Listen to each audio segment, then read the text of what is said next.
Just before Bull Tower, guarding the road north of Monitor, I reached the Sleeping Bull Inn. It's known to all of Serpent Isle as a place of travelers may find a soft bed, good food, and a cheerful fire to warm themselves by as they rest from their journeys. I arrived in the evening hours. In the tavern room, a sweet-looking woman was serving food and drink. I gave her my name and asked for a glass of ale and something to eat. She replied that her name was Devra. At that moment, I heard someone bellowing in anger at that blasted fool Theron. Devra wrung her hands and apologized for the uproar. "I wish Angus would be just a little more patient with him," she said. She told me Angus was her husband, and together they ran the Sleeping Bull Inn with their sons Argus and Wilfred. When their sons Argus and Wilfred left home, she thought Angus could use some help around the inn, so she hired Theron. "I guess I never should have done it," she sighed. "Angus didn't have any patience with our boys. I certainly shouldn't expect him to have any with someone who's a bit, well, slow." The doors from the kitchen slammed open and a large dark-haired man stormed in. "Devra, you're gonna have to do something about that." He saw me and forced a smile. "I'm sorry. I didn't know we had a customer." I smiled and introduced myself. "I apologize for my first impression," he said. "To show that we're not so very rude, I invite you to enjoy our hospitality as our guest." He turned to Devra. "Serve her our best meal, and when she is ready to retire, show her our finest room." The meal was excellent. When I had finished, Devra took me to a lovely room and bade me good night. I was about to hang my traveling coat in the closet when I noticed a lever in the closet wall. I called Devra and asked her what it was. She shrugged her shoulders and said she didn't know, but there was one in every room. "I'm surprised there aren't any in the basement. This inn was built by Angus's grandfather, Silverpate," she said. "There are many strange things about it." The name Silverpate was familiar to me. "Is that Silverpate the pirate?" I asked. She nodded. "That's something Angus doesn't like people to know. He'd rather forget he's related to that cutthroat. The stories say that Silverpate left a great treasure hidden somewhere," I said. "That's nothing but bedtime tales for children," she replied. "The only thing he left was this inn, though it's treasure enough for the living it's brought us." I thanked her and she closed the door as she left. Late that night I was unable to sleep for thinking of the levers. I lit a small candle and went to the closet. After studying it for a moment, I decided to check out the lack of levers in the basement. With that, I slipped out the door and into the darkened tavern. I soon found the steps leading down to the basement. After about an hour of searching, I had almost given up. I leaned for a moment on a sack of wine casks and idly drew my fingers across the dust at the top of the casks. "These are so dirty. Silverpate himself must have put them here," I thought. With that thought, I turned to look between the casks to the wall behind it. There on the wall, I thought I could make out what might be the outline of a small door. I quickly moved as many of the casks as I could, and a door was revealed. I slid it open to find a small hallway ending in an alcove. This alcove was a lever. I finally found one down here. I threw it and nothing happened. Disappointed, I returned to the basement where I was surprised to see a door had opened in the southwest corner of the room. Behind the door were stairs leading even further down. I stepped out onto them and down into the darkness. I soon found myself wandering about a cold, dank cavern. At the end of one of the tunnels, I spotted another serpent gate. Oh, to know the secret of how they work. I feel it would make my journey so much easier. By the gate was 2 chests, banded with strong iron. They were formidable even though they were quite old. In one of them I found a map to what I assume was Silverpate's treasure. I left it there for the time being. My current concerns is not riches, but rather the deliverance of our land. I did not try the other chests, for feared it might be trapped, but I would have started with the central lever if I had dared. I returned to the basement room, pulled the lever to shut the sliding door, and restacked the wine casks. By the time I found my bed again, I was tired and fell at once into a deep sleep. Days later, I realized as widely traveled as Silverpate was, the map I had left behind might indeed lead to some treasure, or might lead anywhere else as well. Perhaps even to the dark path. Oh, what irony if I had overlooked the one solid clue to discovering that elusive goal. What's up? How's it going, Davy? Welcome. Welcome, everybody, to another episode of the Ultima series.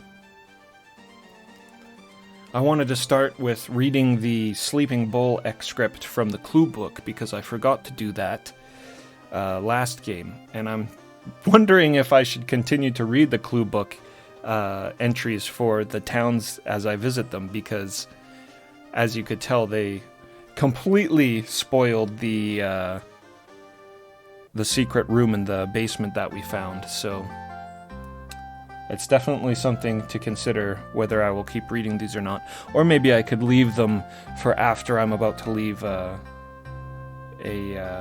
village, and I've already done the things that I wanted to do. But I don't know. Yeah. Can't exactly call it a blind play if you're getting secrets like that spoiled. But anyways, we will leave that thought for later. Yeah, another bot. I noticed that. Hoss. They seem to be floating around a lot. Thanks for telling me about that.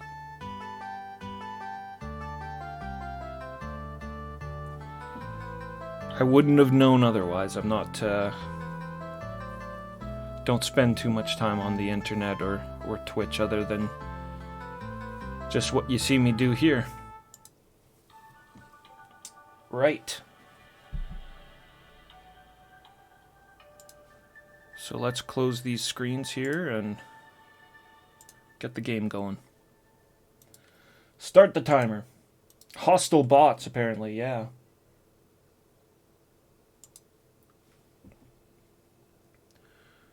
Away we go. So, another reason why I wanted to read that particular little bit about the Sleeping Bull Inn as well is because we're down here in the cellar again, as opposed to being in Moonshade. When I ended last stream off, I ended it on the island that Moonshade is at.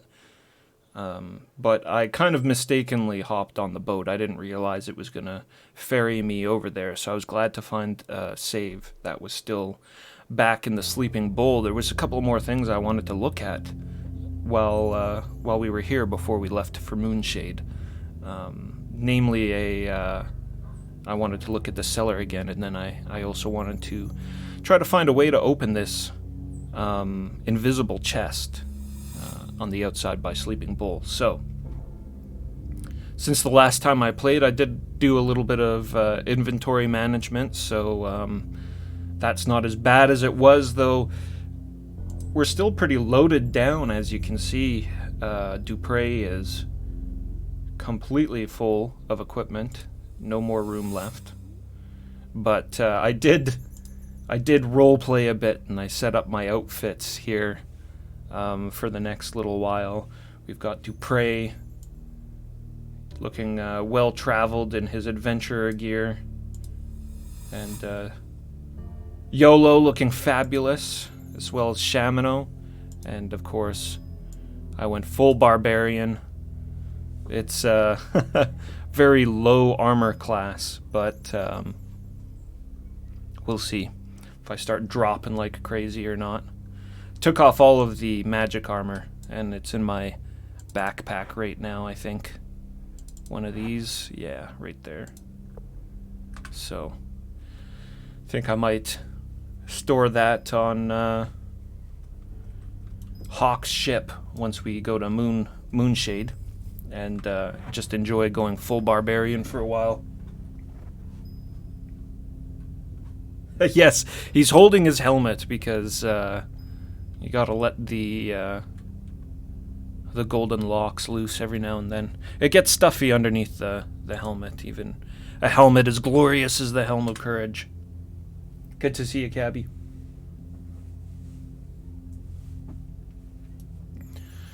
Alright, so back in here, and we're gonna take a look. Oh, no, it's not this one.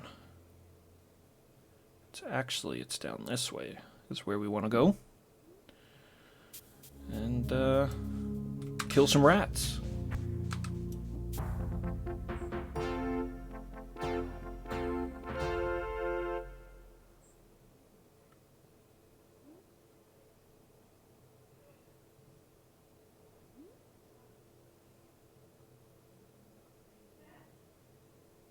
But not really kill rats, because of course our main objective is to go to this room. The room I barely looked at when we were here last stream. Do a quick once around, and there's all these chests here. We're going to open up all those and check out some of these switches. My guess, especially after reading that clue book entry, is that these switches have to do with the switches in the tavern, in the rooms in the tavern. Some sort of teleportation device, I assume.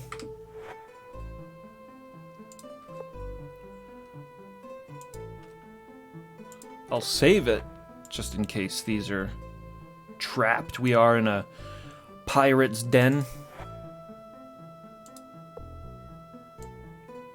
Look at this. Isn't that cool? I could put a kidney belt there, which makes a lot more sense. It gives me one point of defense. Or at least it did in Ultima 7. But this is really cool. I like how I can have my dagger, my sidearm there on the belt. Having fun with the paper dolls a little bit. I'm sure eventually we'll just go full magic armor with everybody, but we can enjoy some of the cool cosmetic effects of the paper doll before then.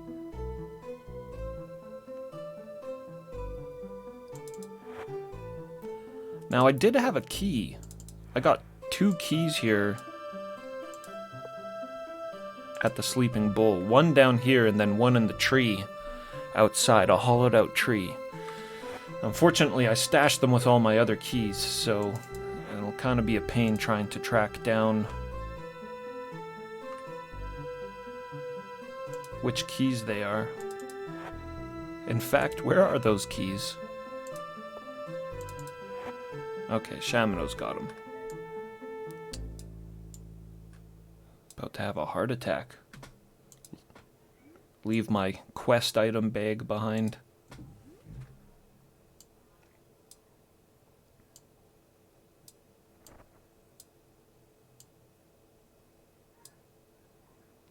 It's really a shot in the dark, so we'll just try a couple of these.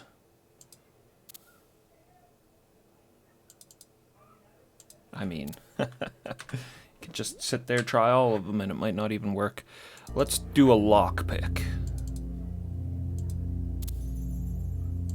So they are able to be picked. Yeah, it's the pants. No, it's gotta air out the barbarian loins.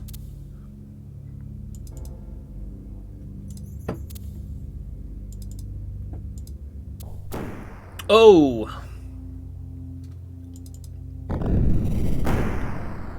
Yeah. That was heavily trapped. Let's try the next one up.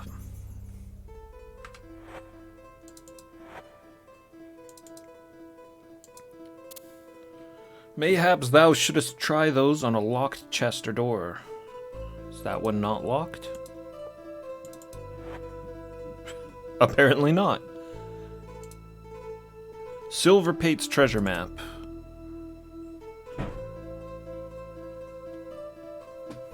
Now, where is this? Skull Crusher Mountains, the Ice Plains, and Glacier Mountains.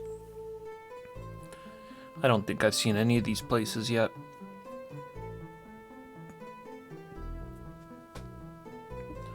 Two cave networks. A trail leading from this one down to this one, and that might be a shovel marker? I'm not sure. Well, we'll definitely hold on to that. And this key. A new key.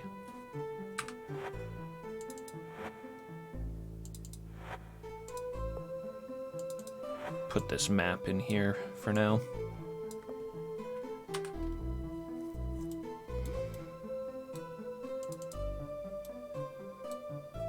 So that's a locked door, not a sliding door. I thought all of these were mechanical doors when I was down here before. But as you can see here, this is a locked door. Let's try this new key on it. Surprise, surprise.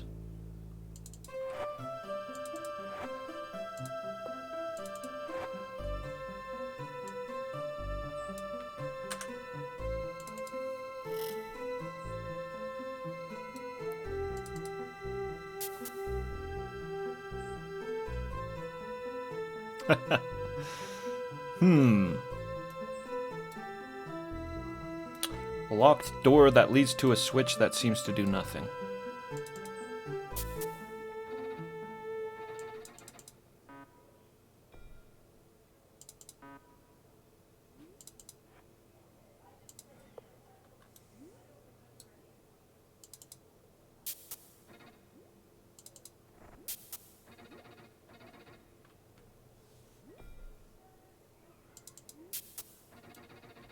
Okay.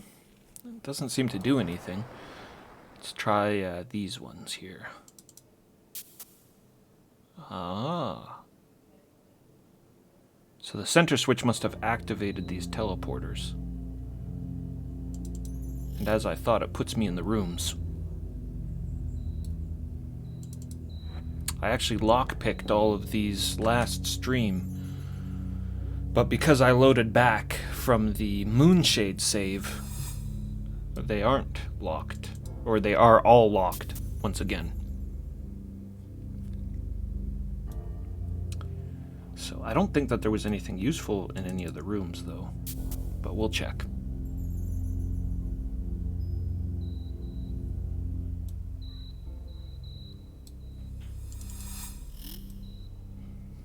Pretty cool, that sneaky silver pate.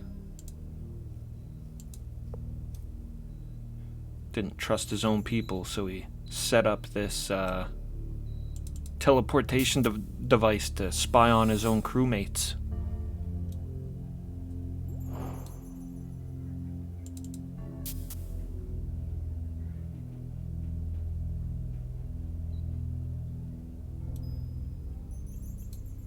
This is my room. Or the one I rented, anyways.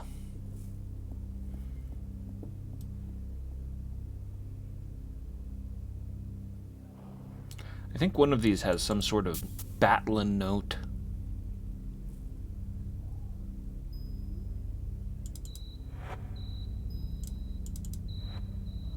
Yeah, this right here. This rotten place ain't for me. It doesn't seem possible to revel around here. Did some work for Batlin. He thinks too much of himself. Wish he'd fall off a cliff. Why did I ever leave Britannia? Batlin better pay me in gold or I'll be teaching him a lesson. Gold's the only way for me to leave this bilge hole and have some fun in Britannia. I already know what I'll be buying. Buccaneer's Den is my idea of a good place to be.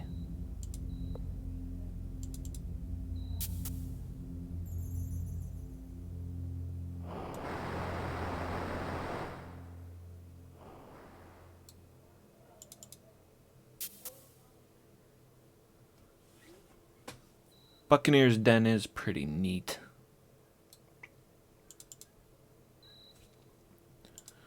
Wouldst thou enjoy some idle conversation? Not now, YOLO. We're busy sneaking into these rooms.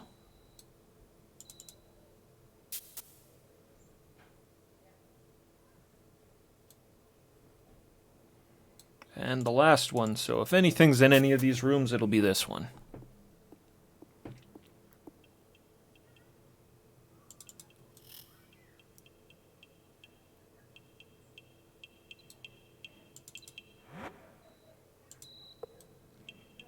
Exciting.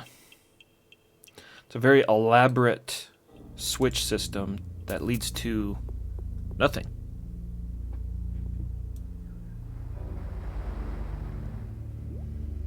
Alright, we will move on. Screech. What's this? I must have passed that 3 or 4 times. Yeah, that's an invisible chest right there.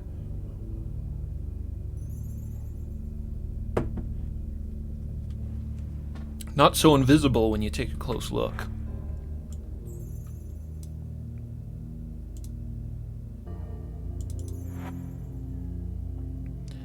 Cash money.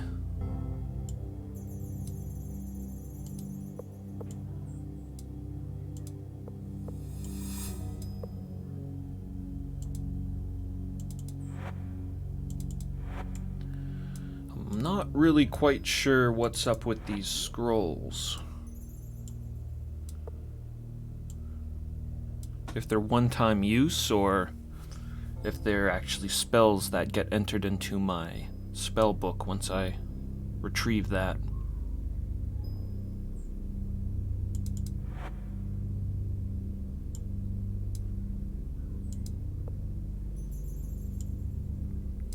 Whose money bags? I think I split the money up between two people now. So it just got to be too much, too heavy, too rich.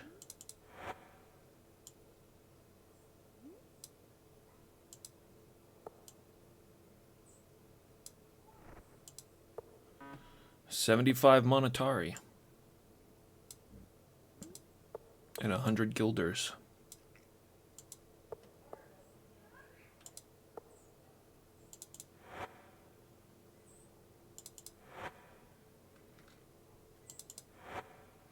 We'll see how it goes. I imagine guilders are going to be the more important money.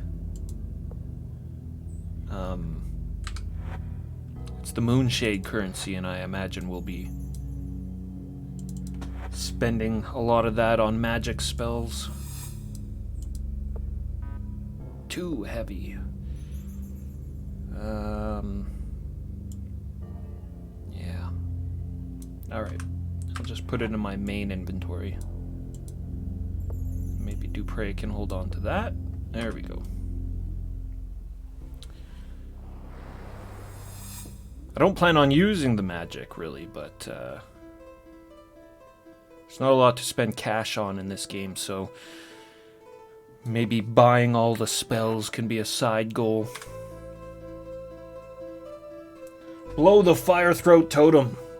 What up? Welcome. Which mainstream Ultima game has your favorite combat system? I'd have to give that to Ultima VI so far. I don't mind the combat here in Ultima 7, as chaotic as it is. I appreciate what they were trying to do. But Ultima 6 was, though not perfect, far from perfect, actually. It was far more tactical. I could actually tell my guys what I wanted them to do and control them individually.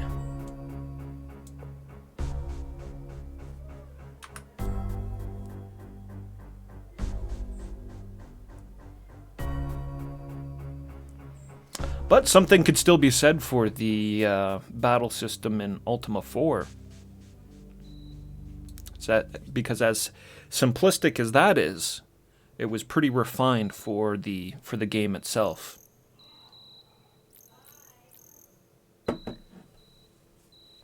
Worked well.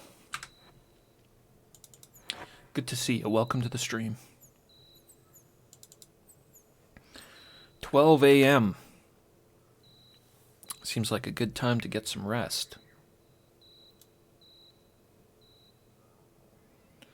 Up here is the other invisible chest I was speaking about there earlier. Right here. Oh, it's harder to see at night. But yeah, on top of this pillar. So I don't know if I've got to make a ladder up there or if I can open it. If I can open it from the ground, can't get there. No.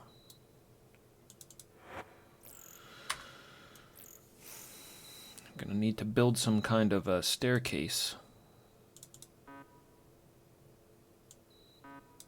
That might mean pulling, that's inconvenient. That might mean pulling some crates from Monitor. There's only 4 crates in the basement here.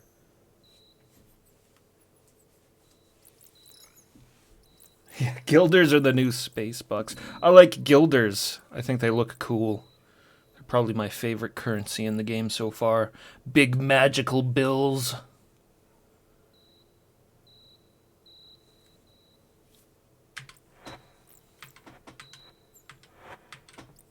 Everybody's hungry.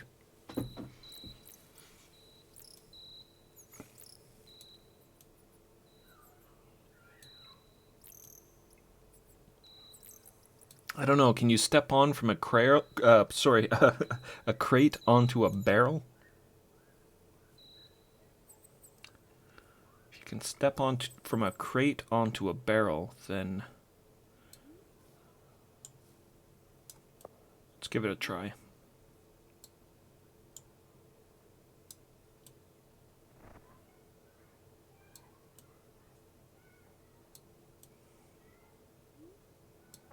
I, Lord British, welcome you to the worlds of Ultima. Dr. Dragonsmoke, thanks so much for the sub, man. I really appreciate that. Thanks a lot. Welcome back. Good to see you.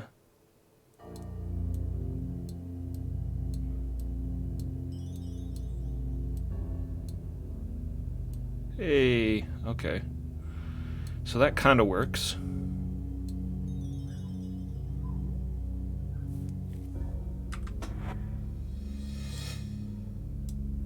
See if I can double fist these objects.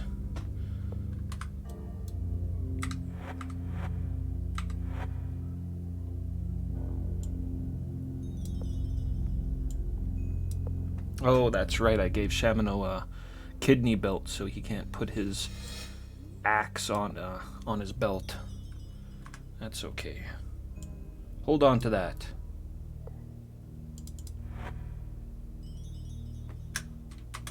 Remove its contents.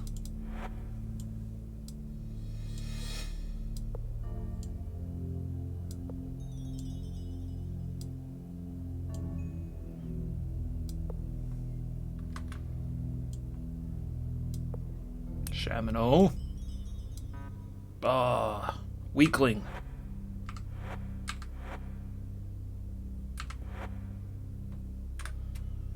Gonna leave it all up to the Avatar, eh?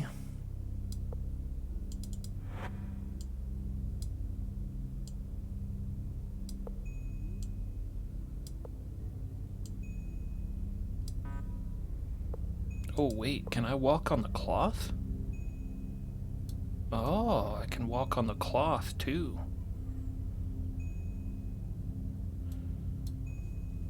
That could be helpful. Can I put this barrel down on top of the cloth? I can put the barrel down on top of the cloth. Okay. Alright. That gives us more options.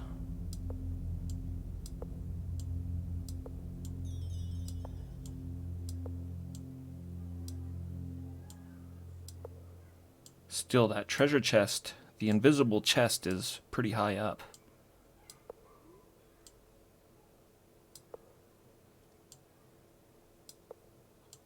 Don't really want to detour into another town just so that we can get up there. Oh my god! Retro OG-san. Retro OG-san, thanks for the raid, man. I appreciate that. Welcome everybody to the lands of Ultima.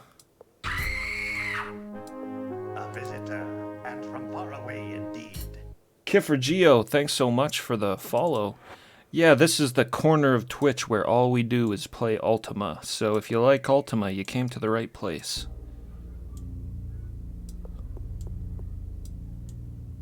Just the adventures of the Avatar.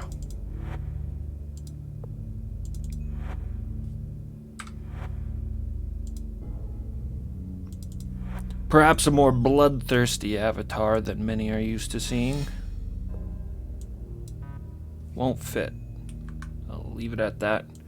Grab this barrel. And it's too heavy now because of all the cloth I put in it. And I should have known that because when I had the barrel in my hands, it took up all of my weight. So I'm just being foolish.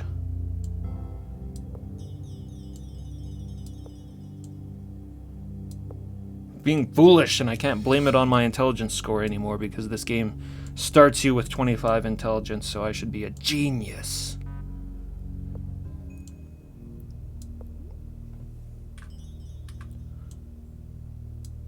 Genius Barbarian, whatever that looks like.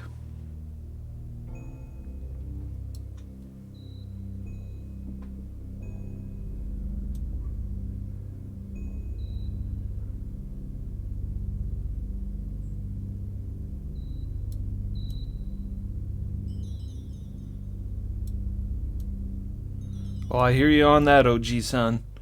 Yeah, I like to stay in the realms of retro myself.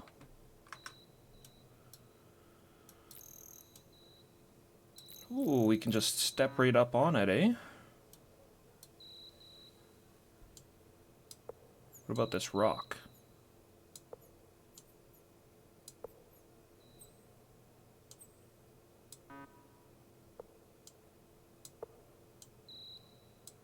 No. The rocks ain't helping.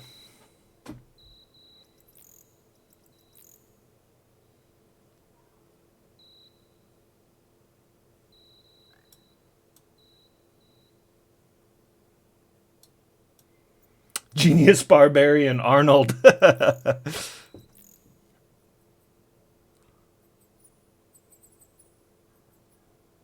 I think his charisma score is what got him where he was mostly.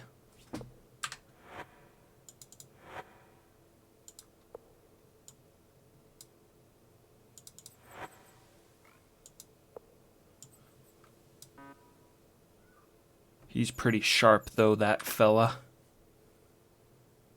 Dr. Bo, good to see you. Welcome. Oh, my. Yeah. Yeah, absolutely. OG-san, absolutely. This is actually my first time going through the Ultima games. I've never played them before. All these playthroughs that I've done on my stream are completely blind, other than the odd clue book hint here and there. But when I was playing Ultima 7, I was completely blown away repeatedly by the graphics in this game. One of the things that really stuck out to me at the beginning as well was the sweet ambient sound, which we're enjoying right now. All the birds. A visitor, and from far away indeed. Retro G-san, thanks so much for the follow, man. And the raid, of course, again.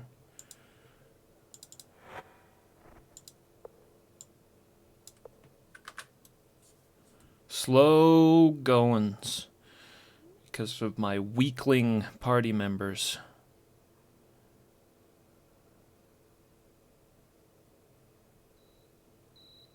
I suppose I could drop one of their backpacks on the ground, and then I should do that. I should do that. I'll drop some backpacks.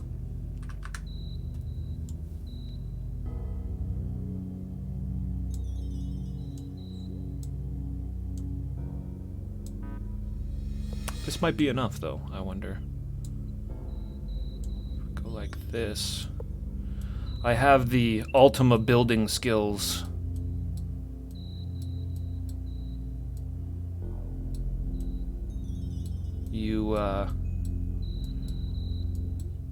They're a requirement when you're trying to build your own house.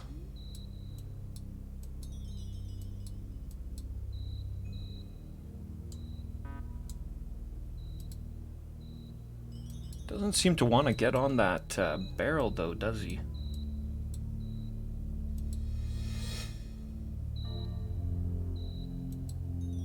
No.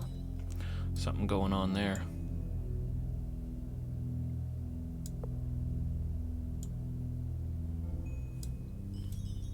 Alright, the barrel is a lost cause. No, not trying to glitch. There's a invisible chest on top of that pillar. We're just trying to build a staircase so I can pull the chest down and we can try to open it through force or other means.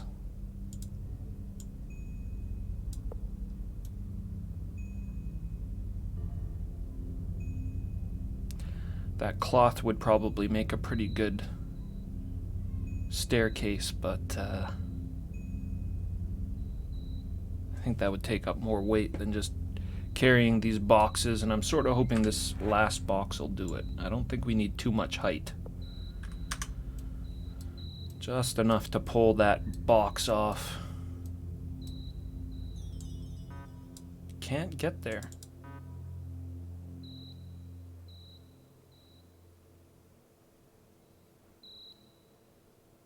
I need 3 more. 3 more boxes. Which means we're 1 short. Because there's only 4 in the basement. Is there any in any of these rooms?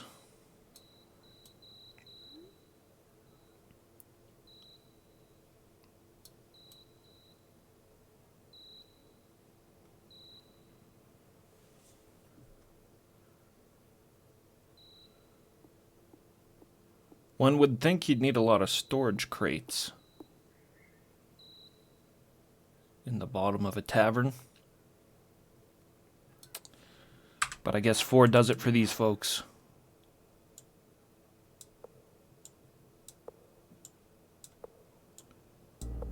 That's right, we got our cloth too. Maybe I can do something with that.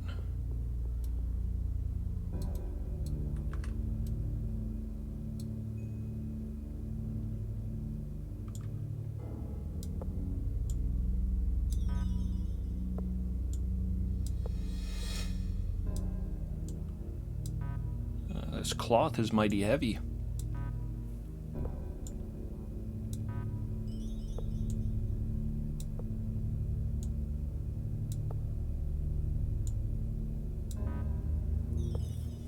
All right.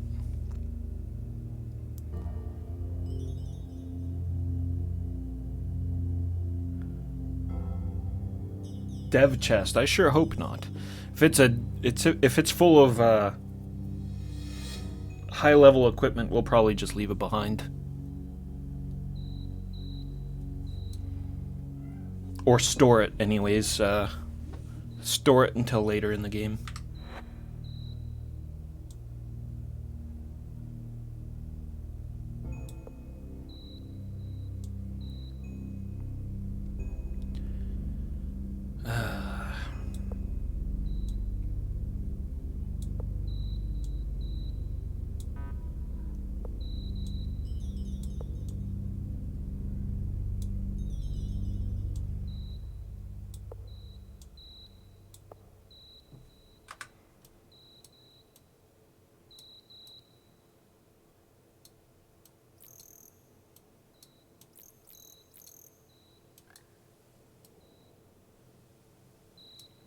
No.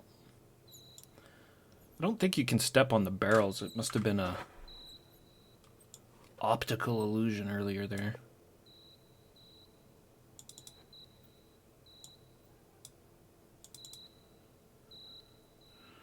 So dark.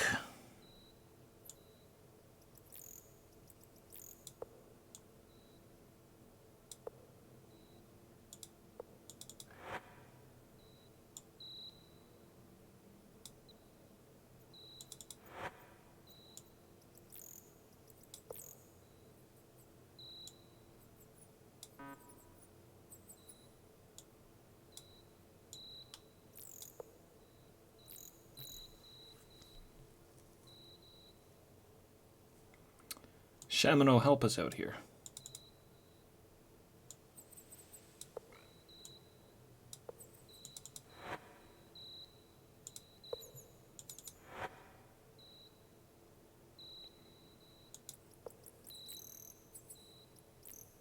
I thought I gave him a ton of cloth.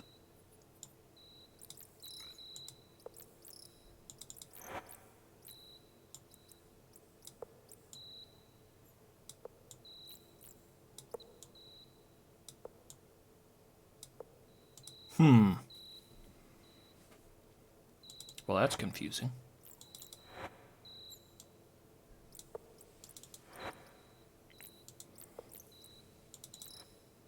Yeah, I picked up like 5 or 6 bolts of cloth.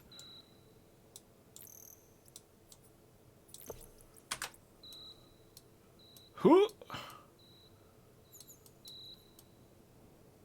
Well, blast.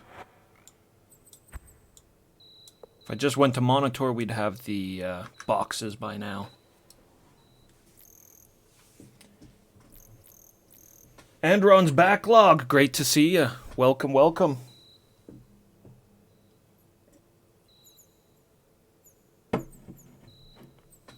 Oh, wouldn't surprise me, OG-san. I gotta say, there's always a lot of hidden development stuff in these Ultima games. Somebody mentioned last stream whether they actually thought people weren't going to find these cheat caches or not.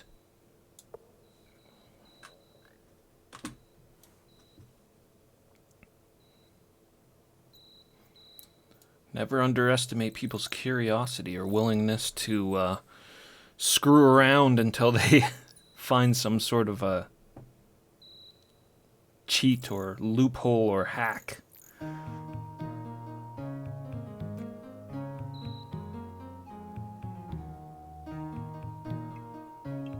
Oh, it runs so slow in that tavern. 3 frames per second.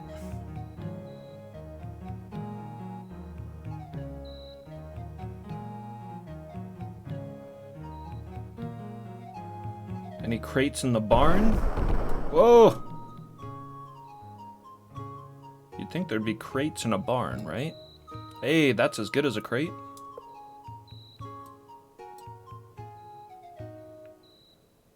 It's Ale. Ale the parrot. Squawk.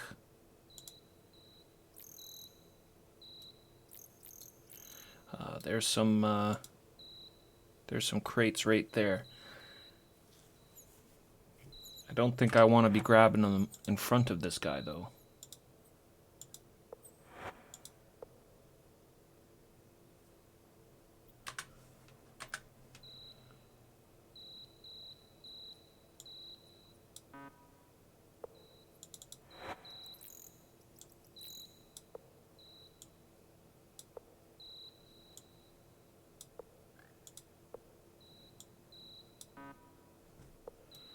Okay.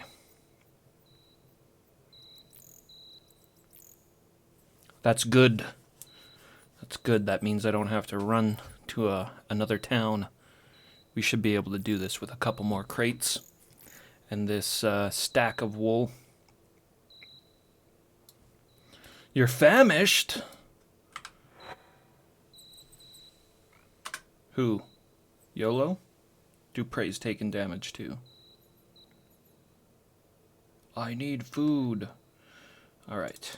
I was actually kind of waiting for somebody to get to the point where they were taking damage because I'm going to eat this super cheese. This green cheese. Refills their hunger gauge completely.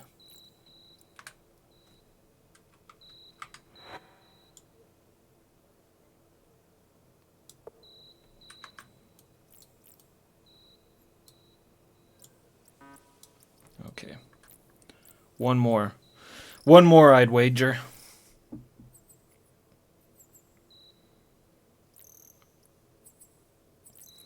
then we'll try everything from lock picks to trying to bash the chest open, and if that doesn't work, I guess I will try all the keys I have, which will be a little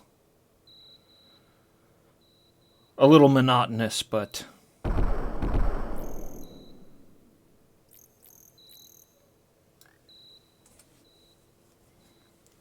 supposedly we get a key ring later on, which will help with the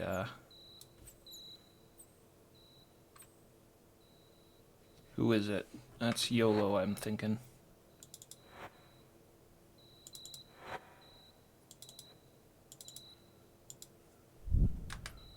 Super cheese for the man. Enjoying Ultima, always enjoying Ultima.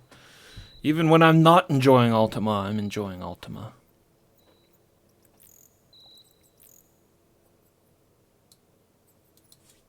I was actually watching another fellow streamer play some Ultima just earlier on, and he was playing Ultima 4, and at the end of Ultima 4, you start encountering a lot of these Reaper creatures.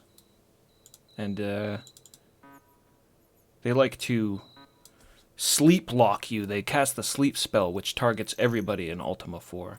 And they just put you in this vicious sleep lock. It doesn't do any damage, but it just sleeps your party over and over and over again. That was just about probably the only time I got really frustrated with this series. Was that one thing. Sitting in one battle for 15 minutes, praying that your party members wake up was... Yeah, it was a trial.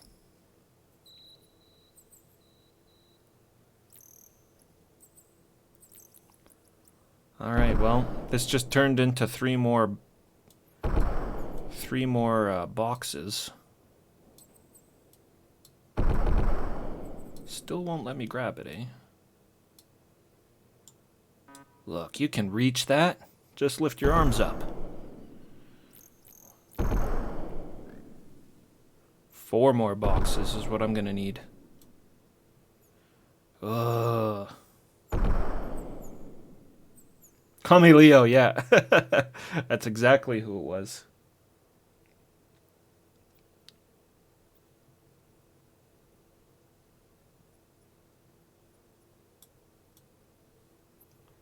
Yeah, very trollish. Just didn't seem like it was tested to me.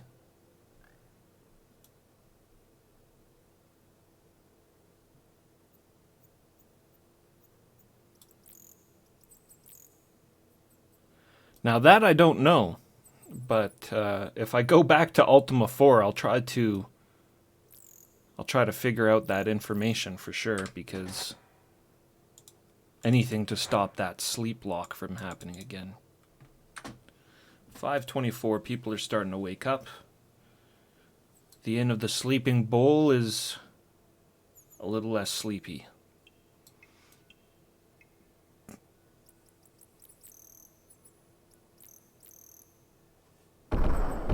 We're going to be getting on with the quest here soon enough. Hopping the boat down to Moonshade. I just... I gotta find out what's in this chest. We just gotta.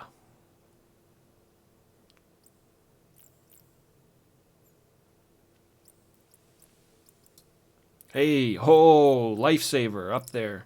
Perfect. That's perfect. We can forego that box.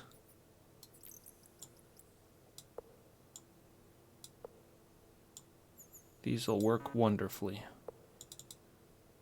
What are you complaining about, Shamino?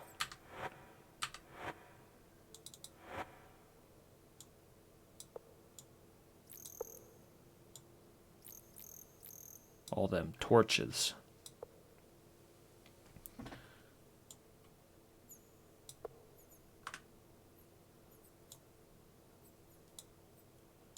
But you see, the torches, they go out so fast in this damn game. That's why I have so many right now.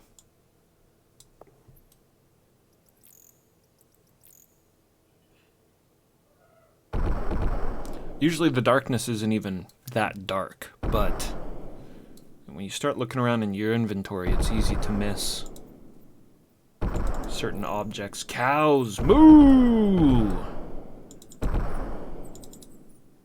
Moo.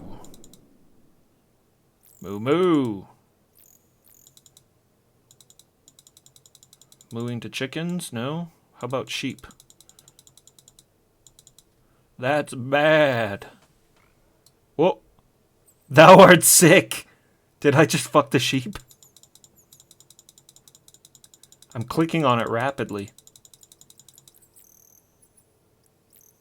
Oh no. Oh. Oh my god. I must eat now. Oh, we'll forget about that. We'll forget that ever happened. Oh my god. That's some Warcraft shit. I'm gonna have to start clicking on every animal I see. What's this? Oh, just some weeds. I'm always very careful to try to spot things like this. Objects sticking out underneath stuff.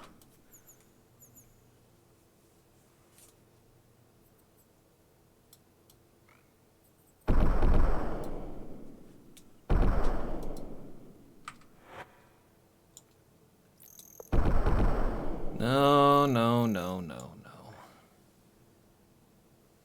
This is a problem. Yeah, I didn't think about this. So in Ultima 7, when I was building my house, sometimes, you know, you'd come across objects that were facing this direction. And to switch them, I'd put them on my flying carpet, and then I'd turn the carpet around, and it would make them go horizontally.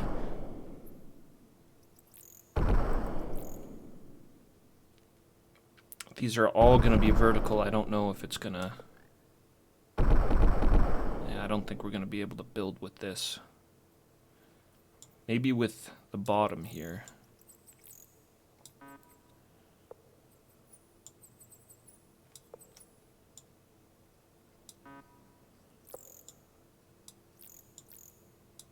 Oh, come on.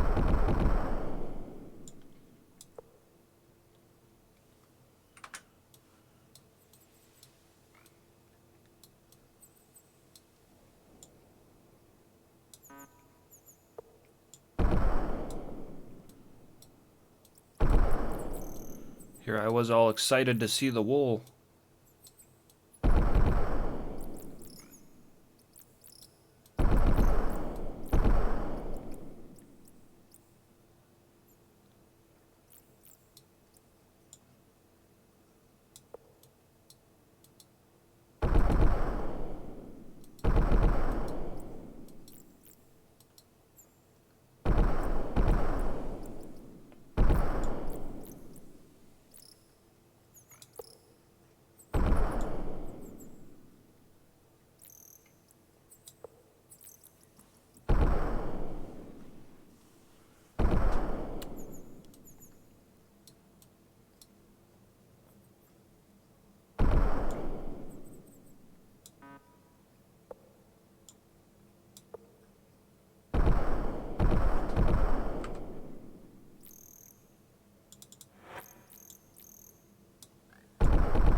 Damn it.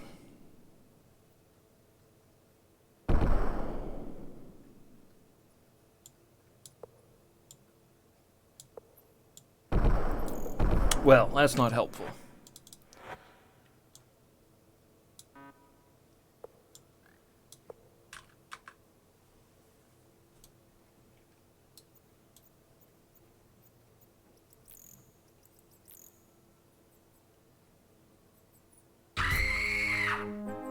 A visitor. Warning error. Far away indeed. Thanks for the follow. Appreciate it. I changed my follow alert because the other one as cool as it was, I found to be kind of quiet. That one, the shriek always alerts me. Oh, do we take damage from that?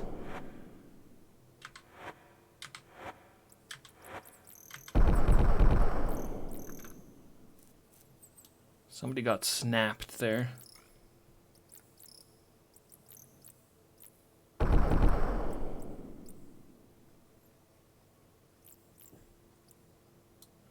Oh, it must be the food. Taking damage from being hungry. Which one, me or Shamino? I think it's me. I think if the screen flashes red like that, it's damage being done to me.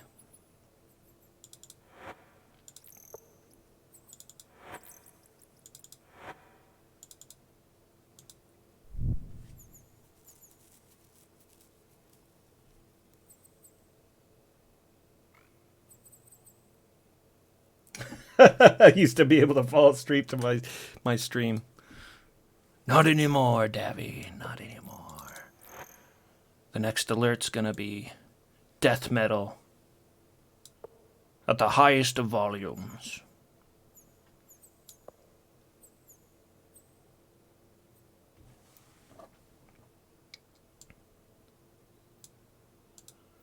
But yeah, actually, do let me know if that seems a little loud, though, and I will change it. The other one was set to 100% volume, and I could still barely hear it, so...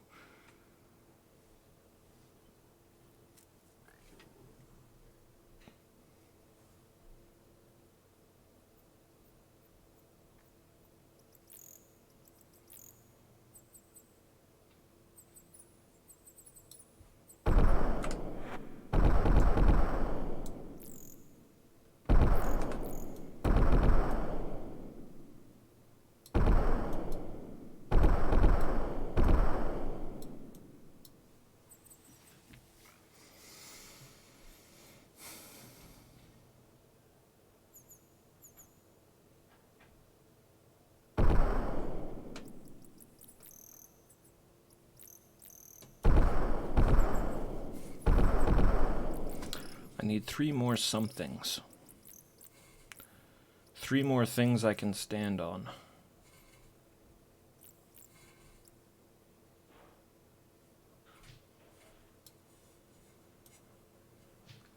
There's nothing in the tavern. I don't know why I keep looking in the tavern. I already know there's nothing there.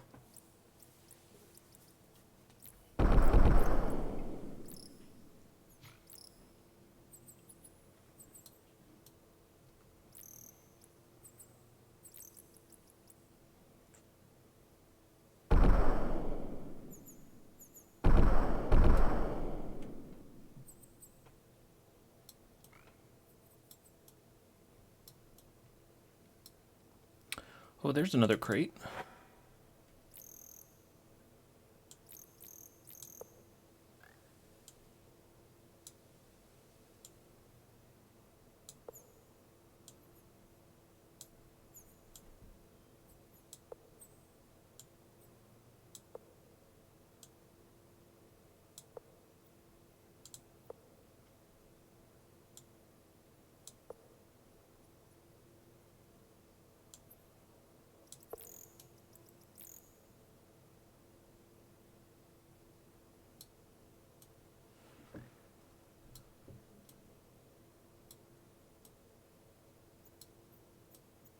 Been tempting to try to grab those chests, couple chests, but I don't think chests make very good stairs.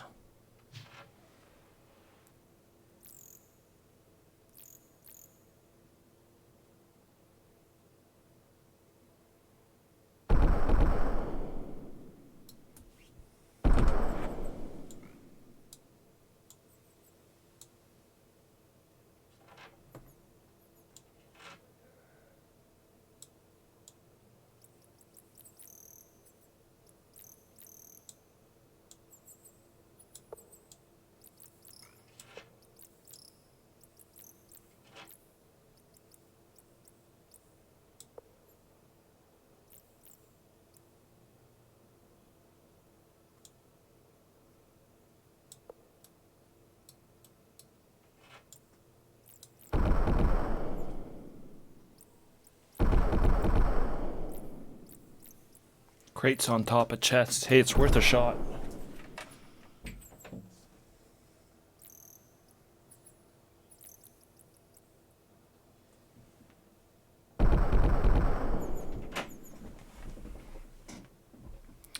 Worth a shot, I say.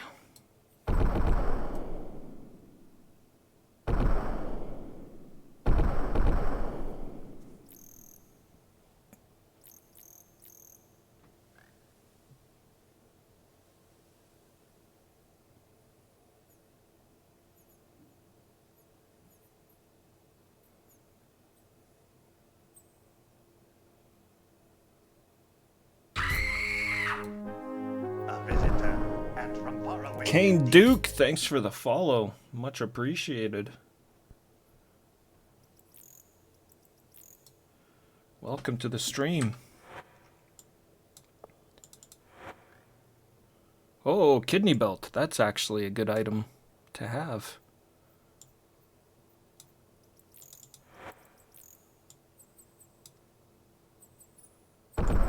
I get the sense this is Argus's old equipment, perhaps. Argus is the innkeeper here, and he used to be a knight of Monitor. Before he left behind his profession to take care of the family business.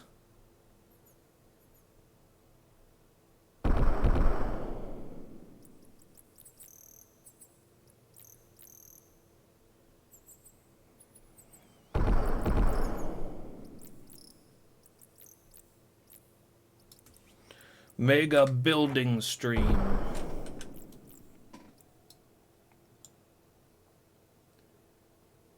Alright, so this is what? This is...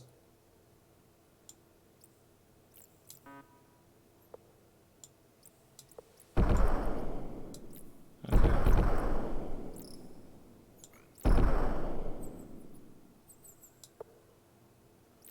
2,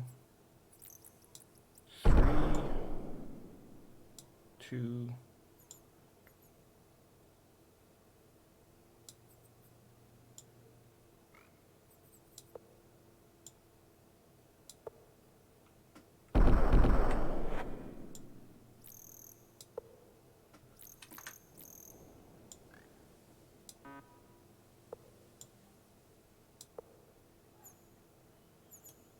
I mean, kind of.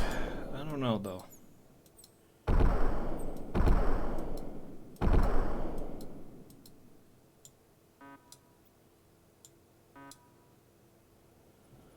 Okay. If we can just get one more.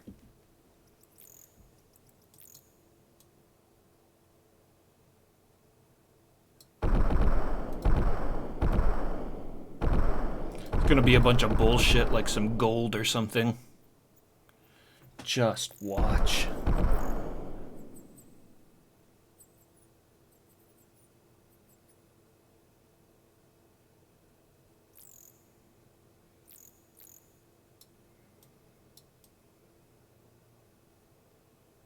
Oh, man.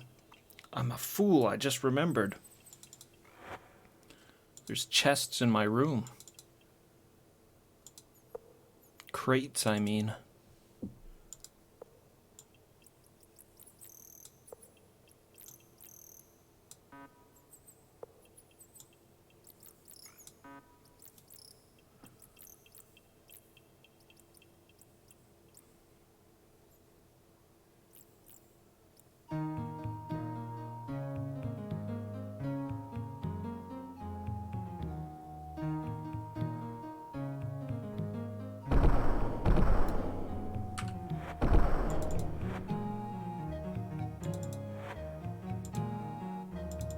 Gotta feed Shamino. He's starting to take damage.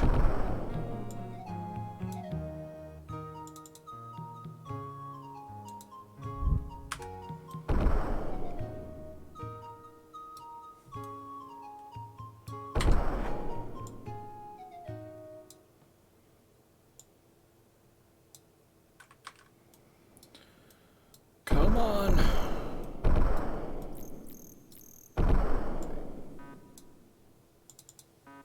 Oh my god, still?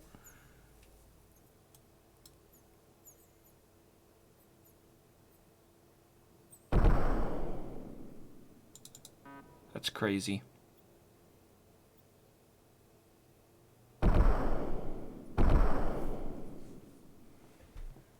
Really looks like I should be able to get it now.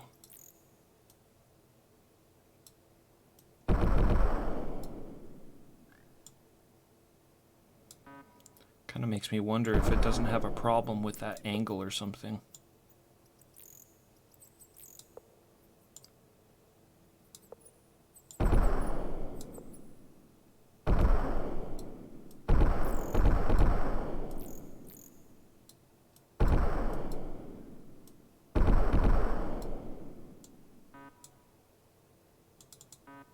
Nah.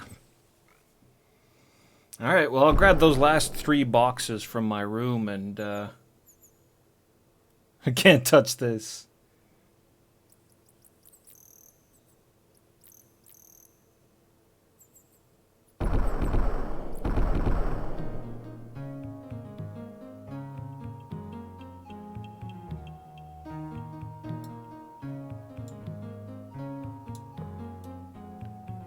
bring these last two out there and we'll see what we can do with it.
This chest better be worth it.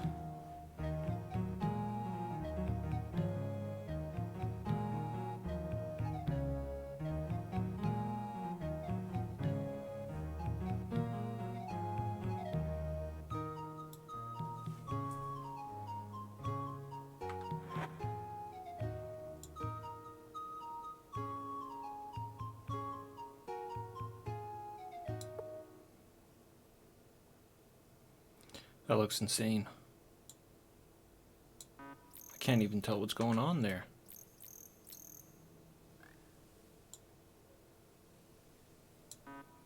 I hate how the boxes, they start to look all funny after a while.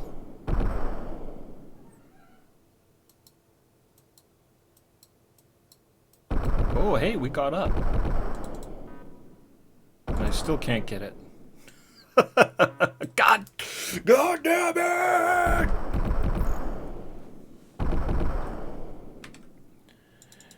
Yeah.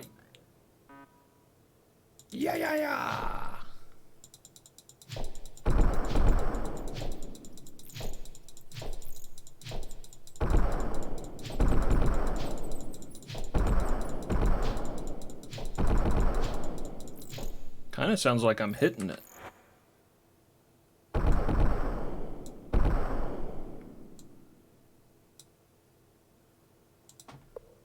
We need some more reach.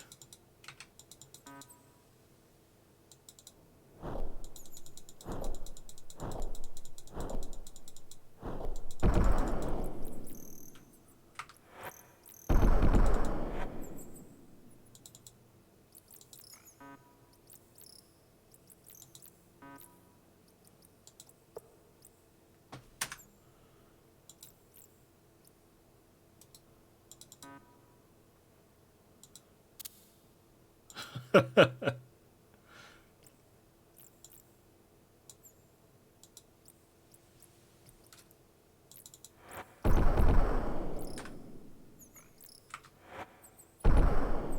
the hell's Shamino? He's the one with the keys.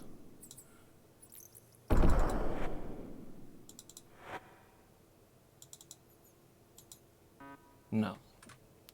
Just can't reach it.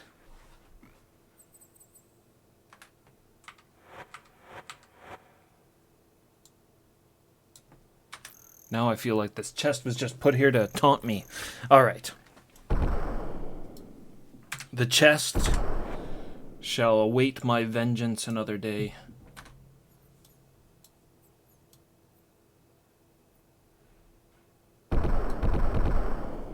Run out of boxes to stack.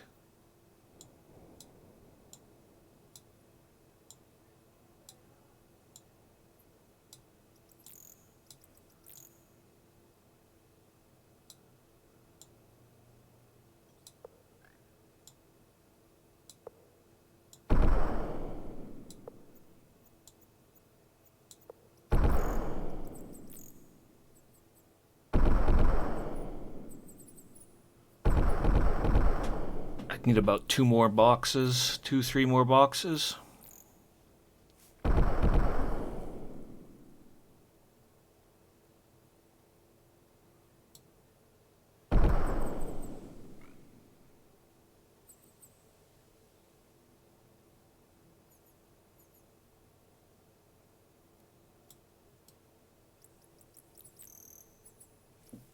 Nothing in any of these other rooms, I don't think, either.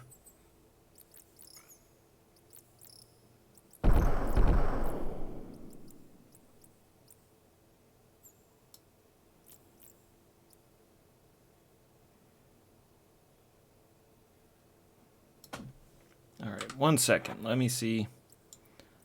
Maybe if I run down the monitor quickly, I can bring back 2 boxes. If I can't do it with 2 more, I'm moving on for sure.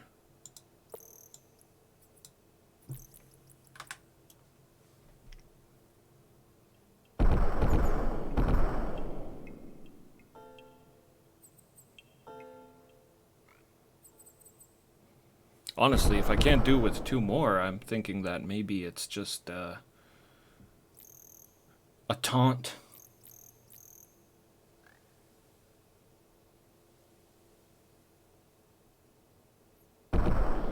Luckily, monitor is right here.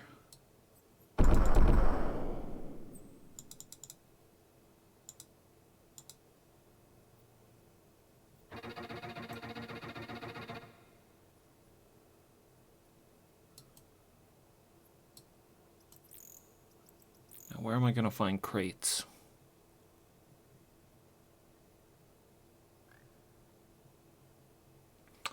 That's another question. I didn't notice any crates here.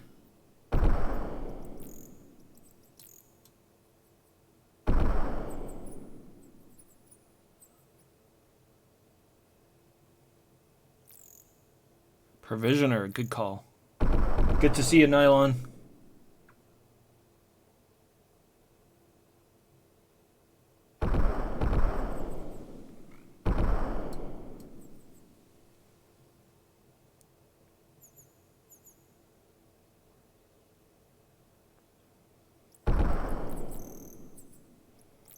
Take a quick peek in here.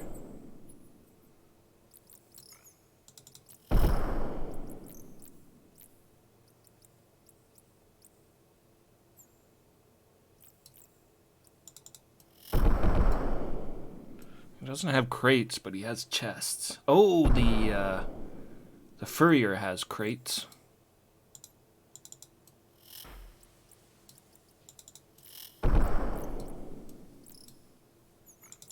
Gotta be polite and close the door behind you.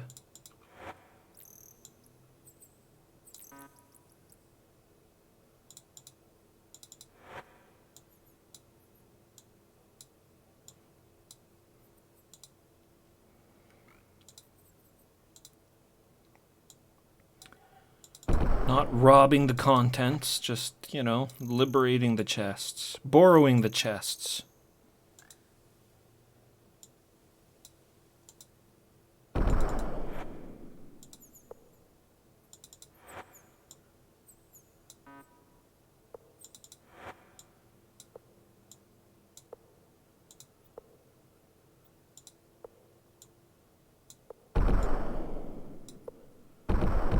Crate under each arm. Oh, maybe I can throw the last one in my bag. No. On my back. Too heavy. I think I only need 2 more to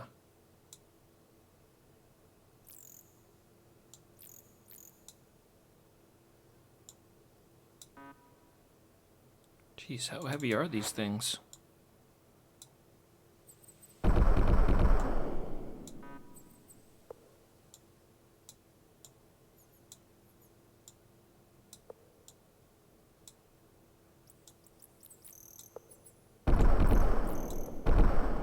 There we go.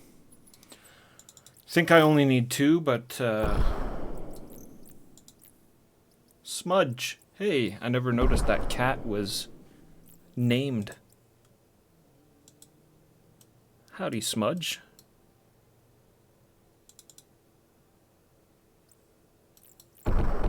Who hates cats? Shamino. The Ranger. The Ranger hates cats.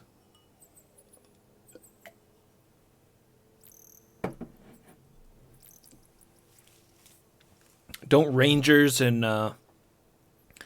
Dungeons and Dragons have to pick a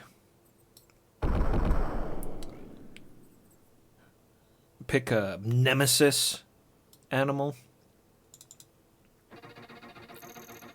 Very true, his girlfriend's mouse. Yeah. That was a weird times.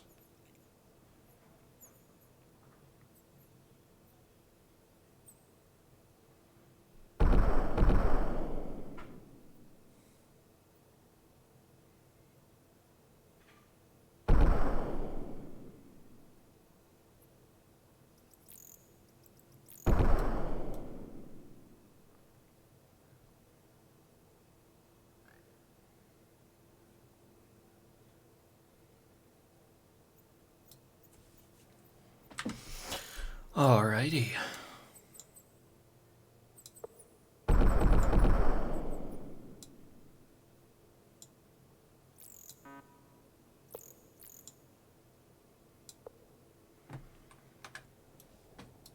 This should work.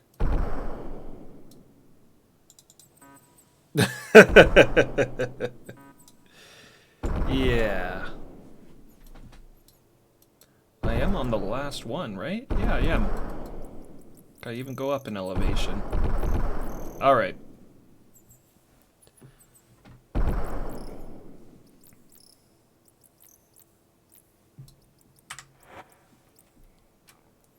I'll have to give up my, Oh, I got one more. That's not gonna help me. One more is not gonna help me. Some of my gear went in the crates. The ones I just put up.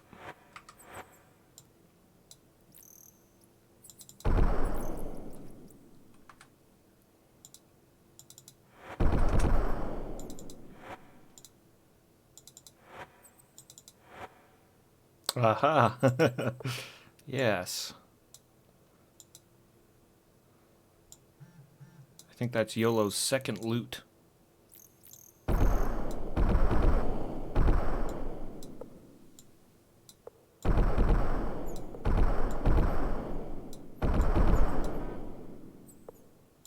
Jeez, look at all this. You need every crate in existence for this.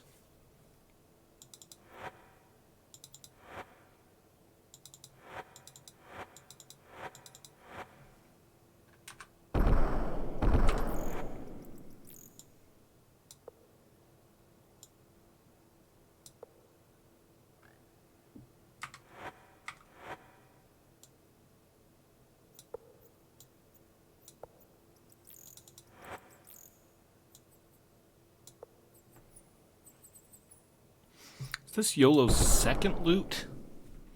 I remember I got 2 loots. The game gave me 2 for some reason. I should drop this loot off. I'm gonna drop this loot right here in this crate. Well, actually, I got a better place. I was already stashing a couple items, I think.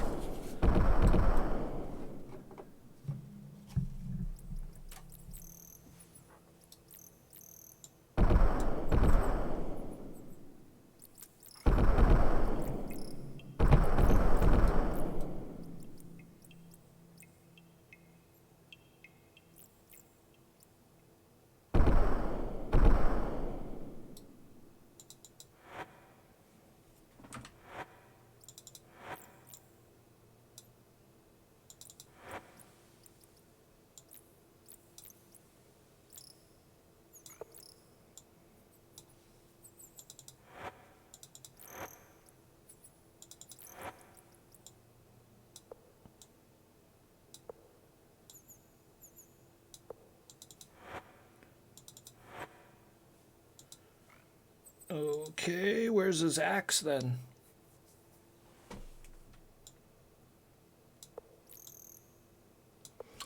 Where's that magic axe gone?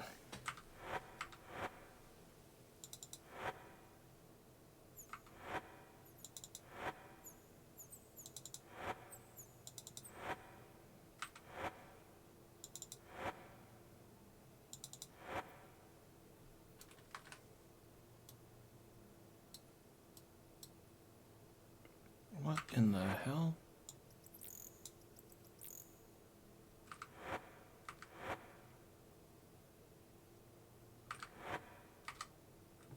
It's got to be in one of the crates, I guess.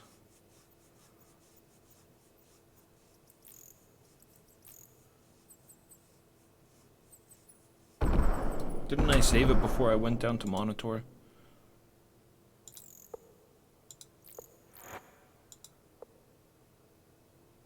Yes.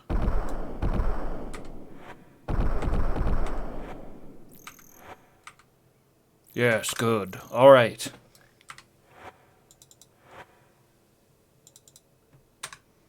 $11 a.m. Nobody's hungry. Got good health. Any levels? Any training I can do before I go? Nope. So this puts us on the other island, so I assume I'll be away from the trainers for a little while. But yeah, we seem to be good. Let's move on. Journey onward.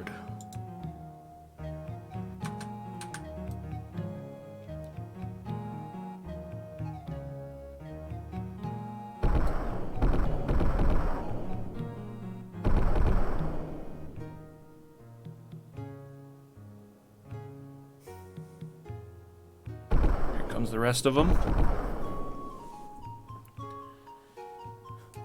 Waiting for that one guy, come on. Get on the boat. I'd advise ye to hold fast and keep a weather eye on that there horizon. We'll be running afore the wind hard enough to splinter the mast as it is.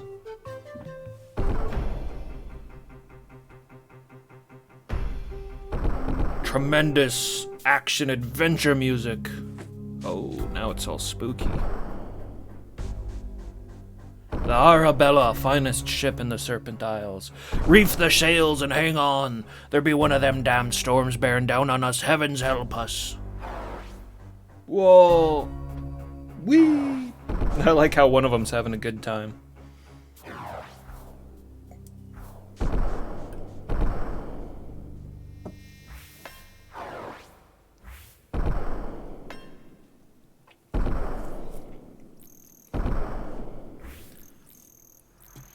Somebody's gonna get turned into a newt.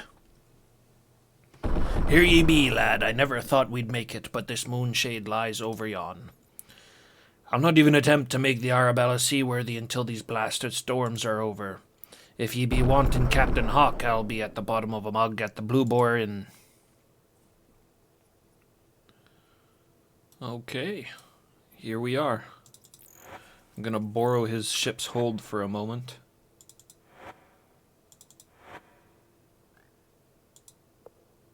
And I'll ditch this. Free up that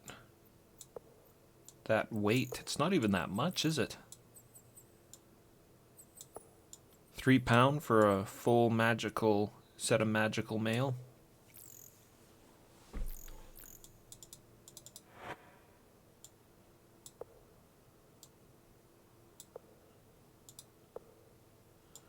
Does make you think maybe you should just hold on to it there.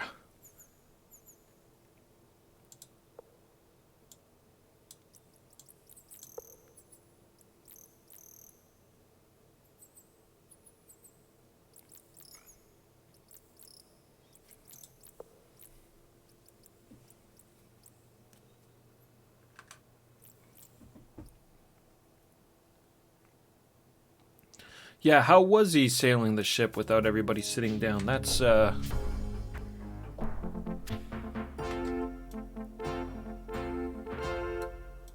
not the way the lore works. Aile's just hanging out here. He didn't follow his buddy Kane.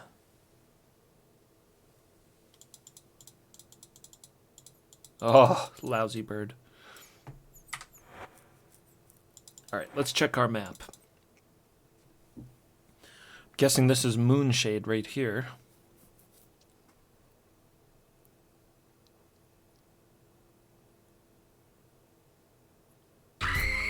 Go around this way and follow up to the road. And from far away indeed. Don Cherry Canelo? If I caught your name right, that's some sports icons right there. Thank you very much for the follow.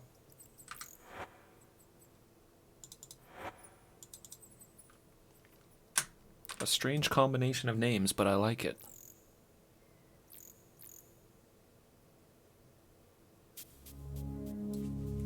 Whoa! New creatures! New opponents.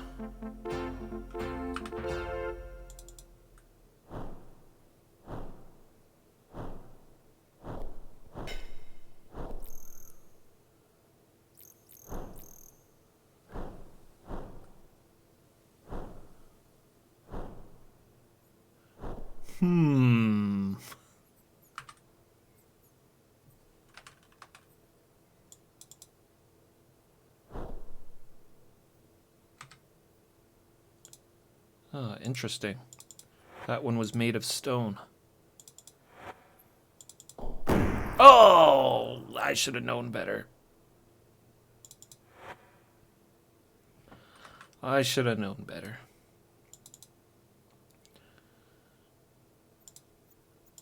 Captain, what are you doing here? Thought you said you were going to be at a tavern. Well, we may as well take the gold. We did get injured for it. Look at this badass barbarian.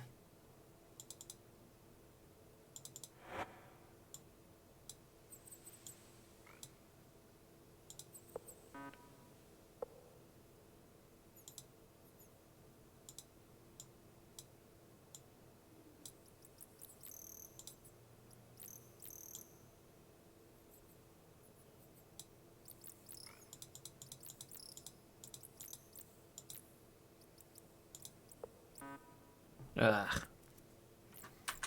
Whatever. 5 gold coins, who cares? Yeah, the captain missed the dock by a bit. Instead, he just drove his ship up on land.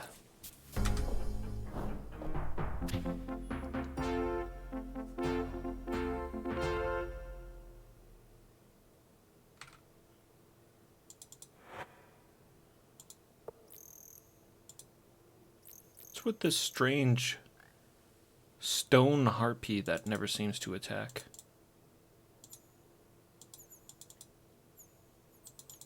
Won't tell me a name either. Alright. You die like the rest.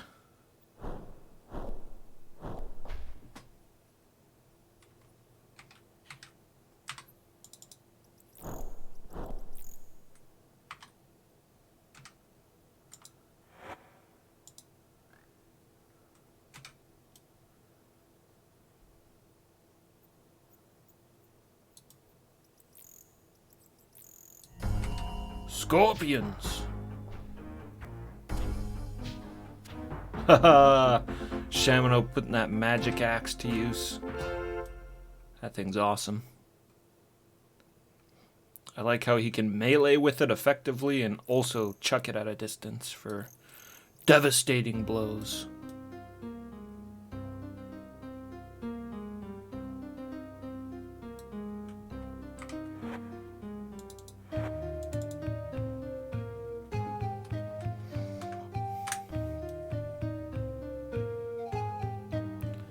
Town should be just up here.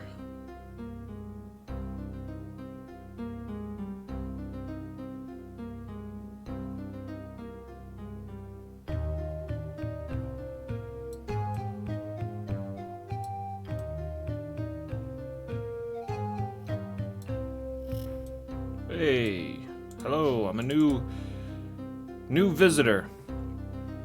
My name's Ernesto, the Ranger. How may I be of service, my lord? Ranger. A ranger's in service to the mage lord and the council. 'Tis our duty to guard the city and keep order. We also make fine wine that is sold throughout all of Moonshade. The Mage Lord? The current Mage Lord is Fabricio, my lord. He's a wise ruler who ensures the safety of the people by keeping the mages within the confines of the structures.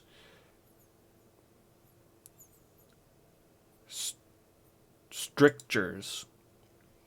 I can only tell thee what is common knowledge, my lord, that the strictures are meant to curtail the use of dangerous spells within the city.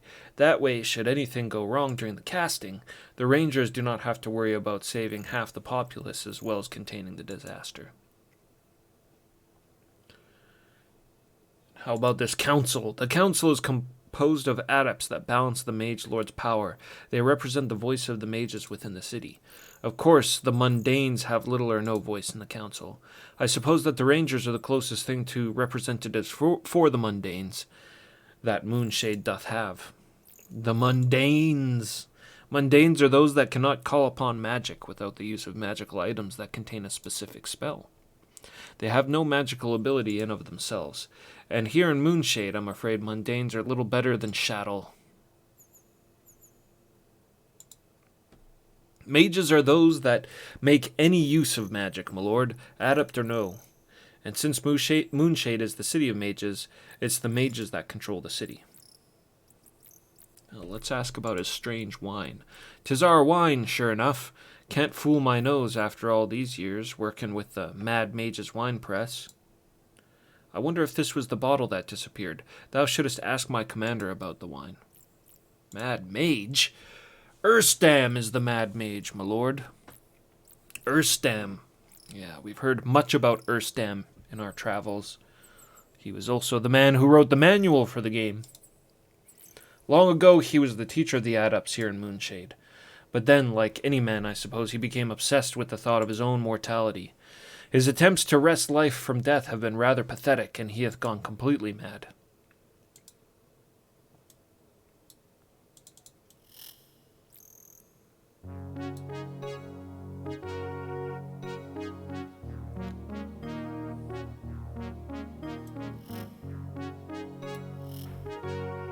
Dun dun dun dun dun dun dun dun dun dun dun dun ba-da. In what way can I help thee, stranger? Your name? What business is it of thine? Who art thou coming into my city and asking questions? If thou must know, I'm Julia, chief of the rangers. If thou dost make trouble in Moonshade, I will see that thou art sent to the dungeons. How many times have I heard that spiel?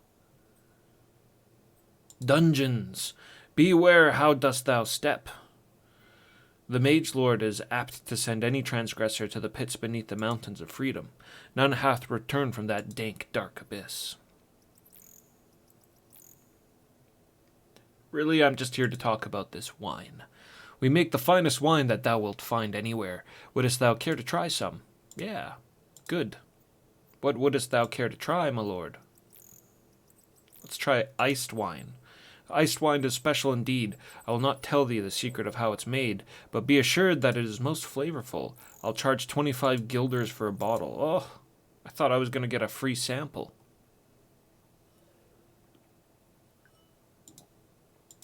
I'll pass.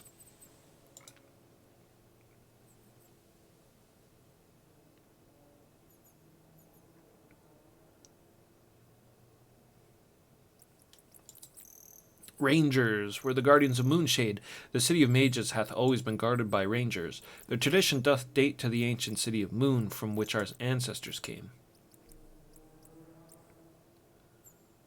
Freedom. Ha! Now there's a fine jest if ever I heard one. All that was ever retrieved out of those mountains was the ore that was taken out while it was still a mine. Ever since Fabricio made it a prison, no one hath come out of there again. But what about this ice wine that I have? You don't want it? Aye, the city of mages. There's much magic here, and more than a little sorcery. The name is symbolic. Moon represents the powers beyond those of mere mortals, just as the moon is suspended over the world. As for shade, it stands for shelter against the cruel light of honesty. We believe in truth here, but only within reason.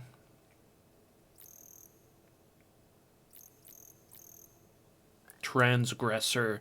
If thou art a mage, thou must follow the strictures. If thou art a mundane, thou must not overly annoy a mage. That much is simple logic. But as long as Fabricio is the mage lord, thou wouldst do well to remember that it is unhealthy to cross any of Filbercio's whims. And what are the strictures? 'Tis not my job to know them. 'Tis for the council of mages to enforce. In short, thou canst not possess blood spawn unless the council approves it, and thou shouldst report any research that thou dost wish to the council as well.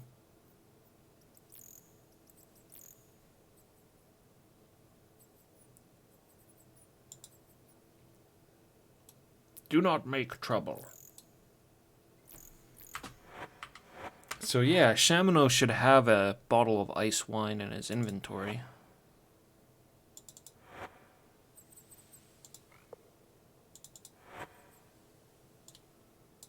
Right here.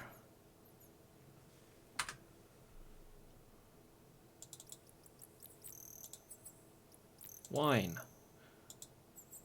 No. That's it.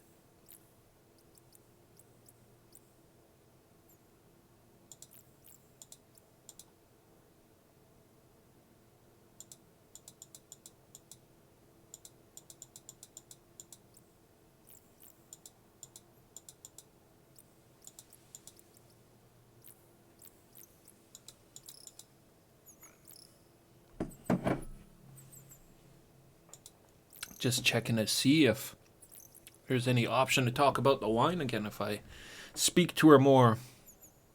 In days long gone, there was a peaceful land called Caesarea. It was a land of many kingdoms and cultures, of a paradise of individuality. But times change. A tyrant named British overthrew the kingdoms and declared himself king. Ah, yes, the tyrant. She doth refer to Lord British. Hush, Dupre, you already got us in trouble with this shit. But she doth slander our liege. The demon British enforced a radical scheme of philosophy upon his subjects, forcing them into exile that they would not, if they would not submit. The mages and rangers were bound by the travesty known as the Oath of Honesty. But what is improper about honesty? Nothing is more cruel than unflinching honesty. It doth shatter hearts, instill insecurity, and promote civil strife. Therefore our ancestors fled the city of Moon in the land British conquered and sailed until they found this land. A story we've heard many times now. Mages use reagents such as to cast magic. The good or ill of it comes from the caster's intent. Magic in and of itself is neither good nor evil, but sorcery is another matter altogether. Sorcery is outlawed here in Moonshade, but that doth not mean that some mages do not still practice its dark arts. Whereas magic is neither good nor evil, sorcery, with its use of blood spawn, hath no good intent at all. And the very possession of Stoneheart would have thee thrown into the deepest corners of the dungeons.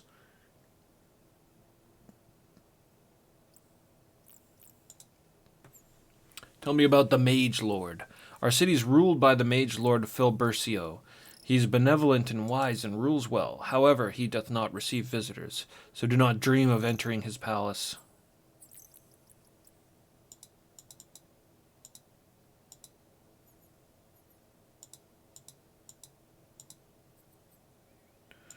Reagents? Why ask me about them? I'm a ranger, not a mage.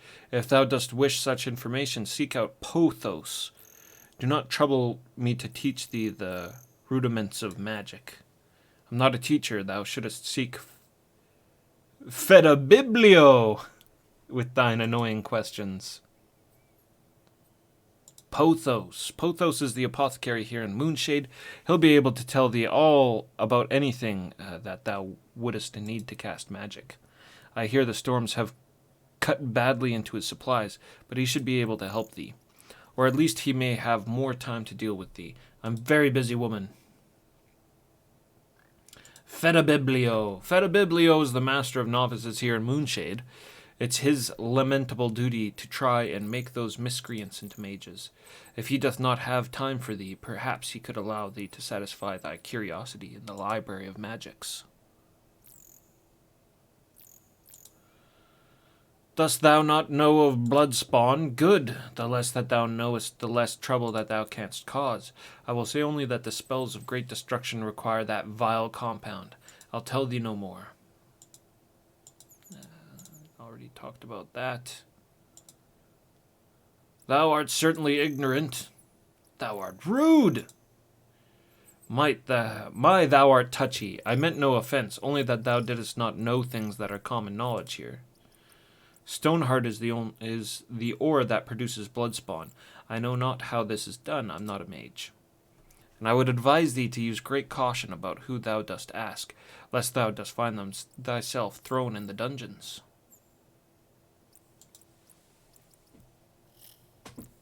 Don't talk about Stoneheart or blood spawn.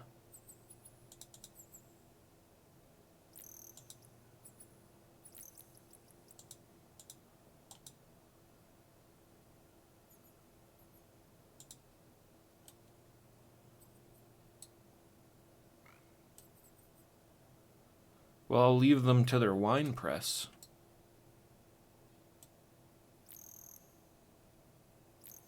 Though the guy at the door told me to talk to their leader about the missing wine. A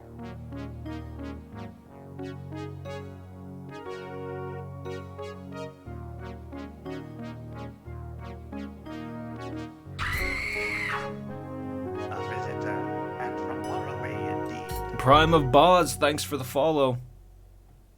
Good to see ya. Welcome to the Serpent Isles.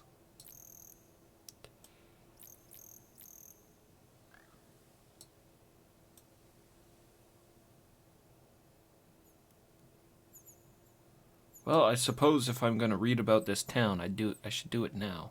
I'm just worried about reading things in the clue book now that I've noticed how spoily they are. Polly want a cracker. This must be the tavern. Walla walla, leave the bird alone.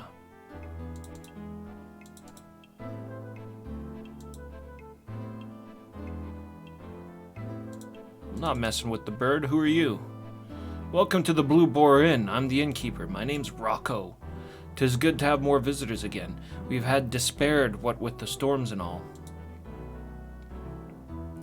Visitors. Of course, there's not much business now due to the terrible storms, but in better times our rooms are always full. Wert thou interested in anyone in particular? Well, let's talk about Gwenno. We've got an option here to talk about Gwenno. Thou dost know her. She and I are the closest of friends. She stayed here for many weeks. Just how well dost thou know Gwenno? I swear that I'm innocent. We were only friends, my lord.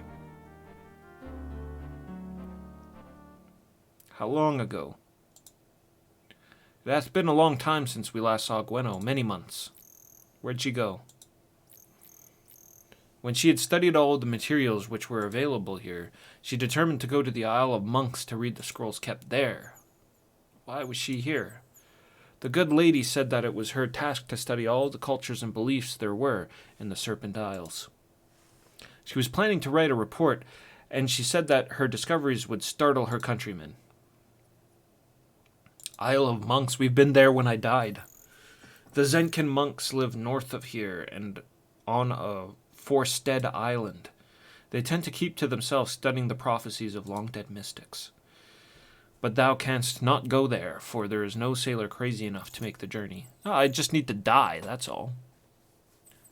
The magical storms have destroyed every boat on this coast save Hawk's, and he won't sail.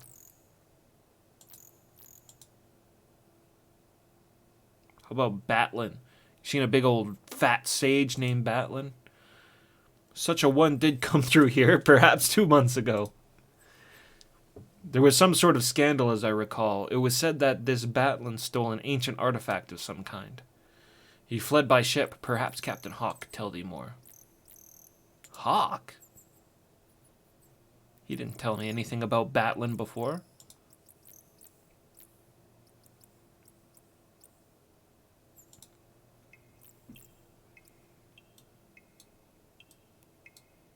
Look at these guys over here.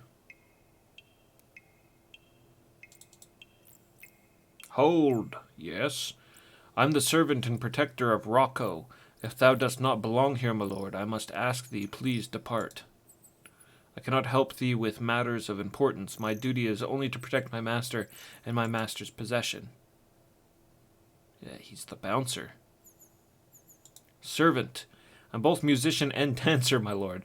Oftentimes I will accompany my fellows. Other times I will rise and perform a jig for the patrons.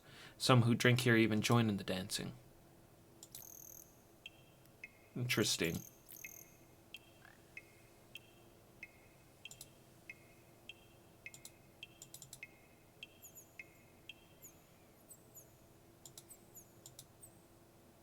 Another one that says the exact same thing.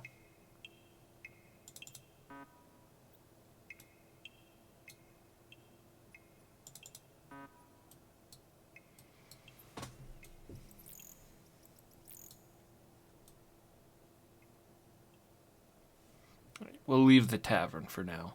I want to do what seems to make the most sense, which is to always visit the town mayor, or the leader of the town. So we'll try to find this mage lord fella.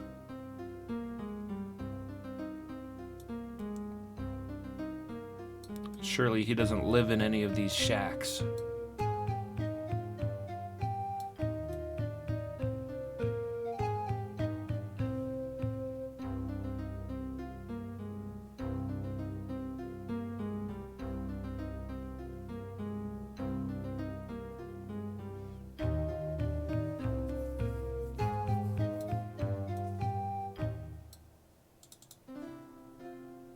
Another one of these weirdos.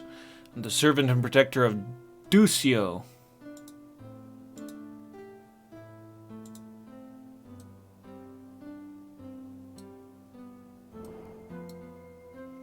Anger not the mages.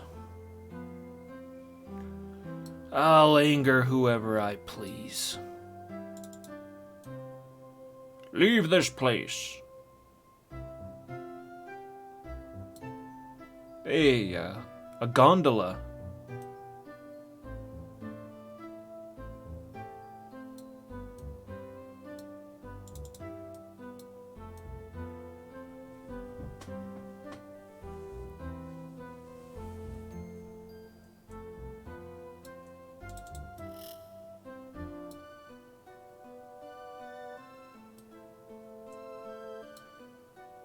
This must be the store.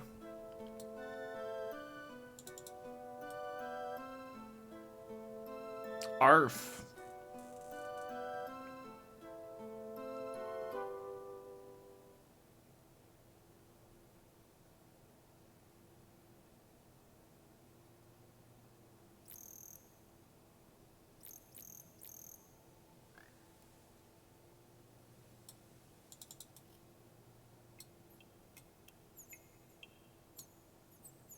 Move on.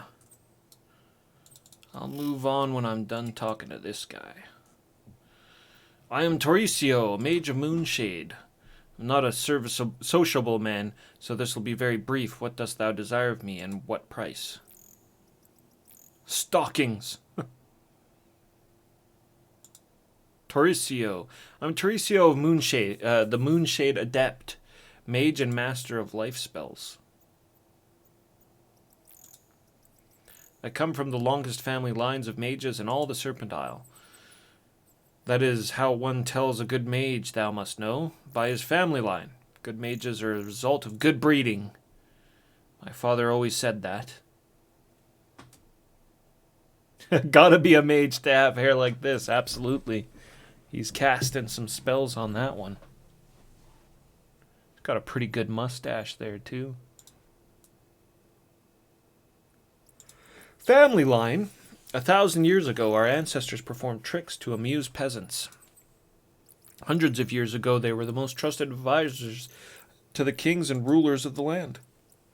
When it comes to magic, the only bloodline more pure than mine is that of the ruling family.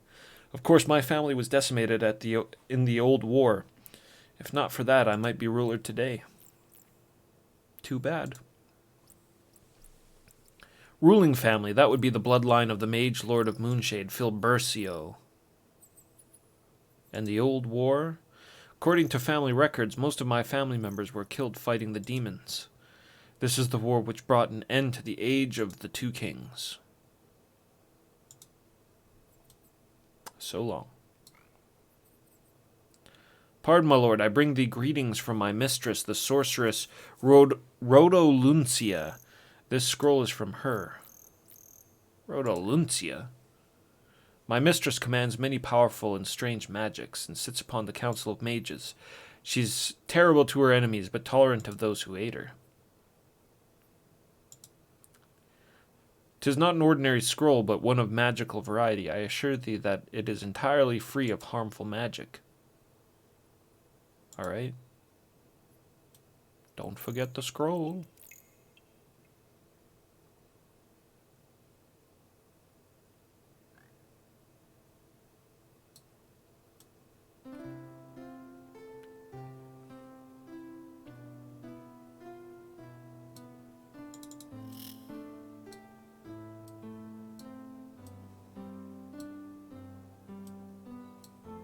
Whoa. That's funky. A magical wave.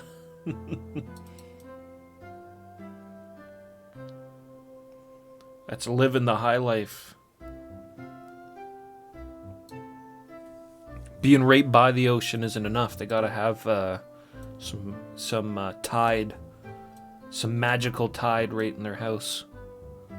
Whoever this person is. You! Who do you work for? Servant and protector of Stefano.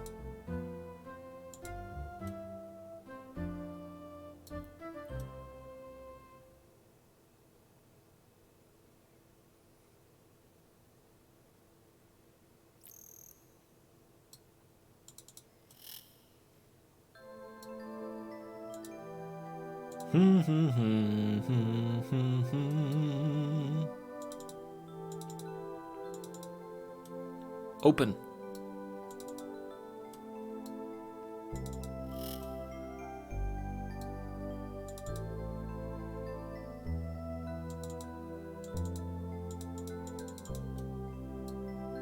Goblin?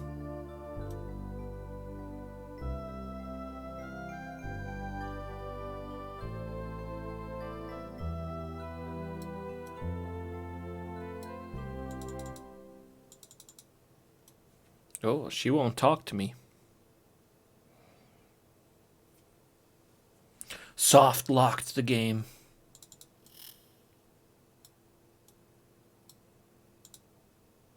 Demon statue. This is a dastardly looking place.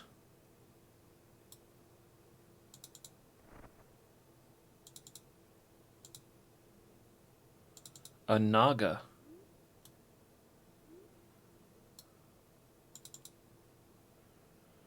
Servant and protector of Rhodoluncia. Okay. This is the lady that sent the scroll out to me, which I'll look in a moment here. Just need to get my bearings in the town.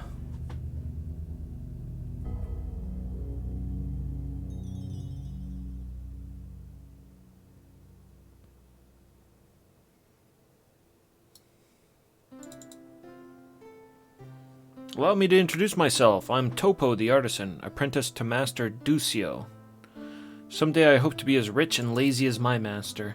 He spends all of his time asleep or at the inn, except for when he comes here to make me crazy with his nagging. Oh, I can sell gems here. Ducio.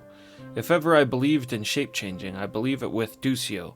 That man is too lazy to be human. A slug, maybe, but a human, no. If it weren't for me and the automatons, he'd have to join old Mosh out begging. Automatons, that must be the metal guardians. Mosh. Mosh is the town beggar. She's very ugly and crazy too. She claims to be Kolmuna's twin sister. I've worked with Master Ducio for several years now. Soon I'll be able to open a shop of my own. Topo's Treasures, I'll call it. I work with the pottery. The automatons have trouble handling the slip. They generally crush a piece before it's fully formed and ready to fire. After firing, they're fine, but before, that's where I work. Automatons. My master is one of the wealthiest mundanes in Moonshade. There's no comparison to the mages, of course. We have 3 automatons, one for sewing, one for blacksmith work, and the other for baking. That is what my master actually specializes in, making everyone else do his work. Sounds like a real modern man. Slip is the wet clay that is formed into cups or plates and jugs, almost anything. If thou hast a patient enough hand, thou canst create a world of goods from mere clay. And heavens know that I'm patient enough dealing with my slug of a master. Alright, we don't need to talk to him about the clay making process.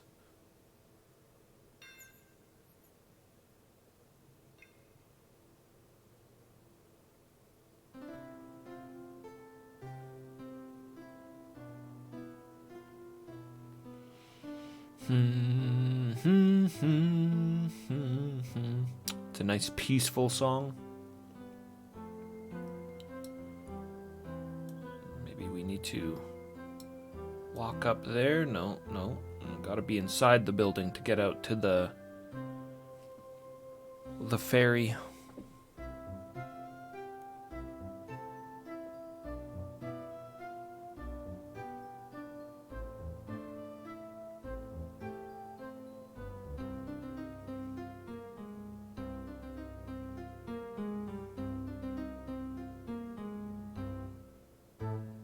Tavern.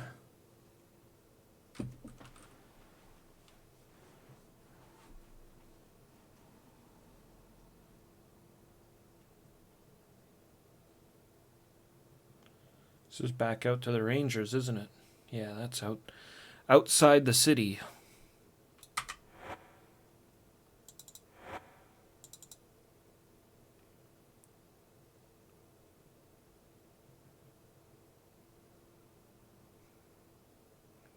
Still more places down there that I didn't see.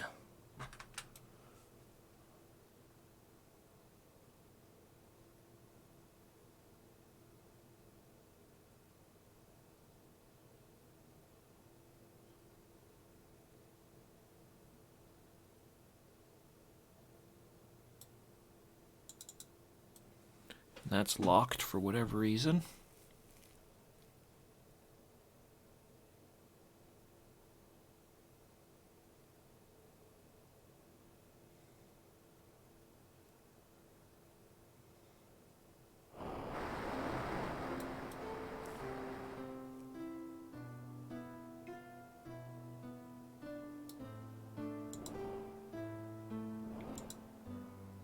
Ugly old woman, this must be Mosh. So, what are thou looking at, eh? Who are you? What's it to ye? Some call me the Rat Woman, but I'll have ye know that my rightful name is Mosh. The Rat Woman? Snigger not at me, I have company enough, more guests in mine house than thou couldst have in thine.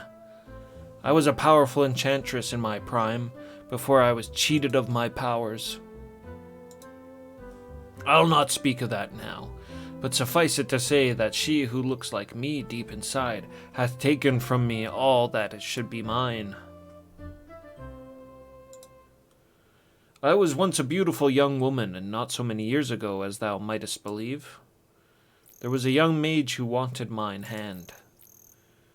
True lassie, whose ill-fated son now languishes in the depths of the mountains of freedom. But another stole True Lassie's heart from me, and I shall never forgive her for that. Thou shouldst speak to she who has done me wrong, the sorceress Kolumna.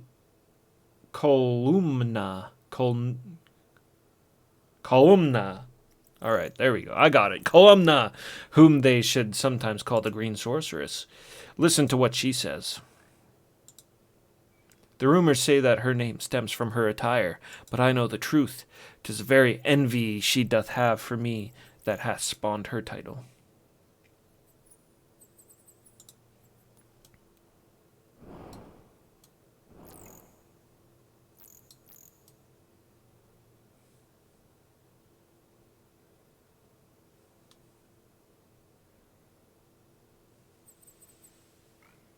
Goes back up to these shacks,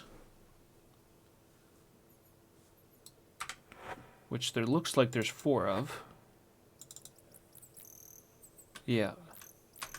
And they're just going to be residences, I'm sure.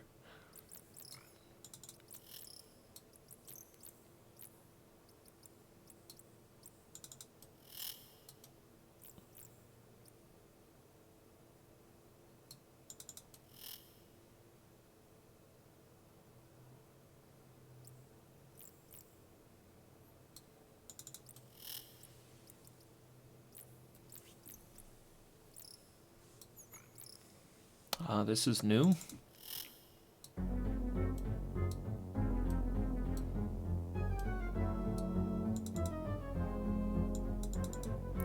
A dastardly place with a locked door.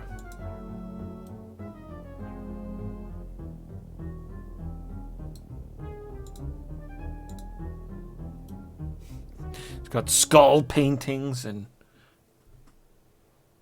statues of sorcerers.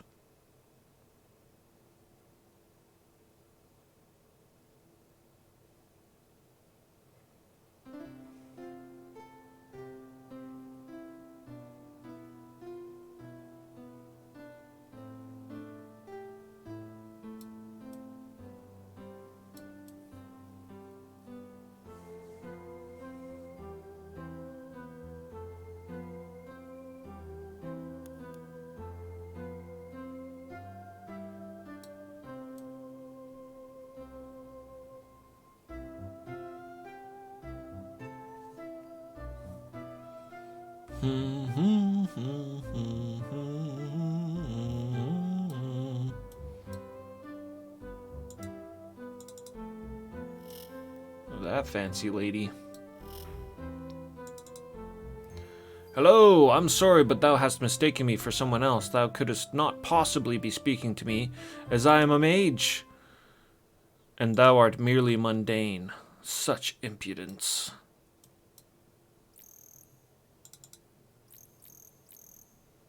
I'm sorry, but thou hast mistaken me. Yes. Honestly.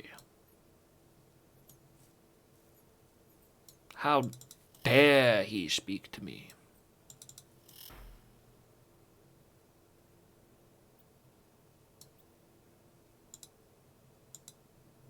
Okay. I'm almost worried what would happen if I click on it a whole bunch.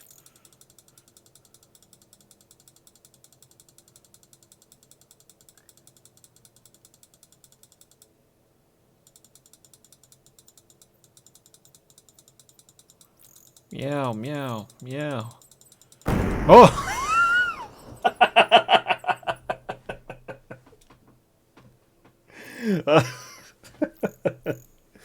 Oh, shit.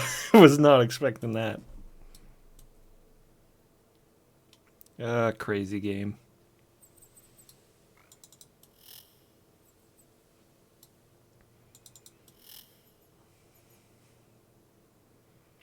Lots of people have houses built into the side of the mountain.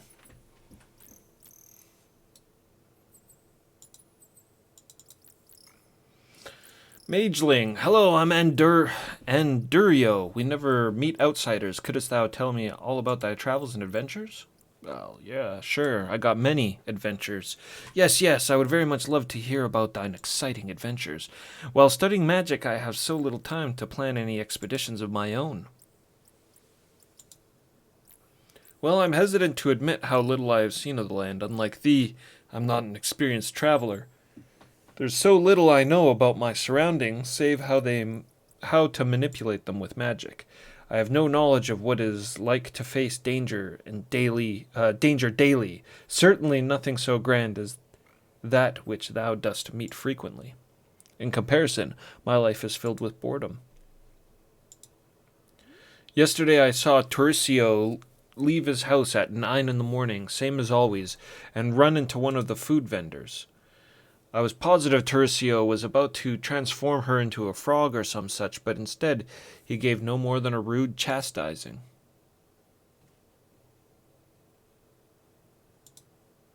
Turcio is not very friendly.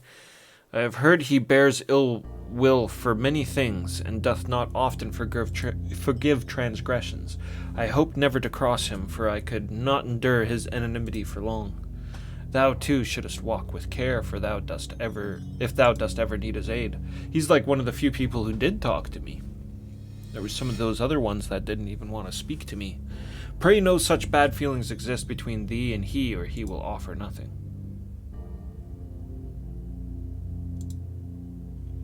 He's an adept mage who commands the powers of life magic. Some day, when I'm less afraid of his coarse manner, I plan to ask for his assistance in my transmute flesh of wood spell. I'm told he hath done something similar with stone before.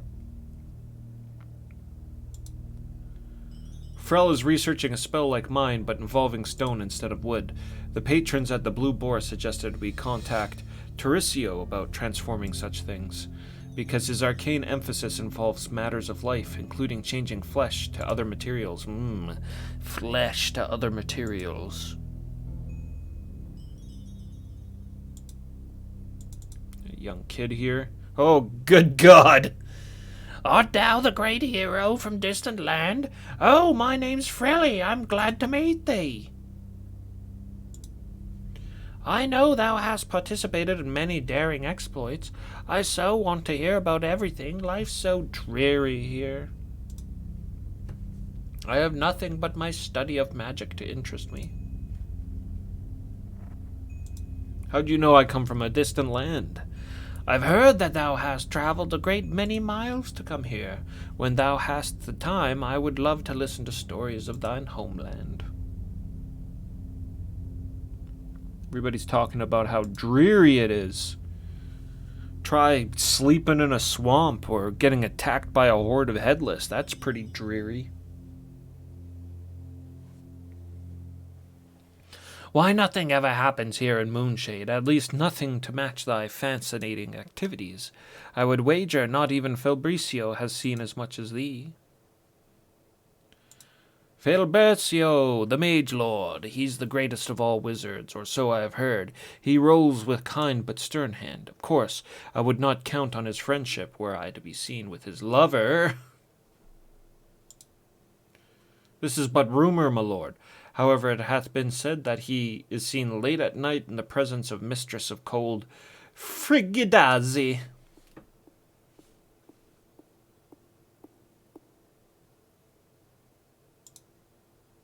Get back to your studies, kid.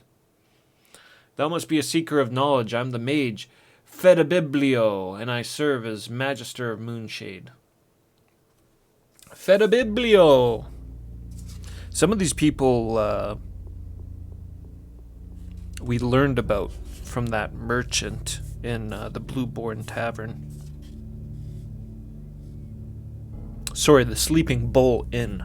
Yeah, the Blue Boar is here.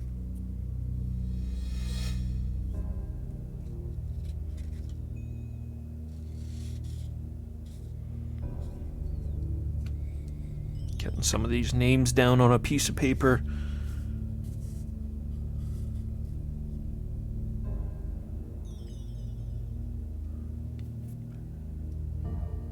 Yeah.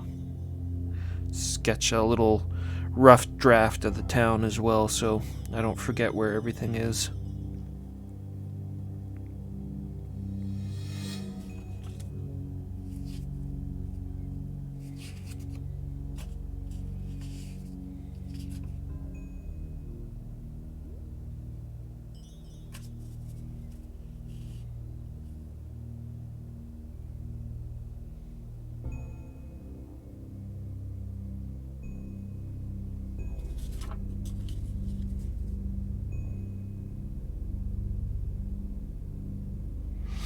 Okay. Magister. Thou dost not know what a magister does. The magister is the director of the seminarium. 'Tis the only school for mages in the entire land. One of my functions is to find gifted children for this school. When they are located, I bring them to the school. I was appointed as the magister for life. Seminarium. The seminarium is unique in all the land. For all mages are welcome to come here and study our records concerning spell research and magical activity. Any mage can study here in safety, knowing that this place is a sanctuary from violence. Passing travelers also stop here to access our library. Children. A young untrained mage can be quite dangerous. Therefore, these children must be brought to the seminarium for their own safety. For instance, take young Frelly. His father was a shopkeeper. What could a merchant teach his son about magical powers? Taking care of my students is a tiring but fulfilling duty. Young Frelly shows much promise, and Andirio is almost ready to graduate. Andrio hath quite a bit of youthful enthusiasm, and I find that most refreshing. But I do wish that he would use a bit more caution in his experiments. And the Hobbit is Freely, I'm guessing? I must confess that Freely is my favorite student. He is most brilliant, but the unfortunate thing is that he knows this. Sometimes I feel that he's simply too smart for his own good. How about travelers? Thou art not the first to be attracted to our facilities. In recent days, 2 visitors are memorable. First, there was the scholar Gweno. We could not help her as much as her interest was in historical matters. I suggested that she consult the library on Monk Isle. Less agreeable was the visit of the mage Batlin. He appeared to be most interested in the ancient inhabitants of this land, the Ophidians. Indeed, one might say that he was obsessed. Ah, thy mind is questing again. What shall we speak of now? Tell me about a spell book. Bring me 3 fresh mandrake roots, and I shall let thee have a spell book. The roots are found on Monk Isle. Without the mandrake roots, I can do nothing for thee. Return to Monk Isle and return with fresh roots of the mandrake. Well, there's a quest to get a spell book. Moonshade. Since thou art a visitor, I will explain a few things to thee. Moonshade is a city of mages and 4 mages. It's ruled by the adepts and served by the lesser mages. There's a lower class, the mundanes, but some of them are skilled artisans. Lesser mages. These are citizens who have pursued some sort of magical education. Although they know a few spells, they were not able to become adepts. Most become rangers or apothecaries.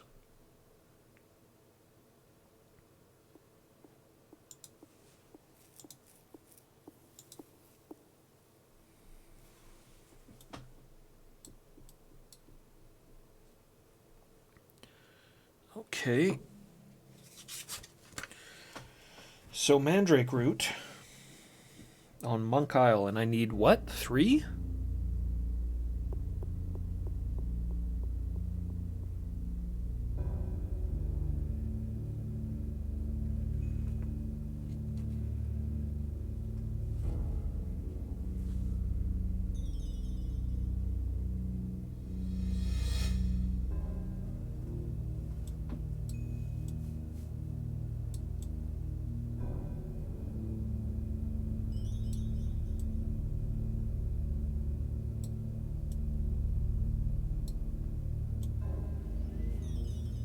Doesn't look like too much else going on here.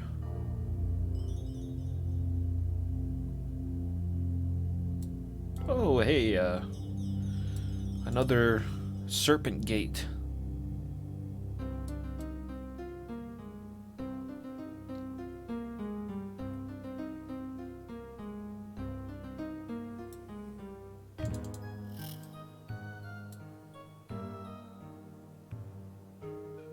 And then here we have... Oh, look at this guy. Hello there, I'm Mortegro, the necromage of Moonshade. What a fabulous fella he is. Necromage, that's a good title. Yes, that's a special sort of mage who specializes in magics that deal with dead things, as well as with the spirits of the dead themselves. Yes, as a necromage, I can commune with the spirits of the dead. I learn the secrets of the dead as well as the occasional portent of the future, but these seances are unpredictable in their results. Actually, that is rather unpleasant work. It's a bit discourteous to talk about it in mixed company, if thou dost know what I mean. In mixed company? Is he worried about offending his automaton?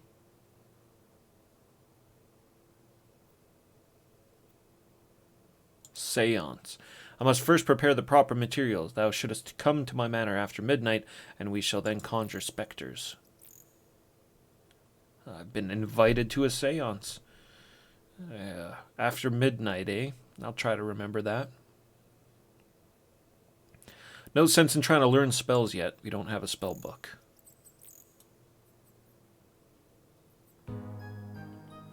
Though it would seem we're pretty close to one.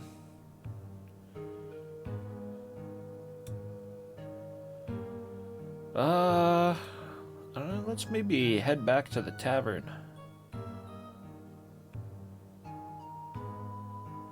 Usually a fair grouping of people at a tavern.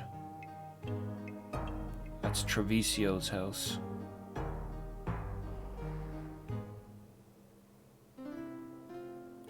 There was a provisioner as well.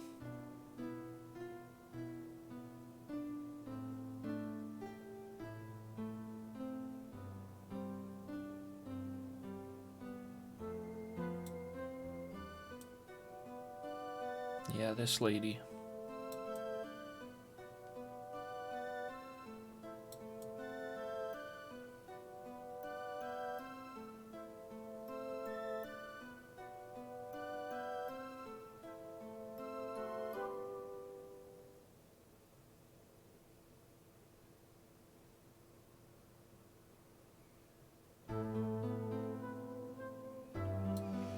All right, there's Hawk.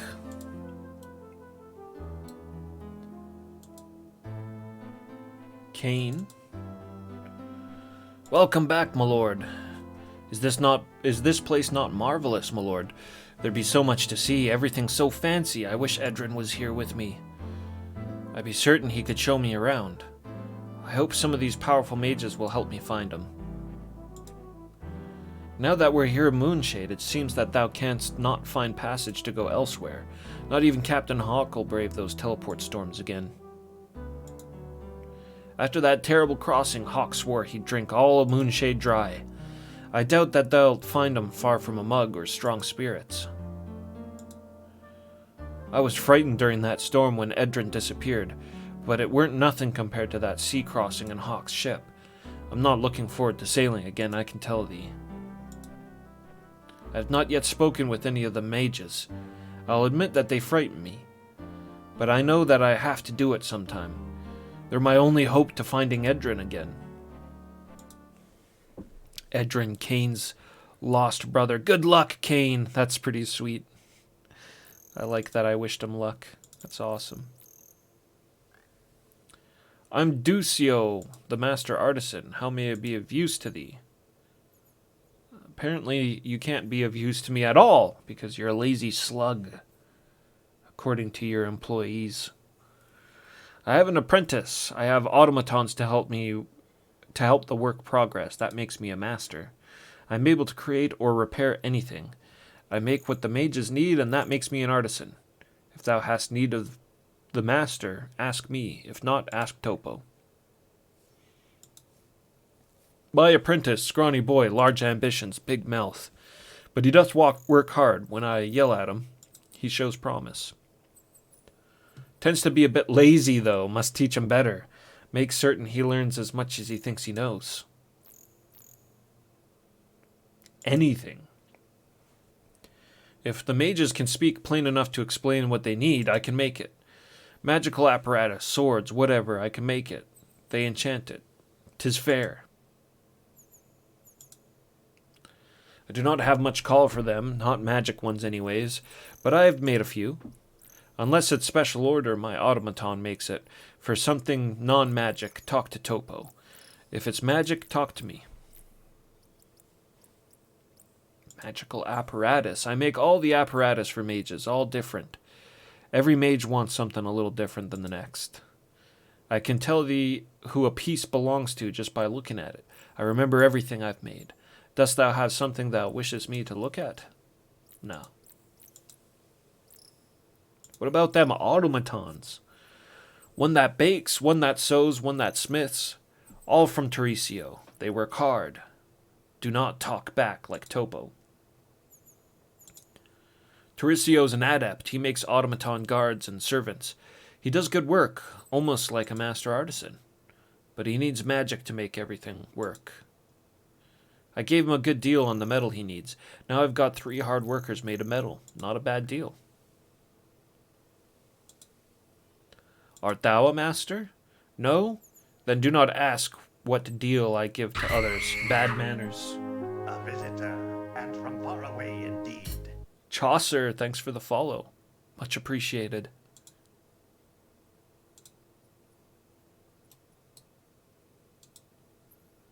And that's Rocco the innkeeper.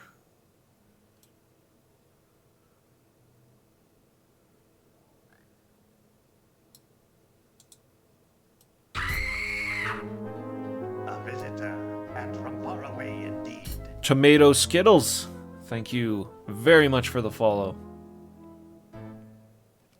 Tomato Skittles. Interesting flavor.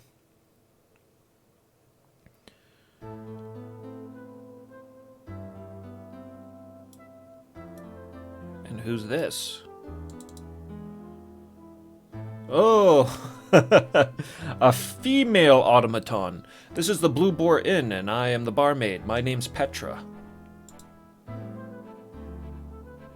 Barmaid. I serve Rocco in whatever function I can. Barmaid, cook, whatever needs to be done. Whatever. I've performed every job thou canst imagine here at the inn. Everything from painting the ceiling to keeping Mosh from stealing our fish. Can I bring thee something? They call her the Rat Woman, which is not a very kind description, but it's a reasonably true one, I'm sorry to say. There are others in town who can tell thee about her. She doth like fish. I will say that one thing for. I'll say that one thing for her. Big fan of fish. That Mosh. The Blue Boar Inn is the finest eating and drinking establishment in all of Moonshade, run by the finest man in all of Moonshade. Rocco the innkeeper, a finer man thou shalt not find.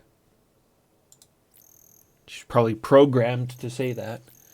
Thou mayest find Rocco a bit gruff, but he doth have a good heart. After all, he alone hath stood between Tarisio and me. At great peril to himself, I might add. Peril.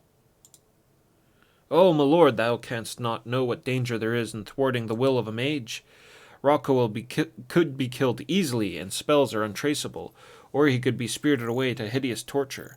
No one would be the wiser. So I look after him as best as I can, even though he doth care for me. It also helps that everyone believes the tale we have spread. And the tale is, Rocco hath led everyone to believe that he and Tarisio reached an agreement to have me work here to advertise Tarisio's skill.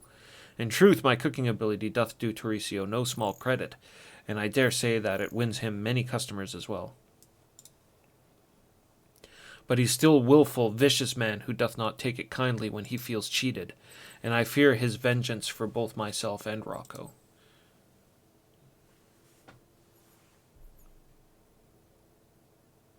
Not really, finding out here what the problem is.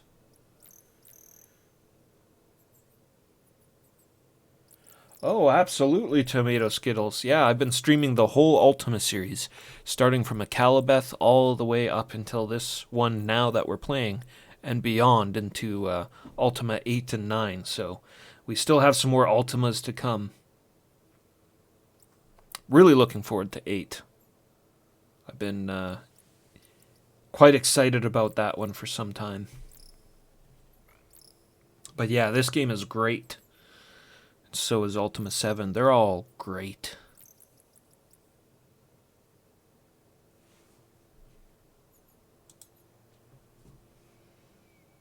Thou canst not have failed to notice that I'm an automaton. Tauricio is my maker. Curse his black heart. Tauricio is a man who feeds off the misery of others. He created me with the sole intent of having a captive to torment for the rest of his life. But I escaped, and Rocco took me in. I'm a magical construct, an animated body of metal. Yet I can think, I can reason, and I believe I care for others. Whether this means that I have soul locked away within the confines of mine hollow body, I do not know. All I do know is that I'm much more complex than the automatons Tauricio normally makes for other mages. If thou dost love, if thou hast compassion for others, if thou dost feel the injustice of the world, art thou not said to possess a soul? If I have all of these things, can I not say that I too have a soul? In this I'm unique, for none of the other automatons claim to feel emotions as I do, but I do not know why I should be different. Because Tauricio made you different so that he could torture your emotions, by the sounds of it. Other mages. Most mages do not wish to be disturbed by the presence of other living beings. Therefore, they come to Tauricio to provide them with servants and guards of undemanding metal. However, the magic did not originate with Tauricio. He's merely the latest master of the ancient spells, which he did find in certain buried ruins. It said that the automatons served those who dwelt in this land anciently. Even with all of his magic, Tauricio cannot construct new automatons. He can merely reanimate those broken automatons which are discovered in the ruins. Ah, so Petra would have been discovered in the ruins as well. What better servants to have? Automatons can exist for centuries without any maintenance at all. They ask nothing, they expect nothing.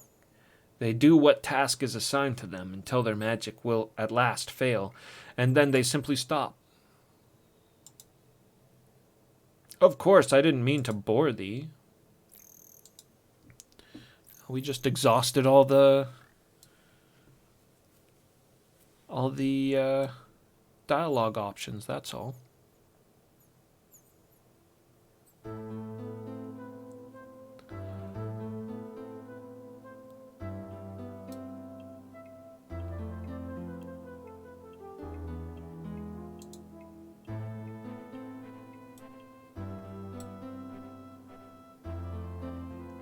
Okay, so Kane is in here with Hawk, but what happened to the other guy? We came here with 3 other people. A pleasure to see thee again, Morgan. So what can I do for ye, lad? Nothing. Nothing.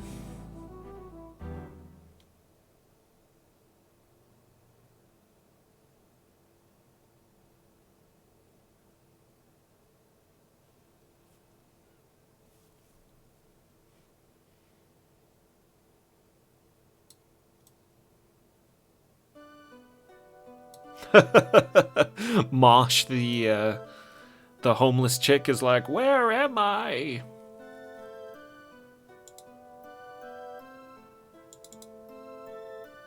Come to mother.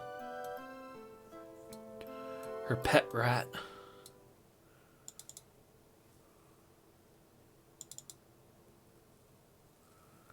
What a pleasure to meet thee. My name's Busia, and I tend this provision shop. Is there anything that I can help thee with?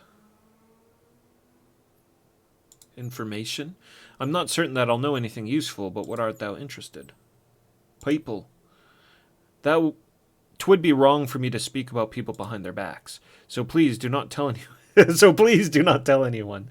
Dost thou desire to know about the townfolk or visitors? Townsfolk. Dost thou have any interest in mere mundanes or mages? I want to know about mundanes. Those of us who do not cast magic are a small and disrespected part of the society here. Whom dost thou desire to know about?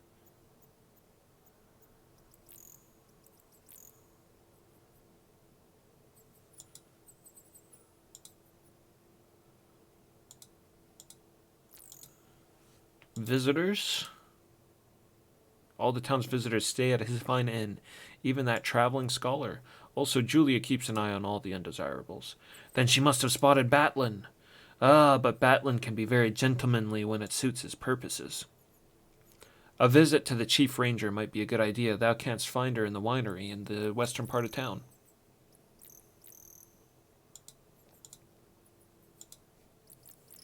Everything in this city revolves around the wizards and their cliques.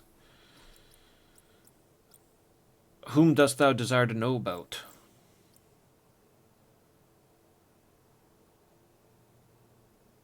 Minor mages. Well, there's Mortegro. His specialty is dead things, spirits, and burial rites. Not a pleasant fellow.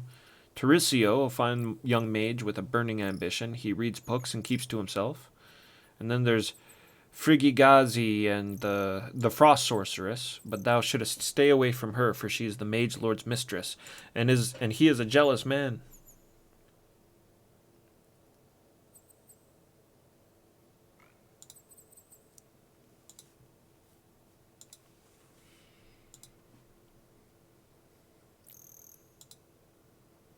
To exchange coins, I ask for a small percentage, and the money bartered. Dost thou agree to the charge? No, but it's good to know that she is the person to exchange cash with. I might exchange all of my cash to Moonshade Gilders.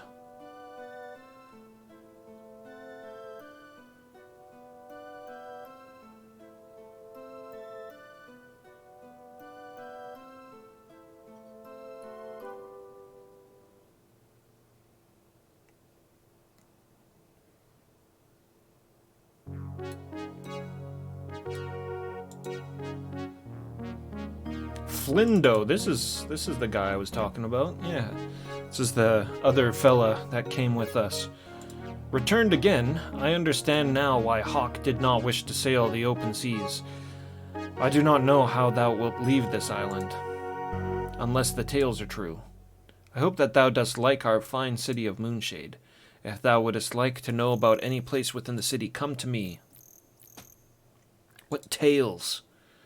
As thou mayest imagine, Moonshade hath its share of tall tales and stories. In fact, many of them are started by the mages in question to enhance their reputations. But if thou dost listen to the tales, there are ancient passages that connect to the other islands. Or, for that matter, some say that the Mad Mage can teleport anywhere he likes. Passages, I know nothing other than the fact that they are said to exist and that they are supposedly fraught with peril. Perhaps if thou dost ask Fedabiblio, he could confirm it, even tell thee where they are. Fedabiblio is the magister of Moonshade. It is his duty to test the children throughout the land and bring them to Moonshade for training. Thou mayest find him at the seminarium. It makes my very skin crawl, my lord, to think the damage an untutored mage could do. Yeah, we've been there, the seminarium. Mad Mage. His name is actually Erstrom, but everybody here refers to him as the Mad Mage. 'Tis a very complex situation, my lord. Erstrom trained all of the adepts in Moonshade, and as their master, he's a threat to them because he's still more powerful than they are. As I said before, mages are nothing if not prideful, so it is now forbidden for any to visit Erstrom. Which, from what I am told, is fine with him. If thou wishest to try and contact the Mad Mage, thou canst try speaking with Pothos. I believe they still maintain a contact of sorts. Pothos. Pothos is the apothecary. He had some small magical ability, but not enough to enter the ranks of the adepts. So he makes a living selling reagents and potions.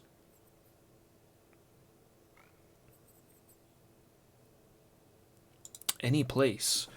There are many places that thou wilt want to visit whilst thou art here.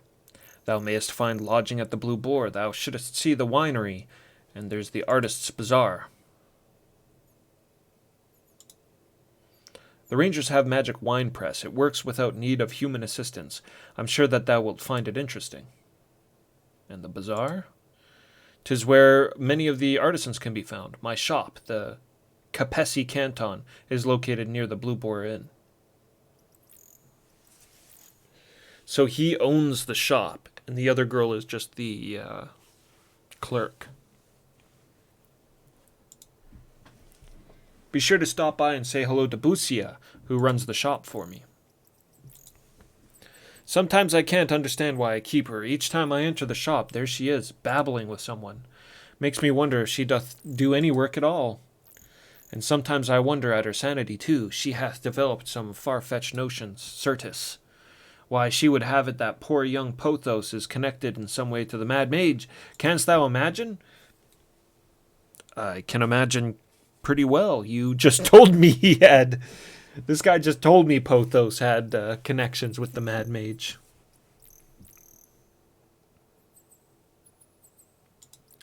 Blue Boar. The Blue Boar is a tavern here. It provides food, lodgings at a reasonable rate for Moonshade. Thou wilt sometimes find some of the less reclusive mages there. Be careful not to offend any of them, for they may call thee out into a magical duel. I'll just run through the magic and lodge my broadsword into their brains.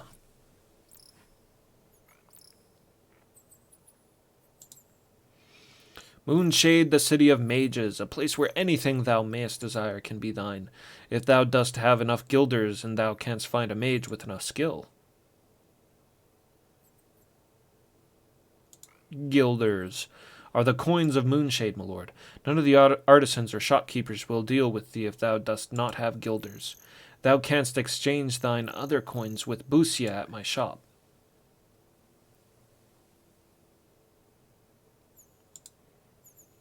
That is where all the novice mages are taught. Look for the youngsters in the street and thou wilt find it. Connections. Although I'm not a mage, I'm an influential man in Moonshade because my shop provides the staples of life of this secluded island. Why, I even know the Mage Lord's mistress. In fact, this is what I shall do for thee. Since thou didst make it possible for Hawk to sail us here, I shall repay thee. I shall arrange for thee to meet with the Mage Lord himself. This is quite an honor, Morgan. This will take time, but I can arrange this. And thou mayest find that some of the mages are very reclusive and will not speak to thee without proper introduction. Ah, yes, Filbercio is quite a ladies' man, and what woman would not jump at the opportunity to win the Mage Lord's favor? For now, Fridigazi holds the Mage Lord's eye, and from what I have seen, Filbercio seems to have found a way to thaw the charms of that cold mage. Though I've heard that Fridigazi's not always so cool, and that I have been told that Filbercio hath not been faithful, shall we say. Filbercio hath been trying to coerce Columna into a dalliance for some time. I don't know that word. But she will have nothing to do with him. As Filbercio doth not take being rebuffed lightly, he hired Stefano to steal something of Columna's from Tauricio, to use as blackmail. So the Mage Lord may prevail in this intended infidelity, if Frigidazi doth not discover him. Of course, this is not the Mage Lord's only indiscretion, as I have the story from Julia, who found out from Filbercio during the night of stolen passion. Oh, yeah. Filbercio the Mage Lord getting around town. Chaucer, how's it going? Thanks for that follow earlier.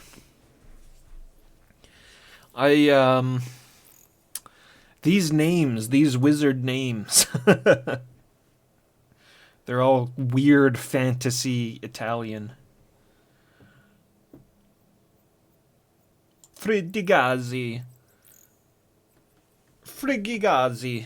specializes in cold-related spells. She's the great beauty, but she's rather cold to everyone. Perhaps I should not say this, but I think Frigidazi is using Filbercio to gain status within the ranks of the adepts. Columna. There is not too much to say about Columna. She's one of Moonshade's most reclusive mages. I think that is what makes her so attractive to Filbercio. She seems unattainable. Why she insists on dallying with that scum Tauricio, I will never know. She would do better with the Mage Lord. This guy's a big Mage Lord fan. Anyway, thou dost look at it. Stefano. Stefano's a thief of some skill, with a bit of magical ability. He tends to live from one disaster to another, though he would like to see himself as a great lord somewhere someday. Stefano would do better practicing his magic, but he would rather be a skilled thief than a novice mage. Tauricio, I hate to even utter his name. It leaves a bitter taste in my mouth. Tauricio specializes in creating the magical automatons that most of the mages prefer as their servants. I will grant that he's skilled enough, but he doth have the ethics of a snake. 'Tis a good thing Petra escaped from his sickening clutches and has Rocco to protect her. Rocco's the innkeeper of the Blue Boar. Although Rocco can be quite gruff, he's devoted to Petra. If thou asked me, I would say it's a perfect match, Rocco and Petra. He can complain as much as he wants, and she still takes care of him.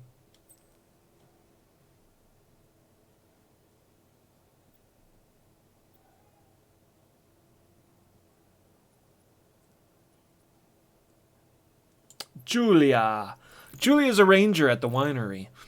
She's a rather handsome woman, very no-nonsense sort. And Petra's the automaton at Blue Boar. Tauricio created her. I have only heard a bit of the tale, so thou shouldest go speak to Petra directly to hear the right of it. In short, Tauricio had a vile intent for Petra, but she escaped, and Rocco took her in and watches over her. Yeah, we heard it all.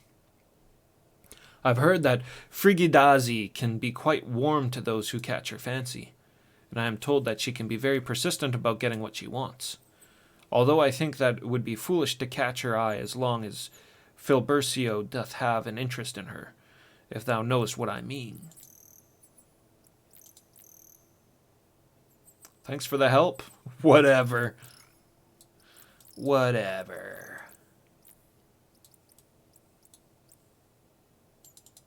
Magical wine. Yes, I want to give you this wine.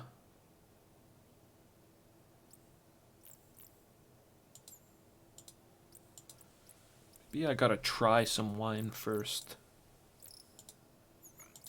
25 guilders for a bottle of iced wine. Let's see if she'll take 15. 22! It's not a great amount. I'll give you 18. 21? Listen, 20 for that bottle of wine, and we got a deal. Our wine is in great demand during these hard times, my lord, so practices are higher than they once were. Prices, sorry. Wilt thou agree to 20 guilders? Yeah. That's the price I set. I'll take one. No.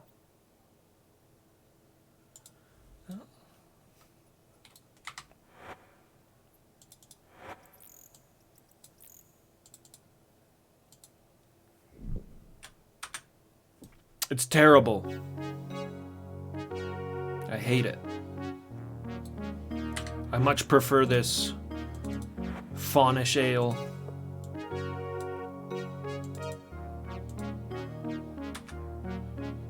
Oh yeah, that's the good stuff.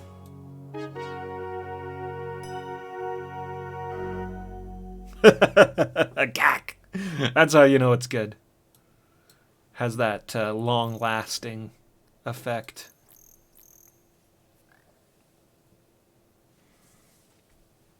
So that, God, what was his name? That shop owner is going to talk to the Mage Lord for us, apparently. I'll have to remember he likes to hang out in here. Flindo.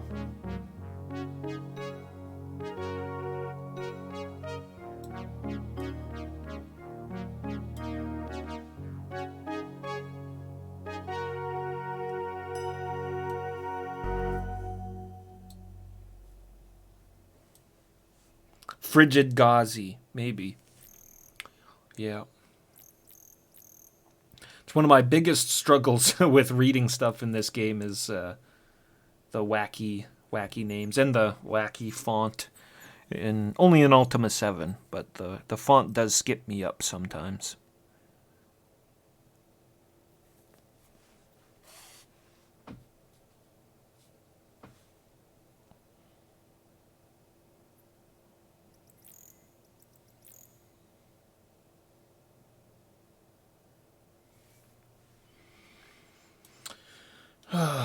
Any other place I haven't been yet? I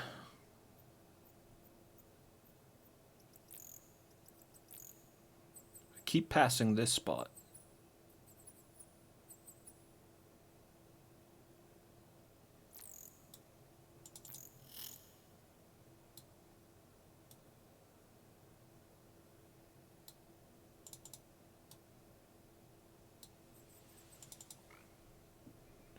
I'm the servant and protector of Pothos. Okay. So this is the apothecaries. But he doesn't seem to be home at the moment. Doesn't seem to be home at the moment. Maybe we can use that to our advantage. Look at this. Some magic boots. And another magic axe.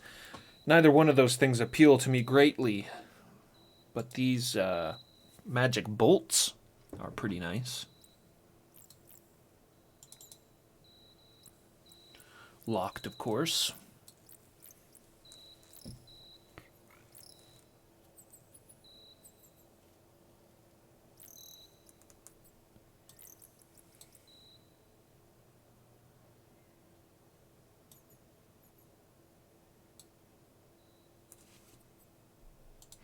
These automatons give me the sense that I'm not going to be able to nab some stuff from this house, though. Macaw, fight the town! We'll get there.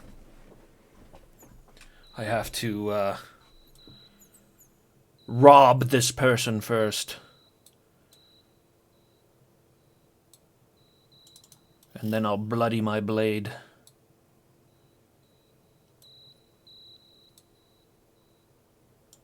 Bloodthirsty macaw, welcome. All right, I'm going to close this door and we'll go through these drawers and toss this room. 23 gold coins. You can do better than that.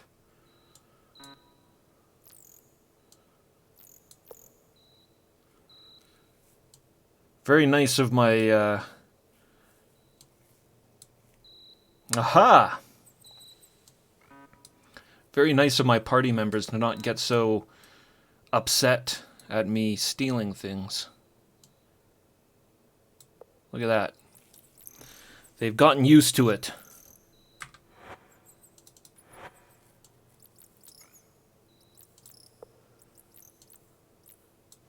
I mean taking things. The Avatar doesn't steal.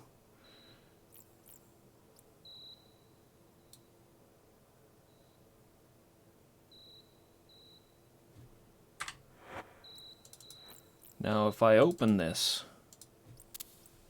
is it gonna piss this guy off? These guys aren't very good guards.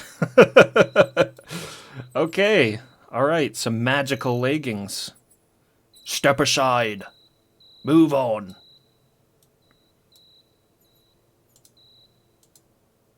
A glass sword.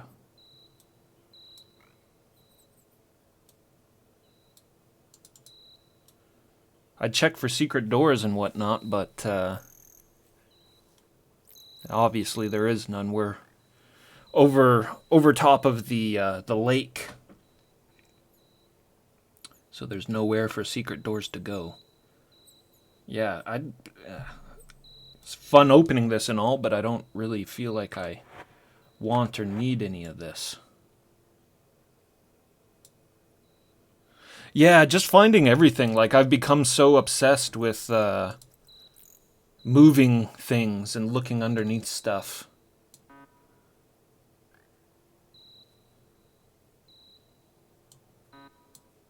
Doubt there's anything underneath these objects, though this is kind of the reward room. Gotta remember, too, to put the things down. If you just lift it up like that, then you're not gonna see what's underneath it. You gotta put the item down. Oh, don't touch that! I think this guy just noticed I was screwing around. No. We'll save on danger.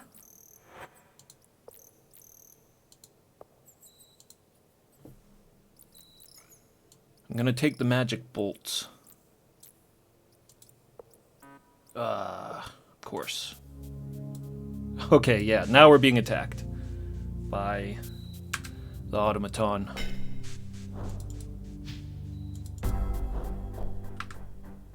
Aye!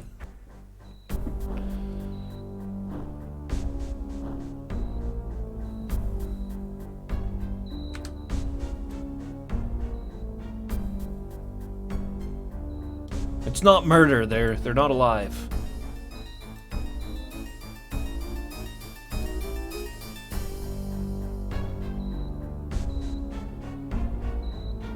Seems we got away with it.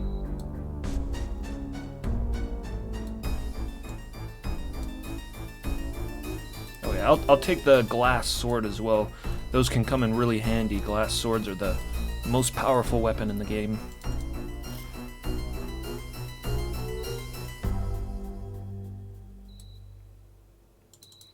No other secrets?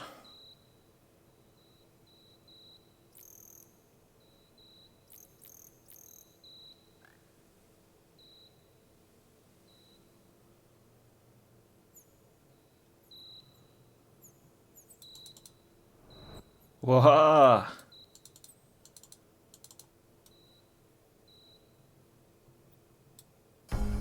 Ooh! A zombie.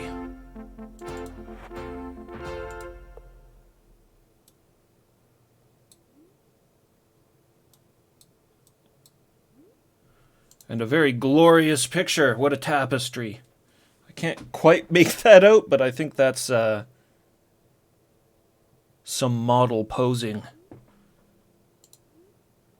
And a lightning whip.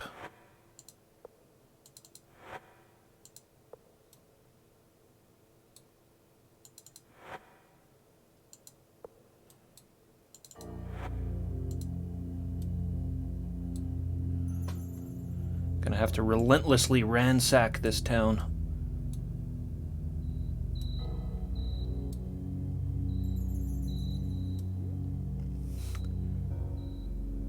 A Dallas Cowboys cheerleader, that's what that is?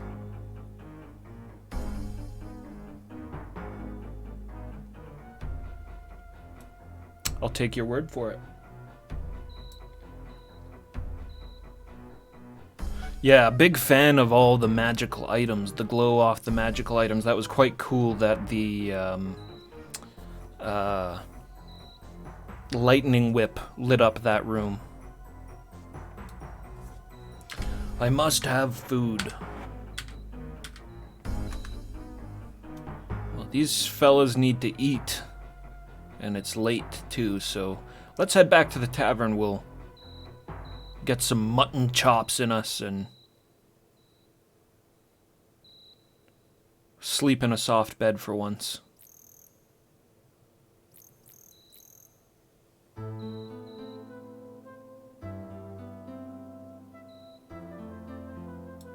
Yeah, nobody seems too upset at me killing that automaton.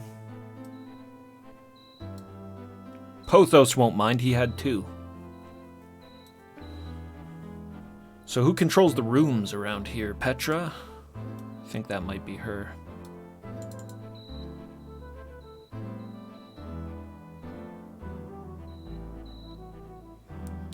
Can I bring thee anything, my lord? Let's get a room. Cost is 12 guilders per person. That's pretty expensive, but we'll take it. Plenty of money. Northwest corner room. And we'll get some food as well. Fine selection of meals available for thee to choose from. Art thou hungry, my lord? Yes. Ravenous. I'll take, oh, roast lamb. Yes. I believe thou wilt find the taste to thy liking. I charge 35 guilders for my lamb roast. I mean, I'm not made out of money.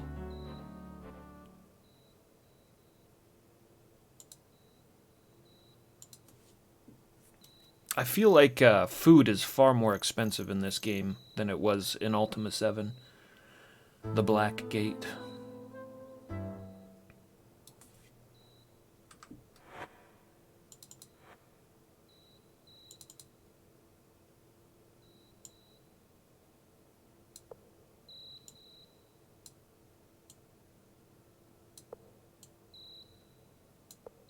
Where's our room key? Which one is it? I don't think it's this. I think this is Porthos's key. Pothos. Oh, must be this one.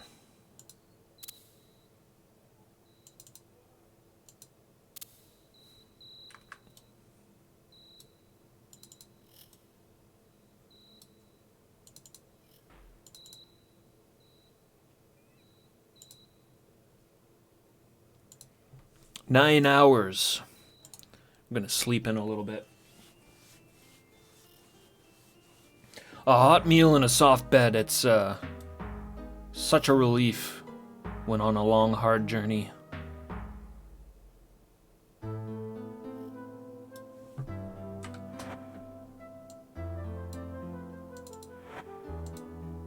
So we do still have a bit of our own provisions. We're gonna just draw from that, I guess. I really don't have that much provisions anymore. Deer. And YOLO can have ribs. And the Avatar just needs milk, that's all. Large quantities of milk.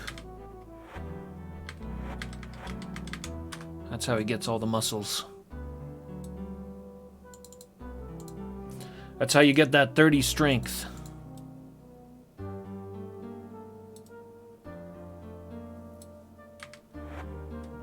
So I'm still hungry. Everybody else is fine, though.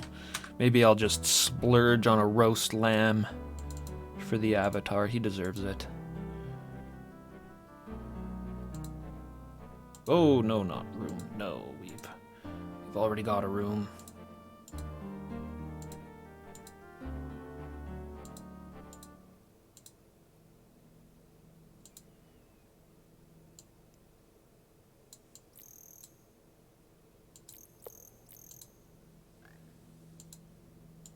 She dropped the price by 5 right off the bat. I'll agree to that. How many lamb roasts would you like? I'll just take the one. Is this gonna get a sweet lamb roast Sprite? No, it looks like deer meat.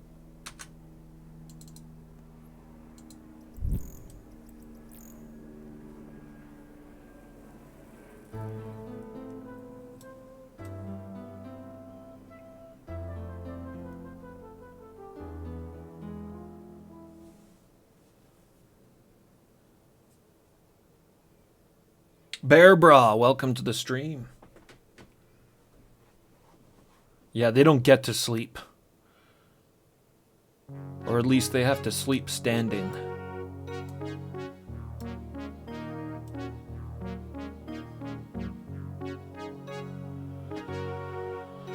Now, where's that other guy? What was his name? Fleedo or Flodo. Flingo. Something like that.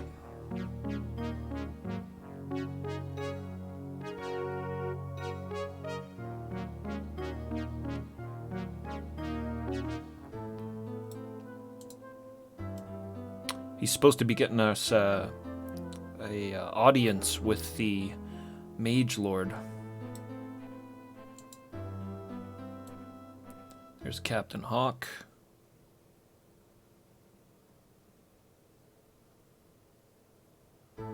Yeah, where is this guy? He was in the Ranger's house.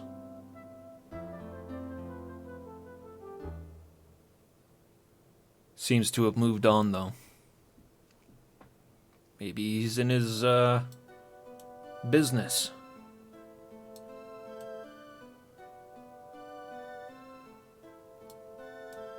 No.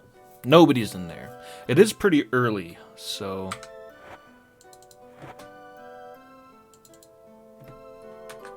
yeah, the schedules might be late.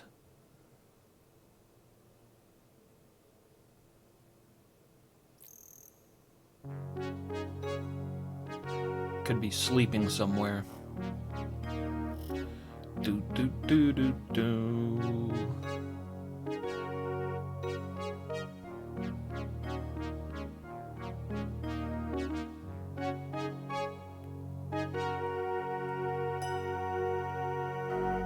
Alright, let's check these houses up north.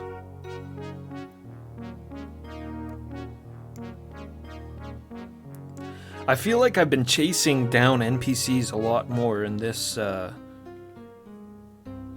I was in the Black Gate.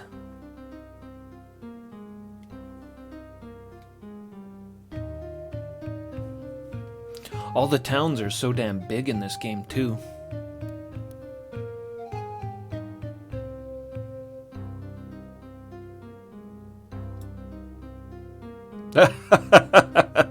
There's Mosh. Mosh sleeping in her hobo hut.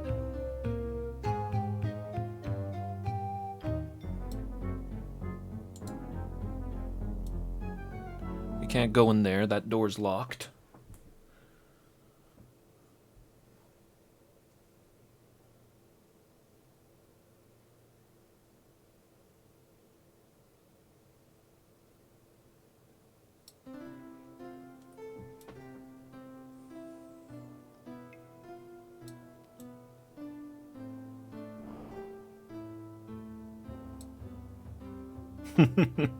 These robots sewing.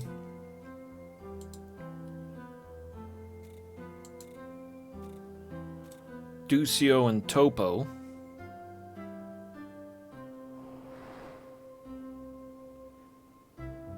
That's the Treviso, the man who makes the automatons. Jeez, I should, after finding that door underneath that staircase, I should be clicking everywhere, I feel like.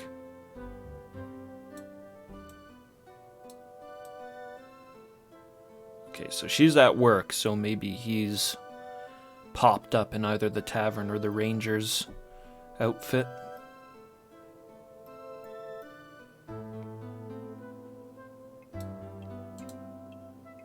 Flindo, that's the one.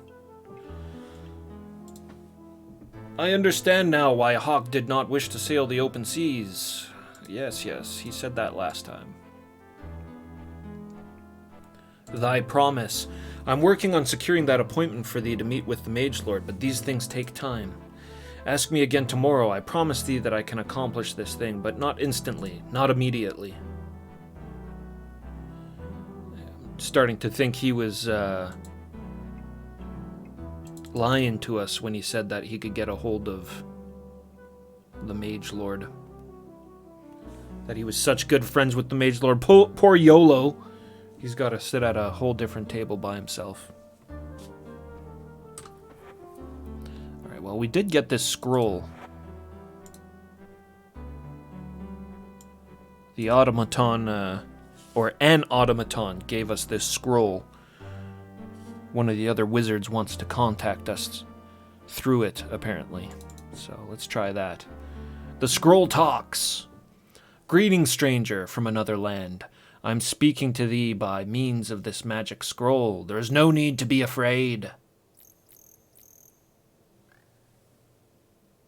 Stranger from another land. I haven't been called that for a long time. That's the old 1, 2, 3 days. Afraid?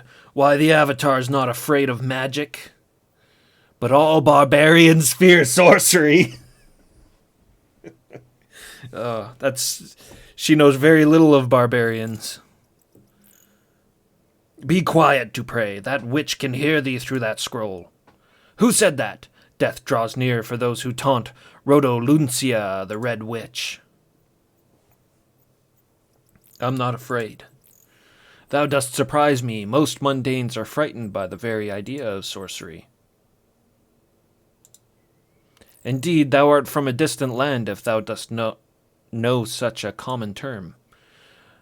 The world is divided into two sorts of men, those who can handle magics and mere ordinary folk. Common folk such as thee and thy companions are known as the mundane.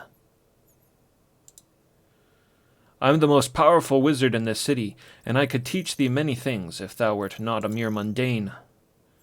But the Avatar is not a mundane. What is that, they say? What is this that they say? Thou dost speak overly much, Dupre. Yeah, Dupre already got us in trouble in Fawn. Thou art not a mage, or I would have detected thy powers by now. Or perhaps thou dost shield thine abilities from my senses. Most interesting.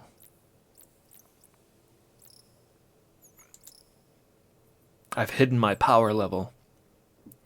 So my servant told thee that I sit on the Council of Mages. Perhaps I shall dismantle him to adjust a loose tongue. Indeed, I'm one of the three who rule this city, along with Gustasio, the Decrepit, and that weak-willed profligate Filbercio. Not so fast. Thou shouldst know that I met with thine ally, the fat and loathsome sage called Batlin. He traveled with a demon named Palos. Where did Batlin obtain such power? If I had this power, I could rule Serpent Isle. Reveal to me the secret of controlling demon folk, and I shall reward thee with magic beyond thy comprehension. I don't know how to control demon folk. And he doesn't even have a demon, it's a wingless gargoyle. I shall contact thee again when perhaps thou shalt be more receptive to my offers. Adieu.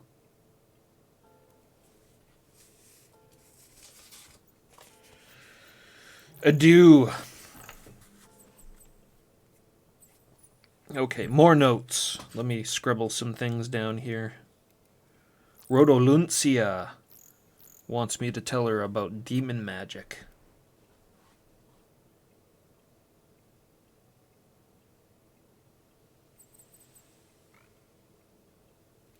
Yeah, no quest markers in this game. You need a pencil and a pad of paper.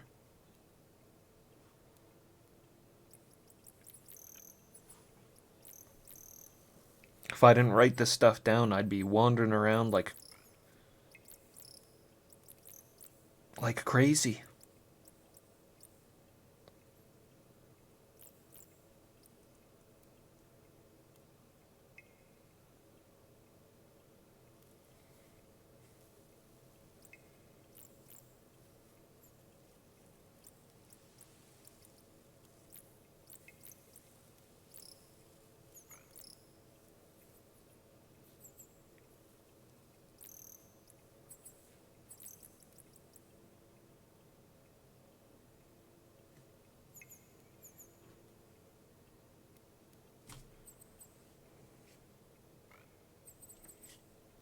Okay.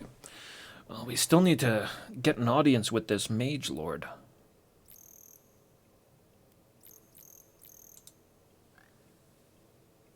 Seems like if that's going to happen, it'll be tomorrow. In the game tomorrow.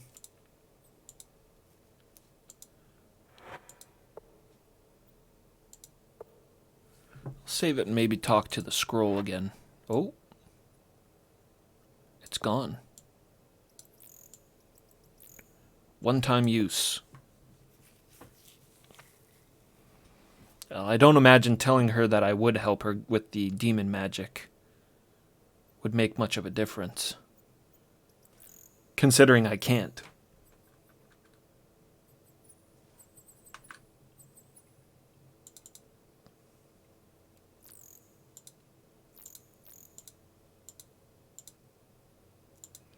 Thy promise.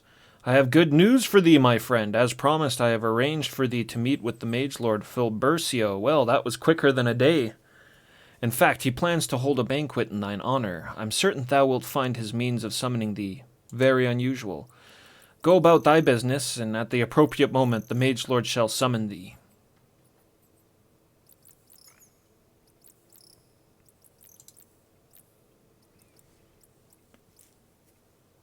Go about thy business.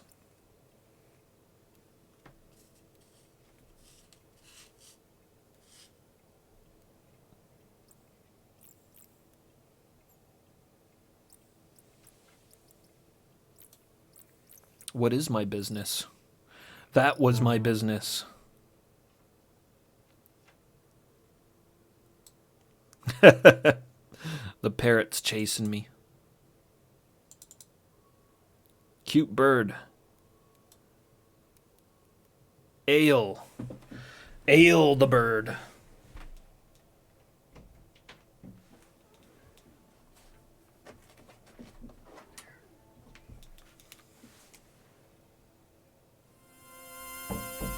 Oh, there we go. It's just letting my cat in the room and we get warped off. This is Filbercio, the ladies' man. He looks quite the ladies' man. Please be seated. We have been waiting for thee. I'm the Mage Lord, Filbercio. Allow me to introduce the others first. My fellow members of the Council of Mages, Adept Gustasio. Thou needest not worry, my lord. We have brought thee here against thy will, but only that we may get to know thee. Thou art free to leave once this dinner is concluded. Quite right, Gustasio, and here is an adept, Rodoluncia, whom I believe thou hast met. Filbercio is never lacking in social graces, my lord. Now, if he only attended to the problems of Moonshade as he doth attend to his mistresses, speaking of which... Ahem! Also present is my dinner companion, is the most charming Frigidazi. Frigigazi. She too is a mage. Welcome to thee. These cursed teleportation storms have made travel so difficult that we are becoming isolated. It hath disturbed everyone, but it is good to see a new face. Good mages, this is the adventurer from a distant land whose arrival was foretold in our conjurings. Could he be responsible for the storms which plague the land, or for the growing strangeness which afflict our spellcasting? I hope, my dear, that he is the solution to our problems, rather than the cause. Thou art a fool, Mage Lord. Our guest is most certainly a factor in the supernatural disturbances that are threatening our world. Let us question him now. The digitized faces are out of control. Flamas! Oh, how rude! Must thou stop this? How darest thou? Nice. Thank you. This guy cooled me off. See here, Rodoluncia. This stranger may have secrets, as do we all, but I will not condone treating a guest of the council like a criminal. Thou dost dare to interfere with my spells? Mage Lord, I demand that thou reprimand this sorcerer. My dear, calm thyself. Perhaps our visitors shall tell us all without the use of force.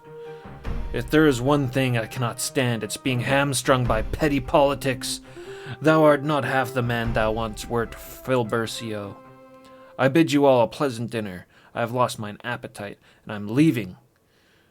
But mark my words, I shall have my way. Goodbye, witch. Good riddance. Yeah, the digitized faces is... They are out of control. Some very good faces in this game. These are pretty normal ones compared to some of the others we've seen so far. And to think she was once a young and beautiful sorceress before her ambitions turned her cold and heartless. Pardon me. I beg thy pardon, Mage Lord Filbercio, but I have an urgent message for thee. I regret to report that my attempts to locate any significant quantity of the reagent blood moss has been met with failure.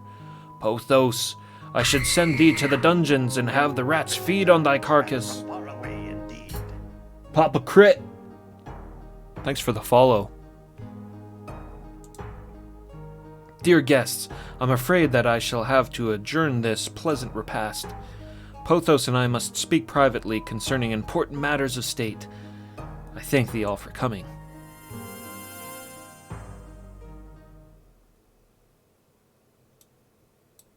And leave me with all the food. That's good, because our supplies just ran dry.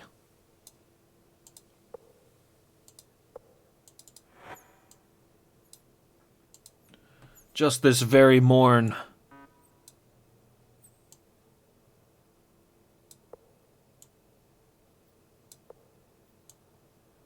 Some meat and pancakes. And whatever that is. Hornfish. Too heavy. Demon roast.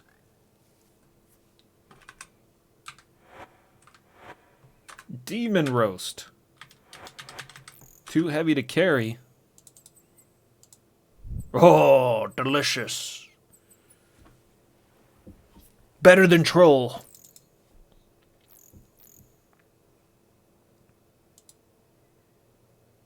Stuff myself on demon roast.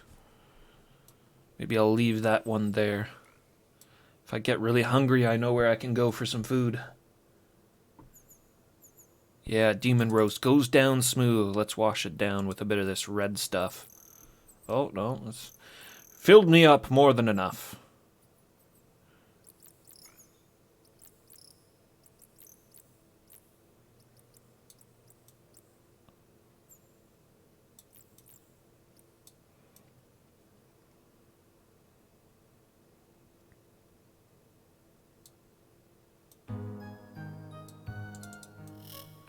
What do we got here? Just nab this magic scroll sitting around, doing nothing. I think it's Shamino holding on to the scrolls. Actually, you know what? If I'm gonna get a spell book, maybe I'll just leave the scrolls, and then I can go around and pick them up when I actually have a place to put them. That isn't just in a bag.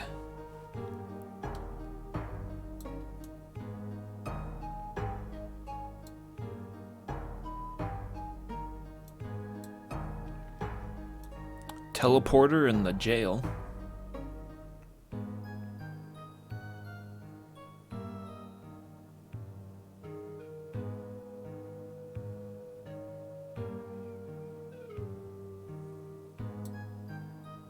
Oh, that's a kind of a cool painting.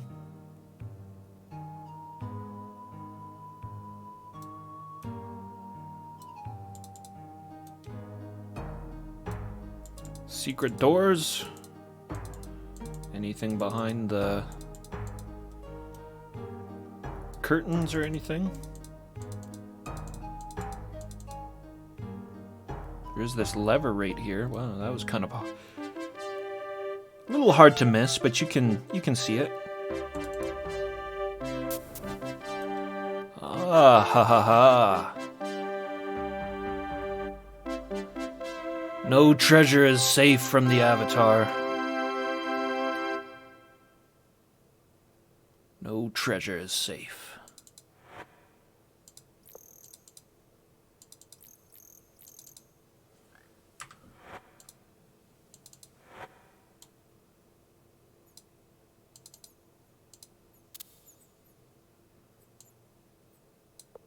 I mean, that's what they get for letting a guy that looks like this into their castle.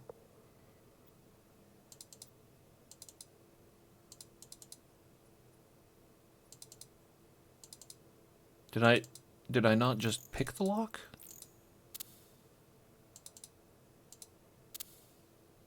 I should save it before this. I don't want to lose all my picks. Don't mind losing a couple, but...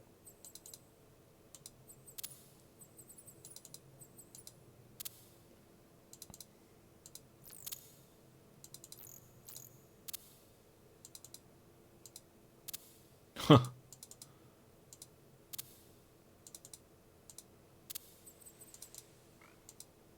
Oh.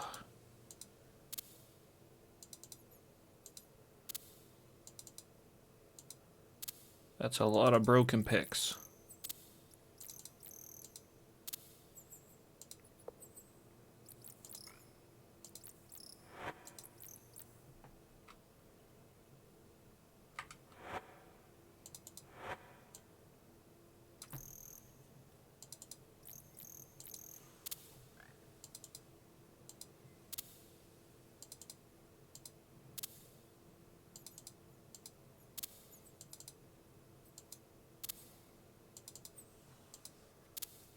when I run into something like this, it makes me think that there's certain chests that are like, you know, the values are different on them to make it so that they're harder to pick.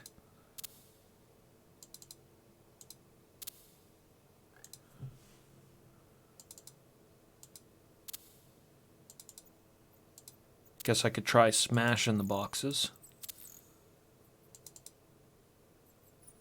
Dex based, yeah, maybe. And my dex is quite low.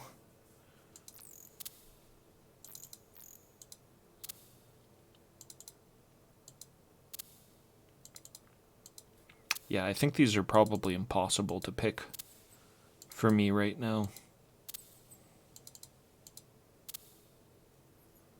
It's not happening.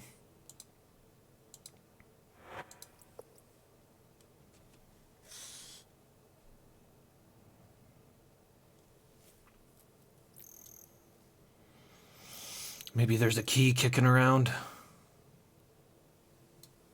Keys?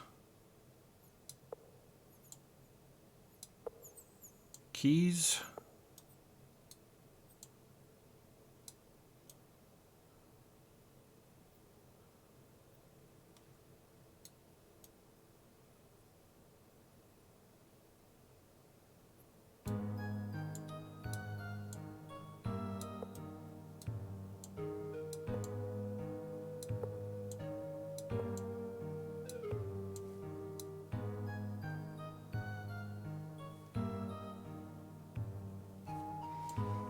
Yeah, now will he say that I think he'll say that only if it has to be opened by a key.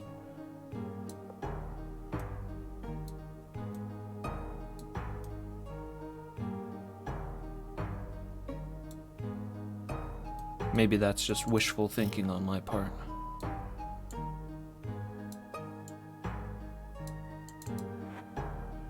Several books, The Dwellers of the Serpent Isles.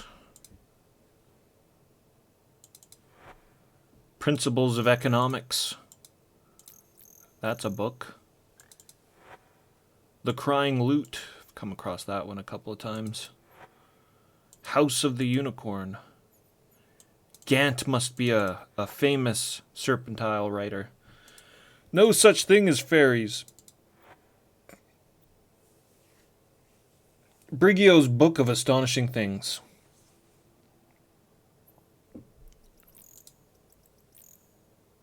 Wands, fire wands, lightning wands, magician's wands.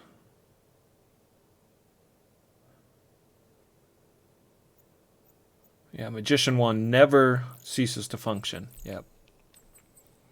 Fire doom staff, lethality itself. It's pretty hard on your party members too.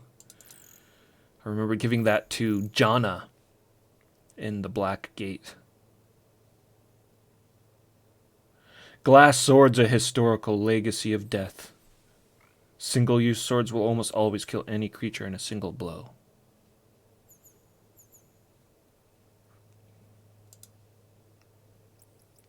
Burst arrows and venom daggers. It's the perfect assassination weapon. See Algener's History, assassination of Baron Johann IV.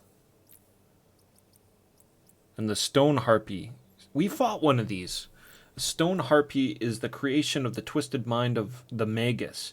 It's reputed to be magically triggered by the close approach of any creature.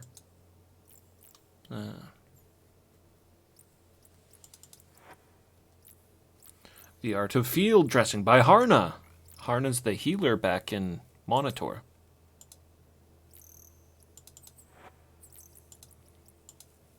There was something in there about a corpse-littered ground.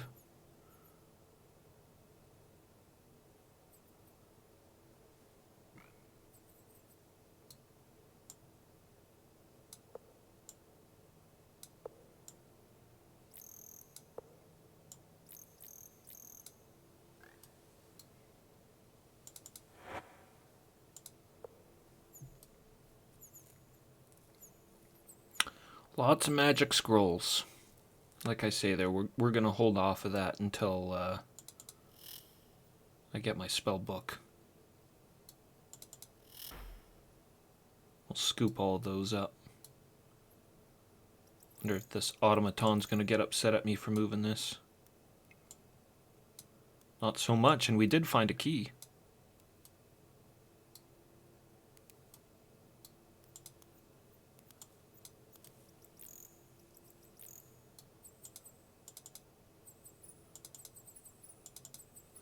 Of course, that could be just for this door.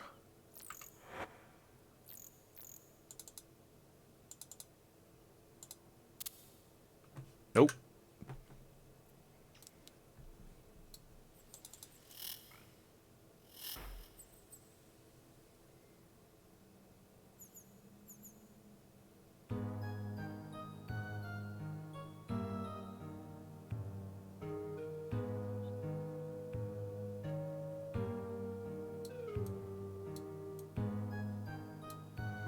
Okay, come on, key.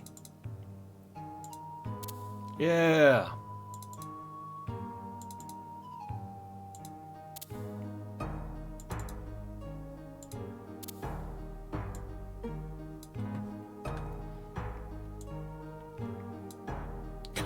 Can't get there.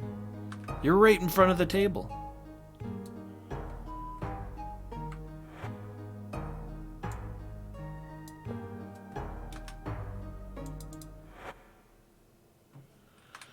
Cash. Oh.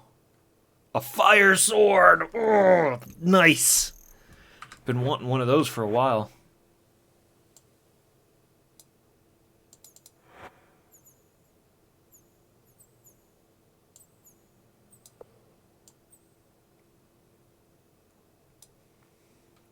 It's a bit of a shame because I do like the sort of defense on Dupre. Him being our paladin and sort of tank. Last time I put the fire sword on Shamino, but he's so good with the magic axe.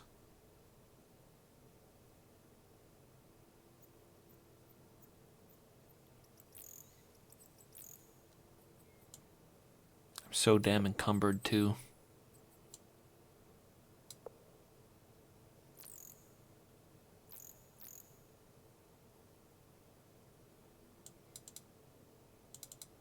Have a drink, Dupre.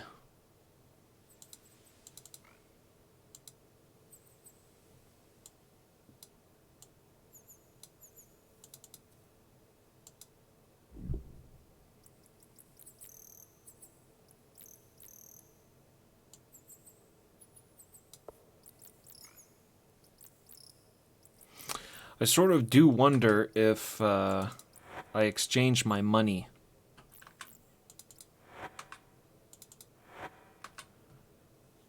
I might free up some weight. Let's do that. I know where that is. It's not going anywhere now. I left behind the leather magical whip there as well.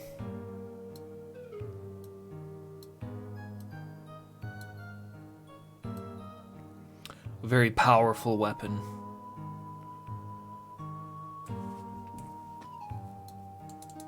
Tend to put that in the hands of Julia, but the last time I saw her, I was locked in Castle Britannia with her.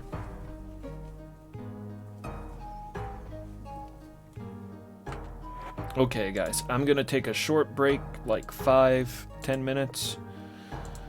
Stretch, get some drink in me. And we'll be right back with more Ultima adventures. See you soon.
Howdy.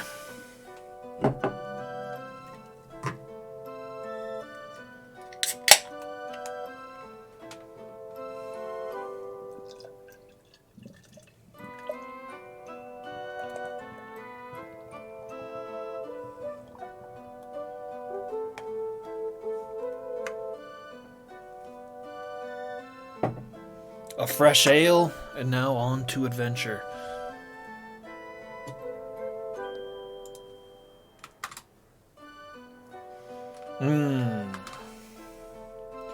Should kill this peaceful music.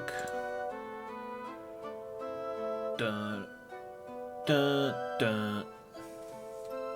Dun, dun, dun, dun, dun.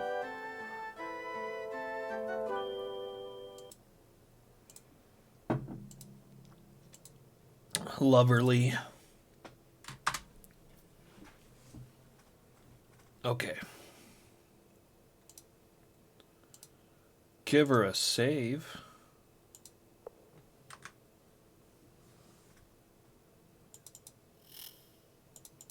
Okay, good. Doors aren't locked any longer. So I'm not leaving behind all those goods. I want to go to the provisioner and sell some of this money I have. Not sell, exchange some of this money I have. And hopefully lighten the load a little bit.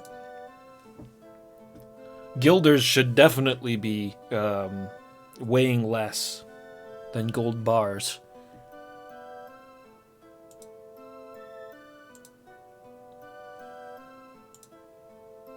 I agree to the charge. We'll get guilders. I will exchange gold bars. Oh, she does nuggets too. Give thee 600 guilders for every gold bar thou hast. Yes, yes.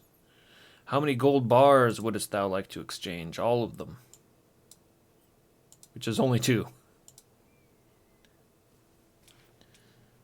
1,200 guilders.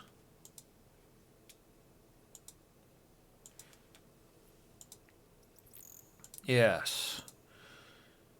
Guilders. We'll do gold nuggets now. I got plenty of those. Only 30.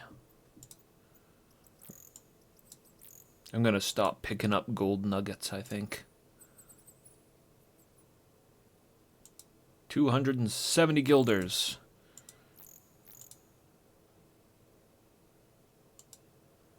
Exchange more coins. We'll exchange Filari. We don't need that.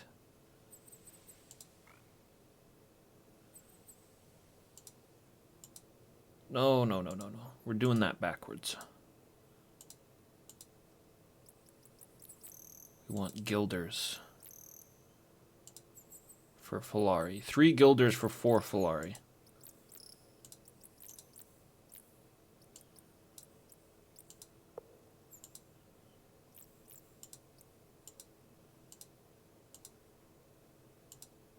Just going to exchange everything into guilders. Oh, except for maybe Montari, because Montari is what I use to train my guys with. It doesn't matter.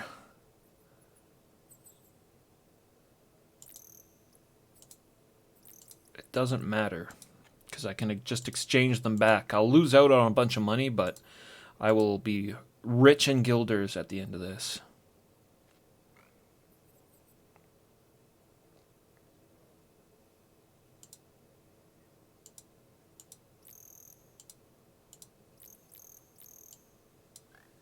Oh, it's a lot of gold coins.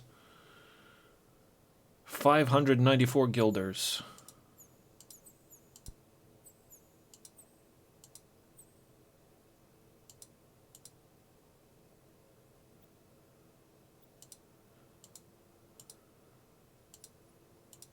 I probably don't have much Montari because... Oh, it's more than I thought.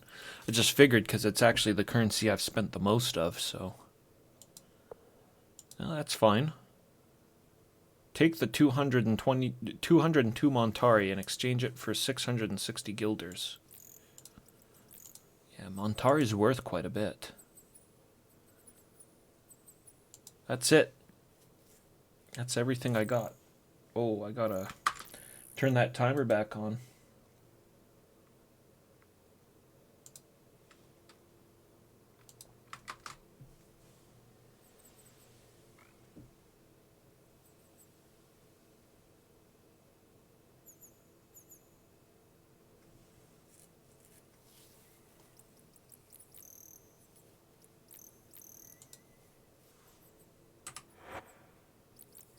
Guilders. So many guilders. I'm rich! I'm rich!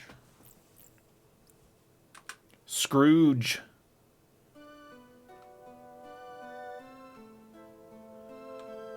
That's not even all the guilders I'm gonna get yet either. I'm gonna have more guilders. I'm gonna trade in all my gems over here at the craftsman shop. A visitor, and from Hesh far away Balatine. Thanks for the follow. Much appreciated. Welcome. Pull up a clump of garbage and sit by the fire, and we shall play some Ultima.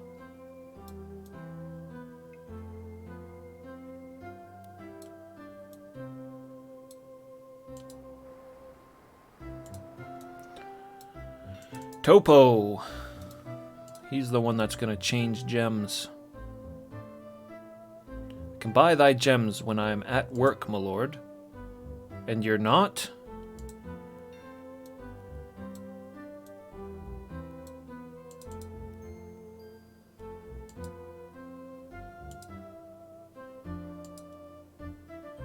You're at work. Yes, silly bugger.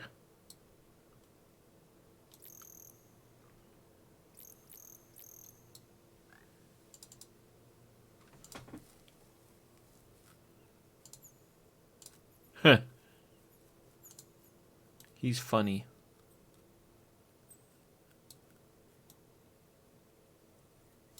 So many guilders. How's my weight?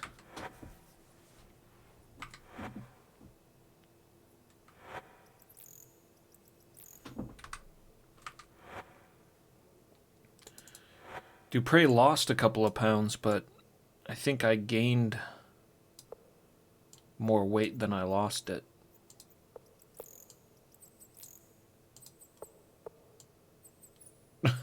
I have so many guilders.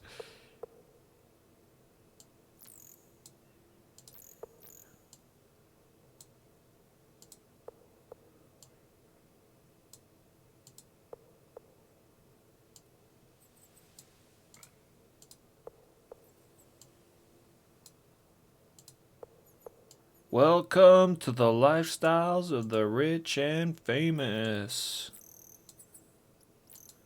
Look at all this money.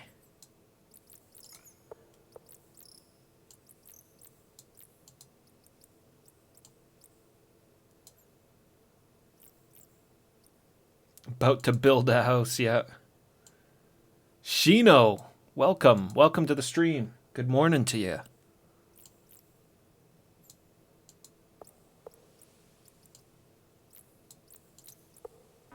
Burp. I'm rich. I'm rich.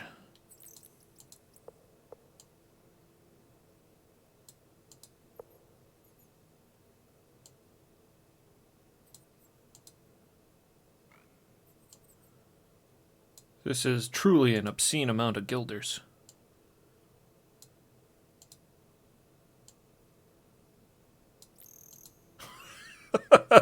Shit, man.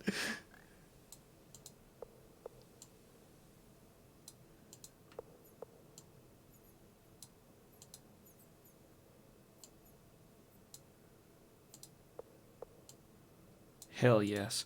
I should have did this in my room at the inn.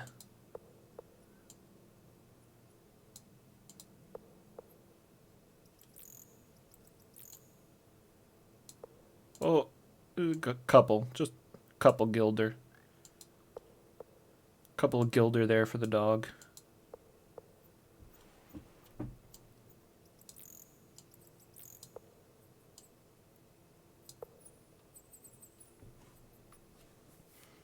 What was this key from? Oh yeah, that was Pothos's house. So we can probably put that in the key bag now.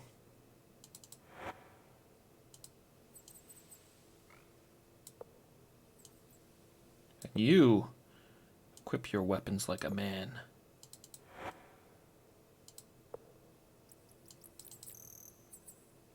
Hey, wait, didn't I toss this loot? I thought I tossed the extra loot.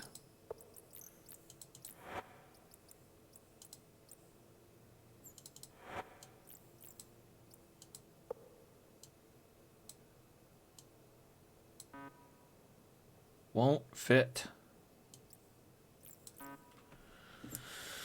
Too much stuff. Constant problem in Ultima. Too much dang stuff. That's why I've started to leave certain things behind, even like really good stuff, you know, like magical weapons and items. Sometimes you gotta think, is this worth carrying around right now? If I was the type to just equip everybody in the best stuff all the time, maybe, but as you can see, that's not the case. My avatar's walking around with barely nothing.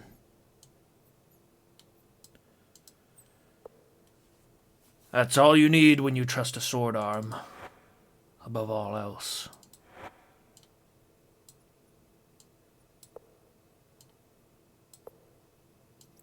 A mighty blade and the will to swing it. Ah, blast you.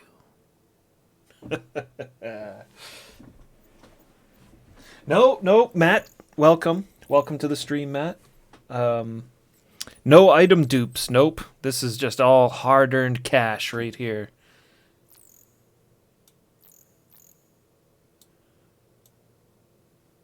I am kind of worried about leaving it behind. Maybe I'll save it before I walk away.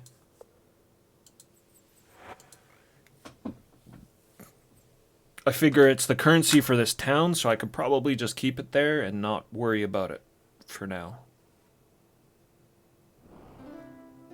I do want to exchange the gems, though. They weigh quite a bit. If I can exchange the gems, then we can get even more guilders.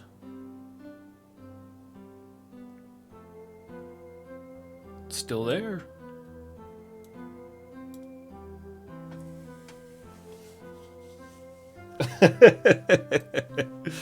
Oh no, what shall we do? Maybe liberate some of this money from the Avatar. They better not. I've counted every single stack.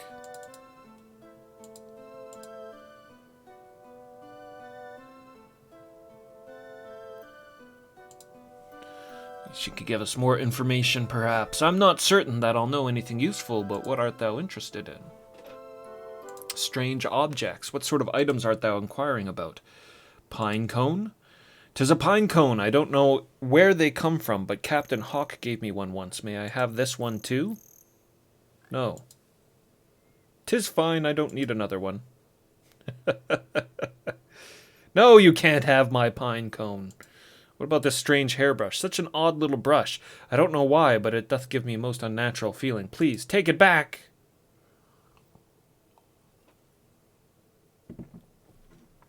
How about this very ladylike fur cap? Why, I sold that cap myself from this very shop. Ordered it special from the furrier in Monitor. She obtained it from the far north where the trappers hunt bears, snow leopards, and the man-eating guani.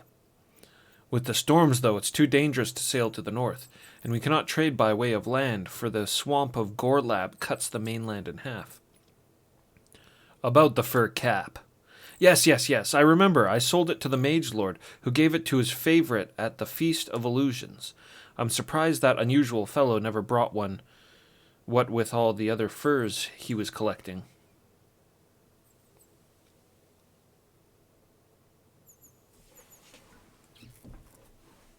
His favorite, that would be Frigidazi.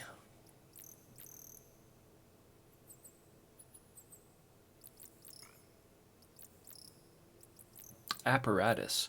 'Twill do no good to speak with the mages, for they ignore mundanes like ourselves. But if thou spokest with Master Ducio, perhaps he could help thee. He makes all the apparatuses for the wizards of Moonshade. I must be getting back to work now, but it hath been nice talking with thee. If thou wert to be at the Blue Boar Inn at 10 tonight, I could discuss these things further with thee. Have a nice day. Or you could just talk to me more right now. I'm afraid I'm very busy right now. Perhaps we could talk about this later. Okay.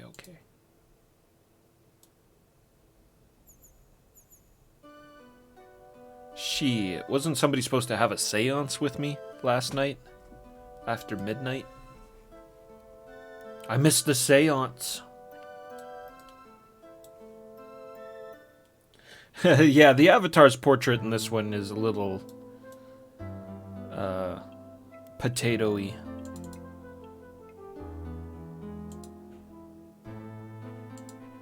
Yeah, I don't know why I clicked on Kane. I don't need to talk to Kane. Fiblio. Where's Fiblio?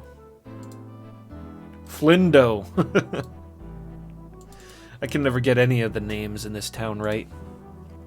I understand now why Hawk did not wish to sail the open seas. Yes, he says this every time.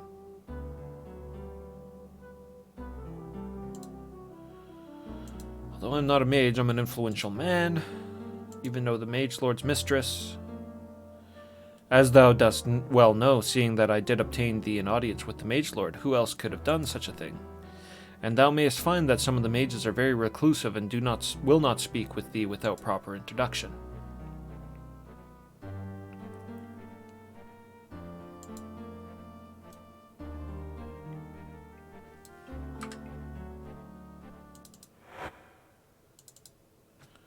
(2 p.m.)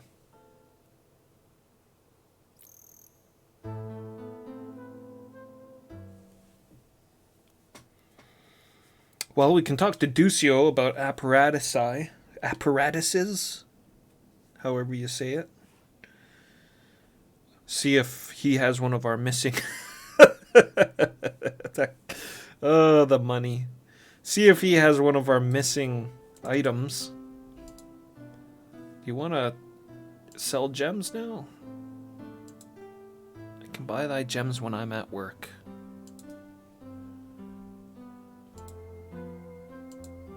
Strange.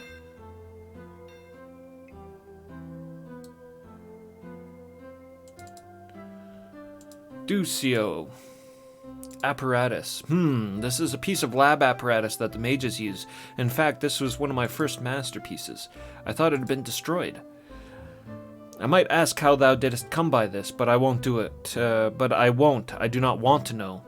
Vasulio has been dead for years. Not good, that one. Sought to reach beyond life and rule death. Not good. The council killed him years ago. I thought they had destroyed all of his equipment after they found the grave empty. But mayhaps Ensorcio took it. Ensorcio? Ensorcio's way back at the Sleeping Bowl. Ensorcio was Vasulio's apprentice. Too much like his master, that one. Exiled now. Here he spends his time drinking away his sorrows on another island. What about this empty grave? They say he rose from the dead. They think he's looking for revenge. I think the council secretly decided to burn him. No one can bring back the dead from ashes.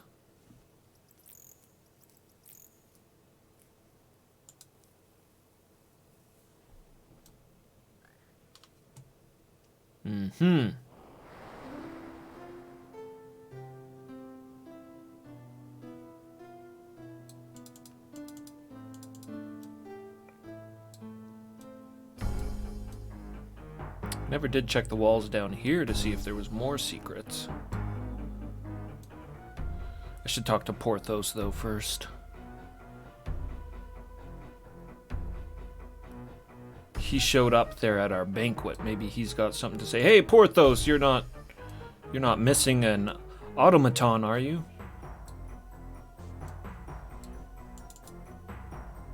Yes, I remember thee from the banquet. Rodolencia wanted to kill thee. Welcome to the apothecary shop. I'm Porthos, the proprietor.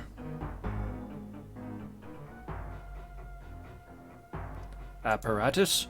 It's a mage equipment, but I don't recognize the style. Every mage prefers something different from the others. This one's not one I'm familiar with, but I'm not that well connected. Thou shouldst ask Master Ducio, or better yet, Topo, if thou dost want an answer. Oh, we already talked to them. How about that banquet? I apologize for disrupting the party, my lord. Normally I wouldn't have been there, but I had been on a special errand for the mage lord. Wouldn't have been there? Well, it's true that I'm a mage. I'm not an adept, and Filbercio invites only the adepts for his banquets, as a rule. What was the errand? With these storms, I've had little trade with the mainland, so I'm nearly out of moss reagents. Filbercio wishes me to gather some blood moss for him. I tried, but these storms have brought fierce monsters into that area, and I'm no adept to deal with them. Filbercio threatened to throw me into the Mountains of Freedom if I didn't obtain the blood moss. I trade my dearest secret to be able to find some blood moss. Oh, dearest secret, eh?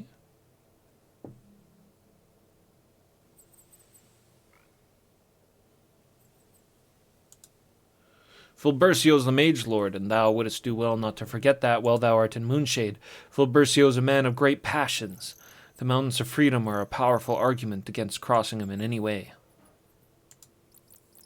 The name was meant in jest, I'm certain, for the Mountains of Freedom are a prison, my lord, a prison meant to hold the mage and mundane alike. It's said that if thou art sentenced to that terrible stone pit, and thou canst win thy way back to the outside world, then thou art free. No one will hunt thee for the crimes thou didst commit before thine incarceration. The only problem is that none have ever won free, and Filbercio reigns unchallenged. There's little true crime here, my lord. Most of the offenders that find themselves within the confines of freedom are there because they angered Filbercio in some way. The very existence of freedom silences most of the mage lord's detractors. Stone Pit. The Mountains of Freedom are a mine that was shut down long ago when the quality of ore became profitless to dredge from the mountain's heart. Filbercio devised a new use for it and turned it into a prison. Now its value lies not in what's gotten out of the mine, but in what's got put into it.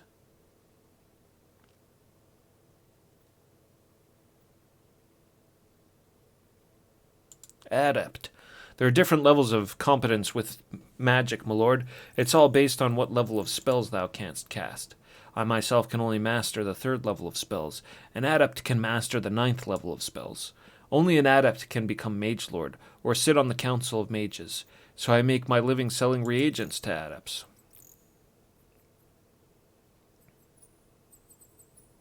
Rhodoluncia. Like Filbercio, Rhodoluncia doth have a will of steel and a fiery temper. She's convinced that some outside force is responsible for these abominable storms. She hates these because she thinks that thou art keeping knowledge from her. Oh, she hates thee because she thinks thou art keeping knowledge from her. It isn't anything personal, my lord. Force? Well, to be precise, I should say that she suspects a recent visitor, a mage named Batlin. I'll grant that he came through asking all sorts of questions, badgering people to sell their serpent teeth, but I fail to see how she thinks she doth have anything to do with the storms. And I'm afraid that she thinks all strangers are in league with Batlin. Of course it did not help that he had that demon either. Serpent teeth. 'Tis a tradition, my lord, to steal some small item from the mad mage to prove that thou art worthy mage. A particular favorite item to Purloin is a serpent tooth from the Mad Mage's collection. As far as I know, they are useless, but Batlin certainly wanted to purchase them. No one would sell.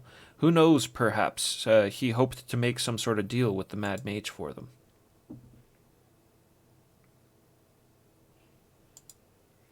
Little fat man, small beard and mustache, angry scowl. I'm sure thou wilt remember him if thou hast met him. Not particularly nice person that I recall, seemed like any other adept, used to getting his way, and angry if thwarted. I deal as little with him as possible.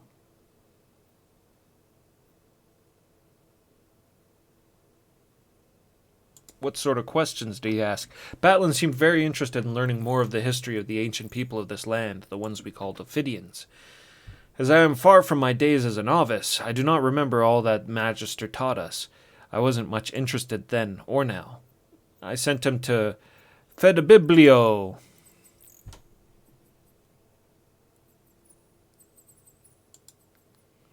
Demon. Yes, Batlin had a demon wandering about in his heels, as tame as thou couldst please. Did his bidding without a word. Big, ugly red creature. 'Tis just the thing to catch Rhodolencia's eye. She's very interested in learning to tame a demon for her personal servant. She was quite put out that Batlin wouldn't tell her how he had done it. But I'm sure Filbercio heaved a sigh of relief when Batlin refused to tell her. Everyone knows that Rhodolencia would love to feed Filbercio to a demon in small pieces.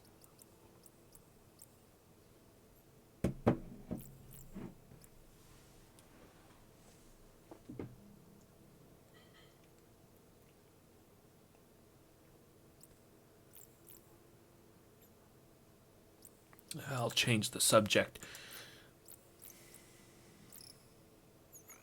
Bloody hand.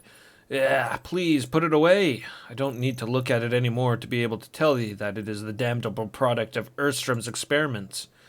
Isn't it any wonder that they call him the Mad Mage? Erstrom seeks to find the secret of creating life. I surmise that it's his attempt at immortality. Even spells fall into the ravages of time in the end. Unfortunately, Erstrom's quest for knowledge hath been at the sacrifice of his assistants.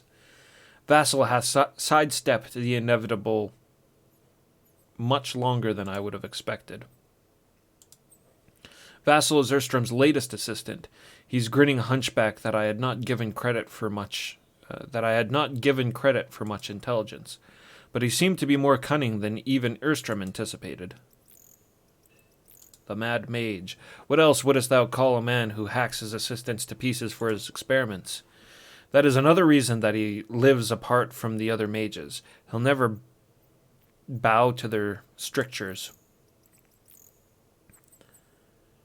And I would doubt that any of the adepts in Moonshade could hope to enforce them anyways.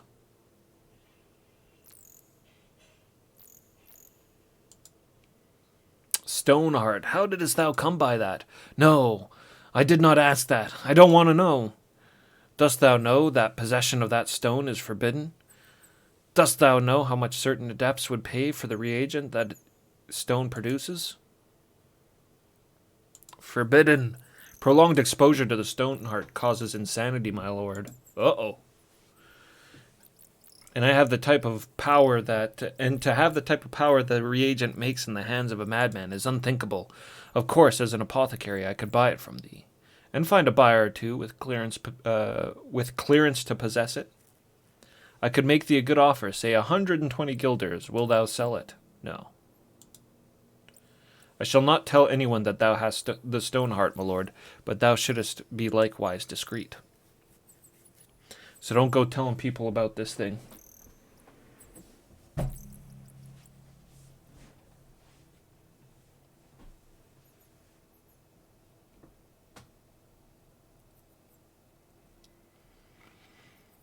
Reagent. It produces blood spawn when mixed with a quantity of blood. Well, I'm getting ahead of myself. If thou hast a ritual blood-letting device, which is technically forbidden as well, thou must fill a small container with blood. Then thou must use the blood on the Stoneheart. This produces the blood spawn that thou wilt need for death spells. Thou must be very careful. It is very powerful. Apothecary shop. I sell everything that thou wouldst need to cast spells or do magic. Unfortunately, I have a very limited supply of most things right now.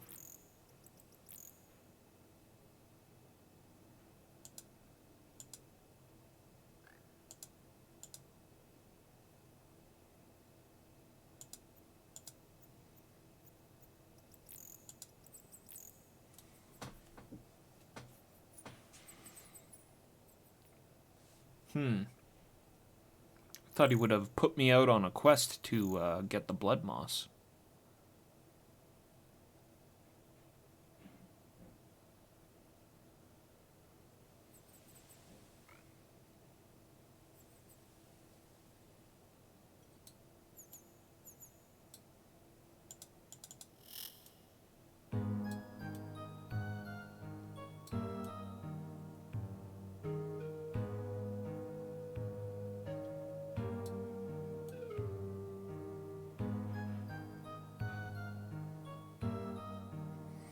More gold bars to turn into guilders.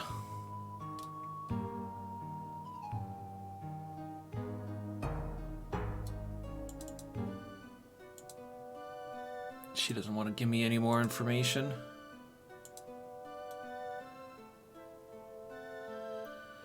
Not yet. Not until evening.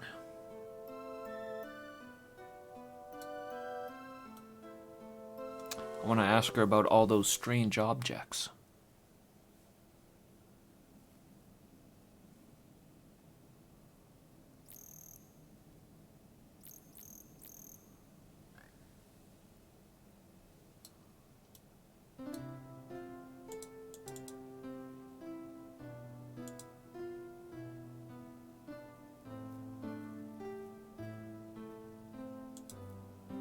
Zounds, I don't know. 'Tis like nothing I've seen before.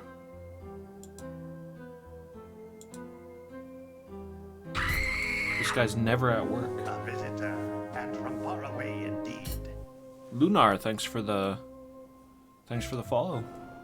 Much appreciated.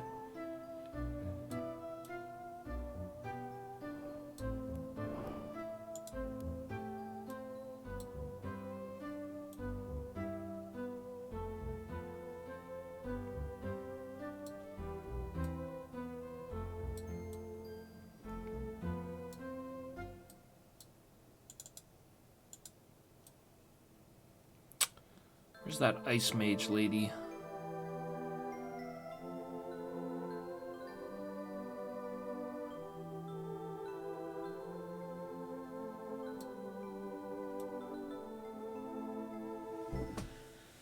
Want to see if she'll take the fur hat.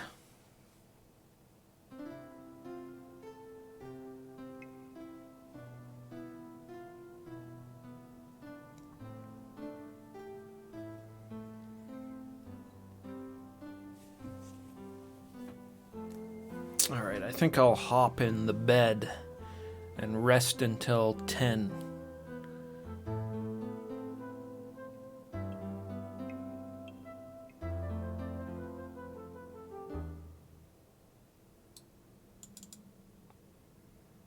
Oh, wait, what time is it?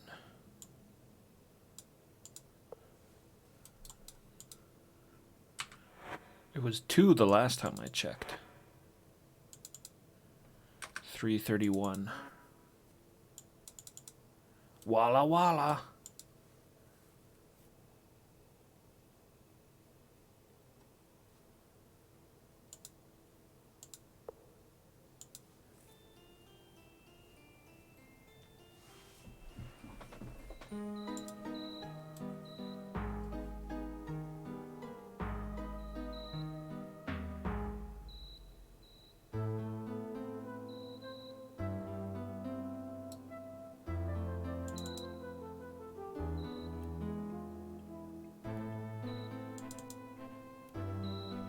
Okay, let's continue this conversation, lady.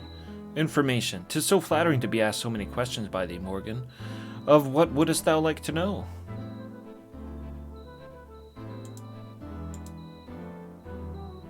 Plain shield, skull, apparatus, pine cone.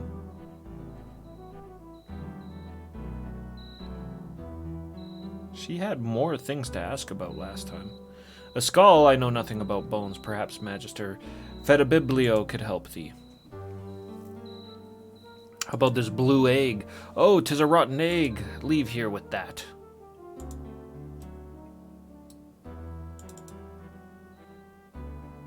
Go away from me with that rotten egg. Phew.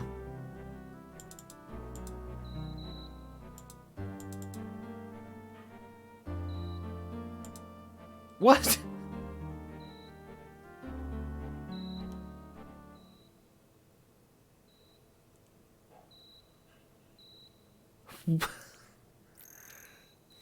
I'm like locked out of talking to her now?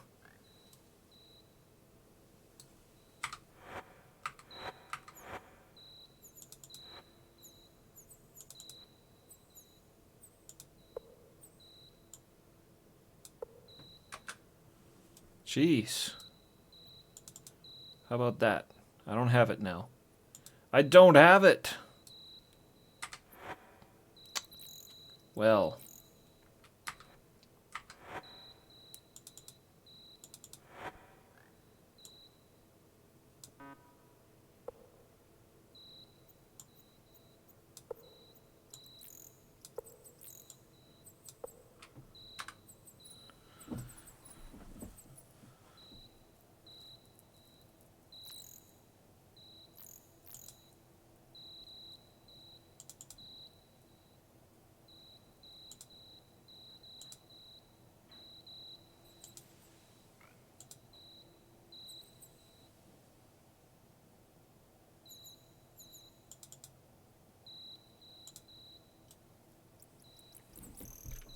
What a bitch. Rested all that time just to talk to her, and now she won't speak to me because I've asked her about a blue egg.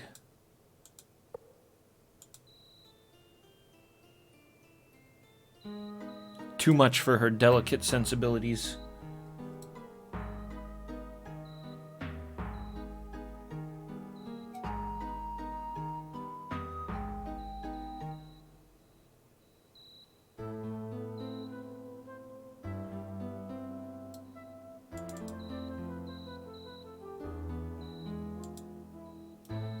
Huh.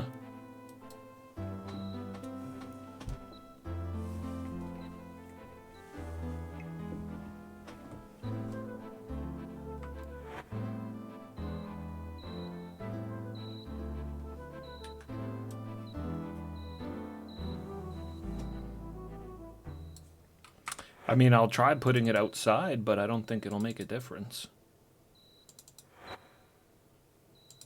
I probably can't speak to her until morning, I'm guessing now.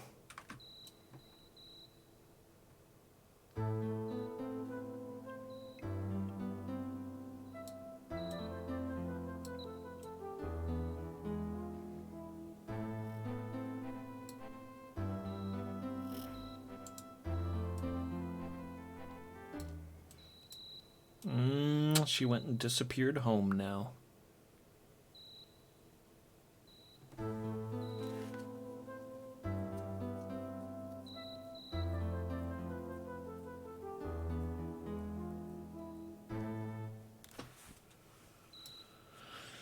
Alrighty.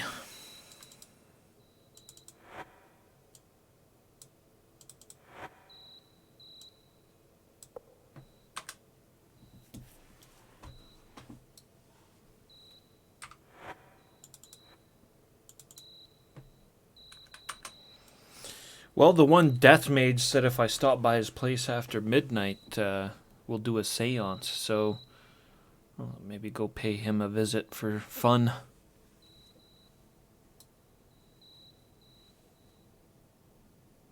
Throw it out of the building, yeah. Well, she's not there anymore, so...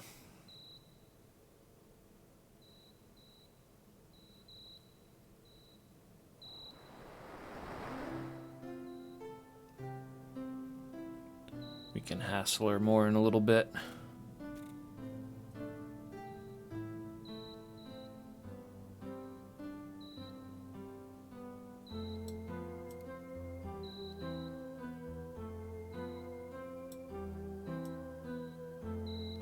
No, this wasn't the necromage.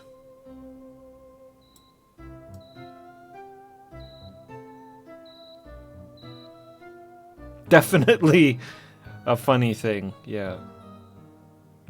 Get hung up on that.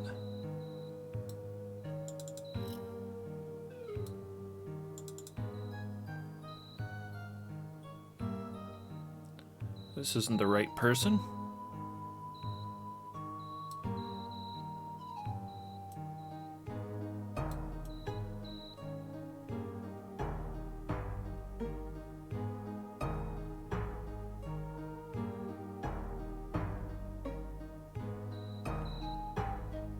Huh. That's weird. This is where I found the necromage, but this doesn't seem to be his house. Cool telescope on top, though.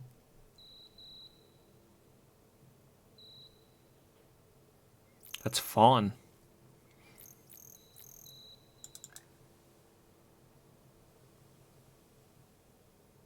Ah, the Goblin Camp.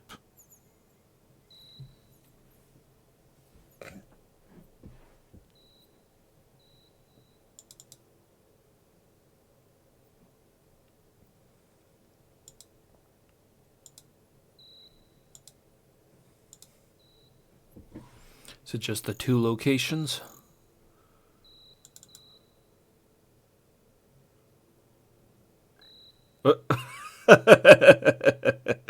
But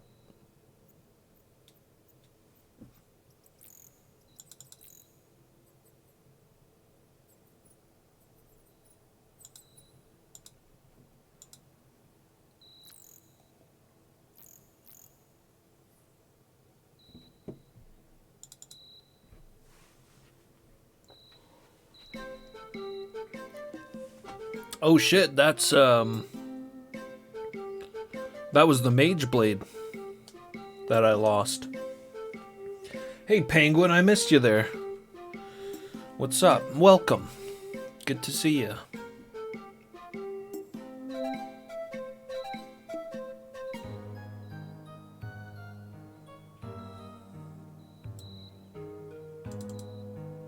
What's up, dude? Canst thou not see that I'm trying to sleep?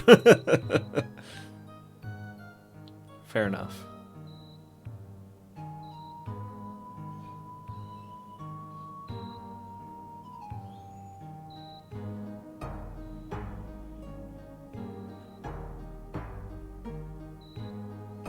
Where's that necromage fella?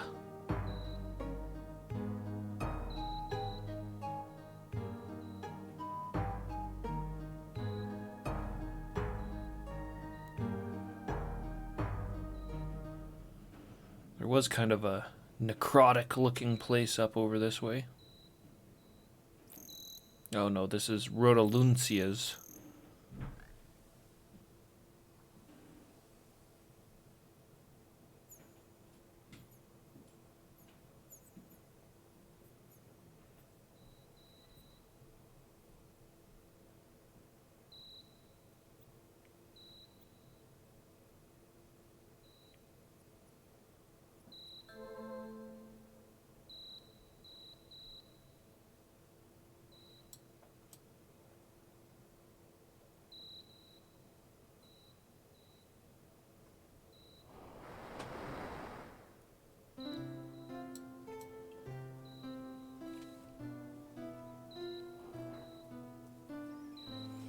No seance tonight.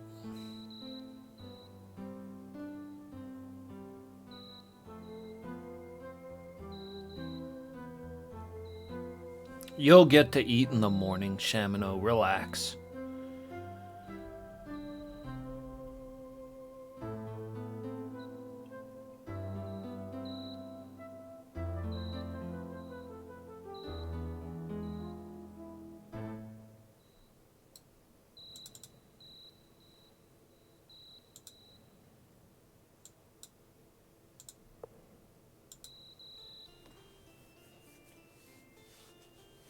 The rooms seem to be permanent in this game. Like a one-time purchase.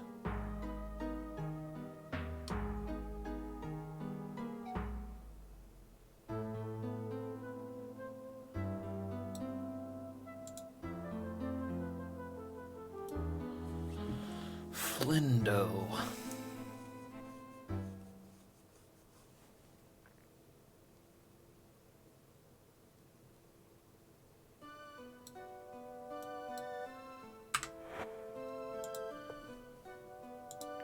Save it.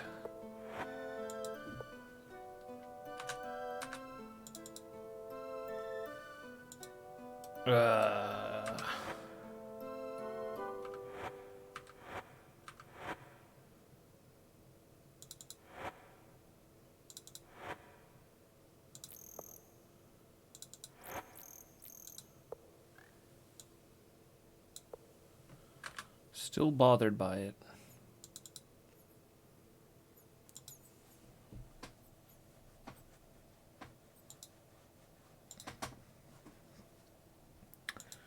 Strange objects.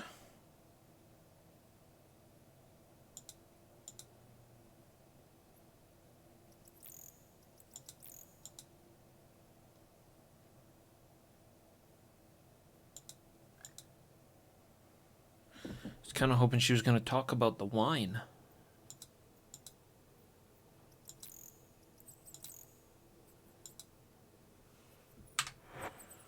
That's interesting. Her boss, like, was giving her a hard time when we talked to her about it. He was giving her a hard time for always chatting up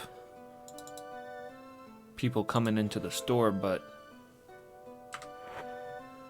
she's actually quite dutiful.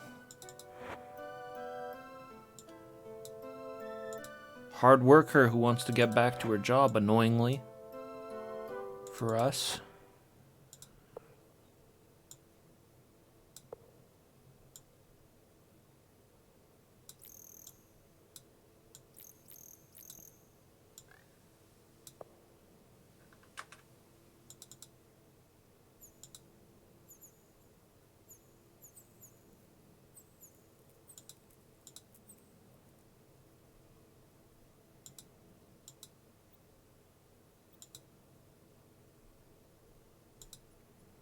Townsfolk.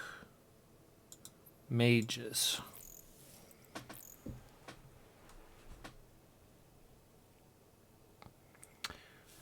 I've talked quite a bit about the Mage Lord, Adepts, Magister. Not these two, though. I don't even know who Melino is.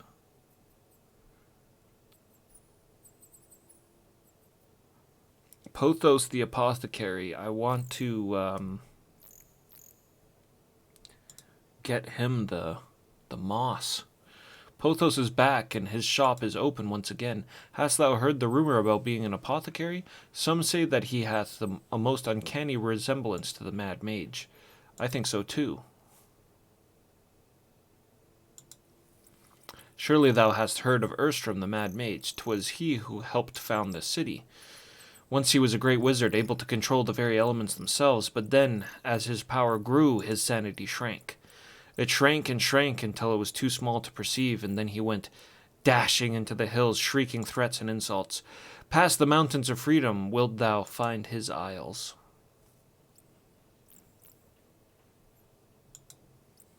Such an odd couple. Molino's one of our eldest mages, retired from the council. He's a good man, but often befuddled. As for Columna, she is only 1/3 his age, and such an attractive woman. There are many in this town who would like to steal her from Molino, but none has succeeded.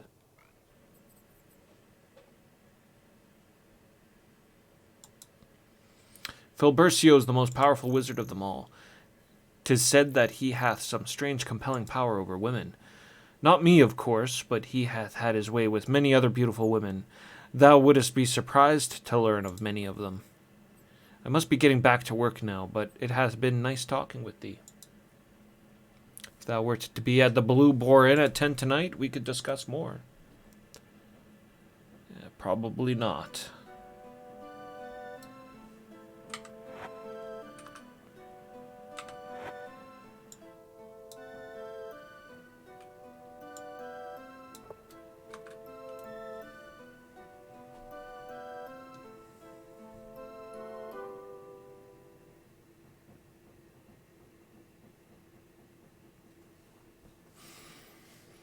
Maybe that idiot Topo will finally realize he is at work.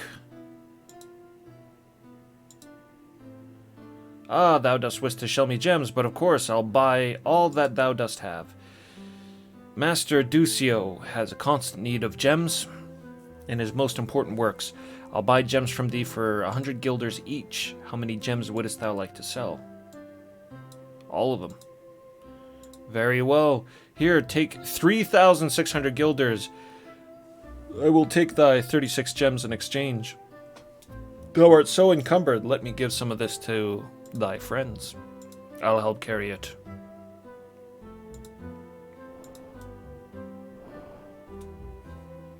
So many guilders.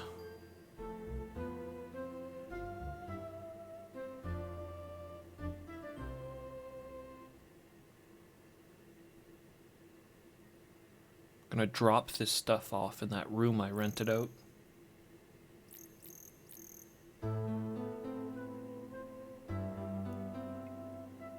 Instead of in the middle of the road. Probably stuff a bunch of them in this dresser here. Gilders. Upon gilders. Upon gilders.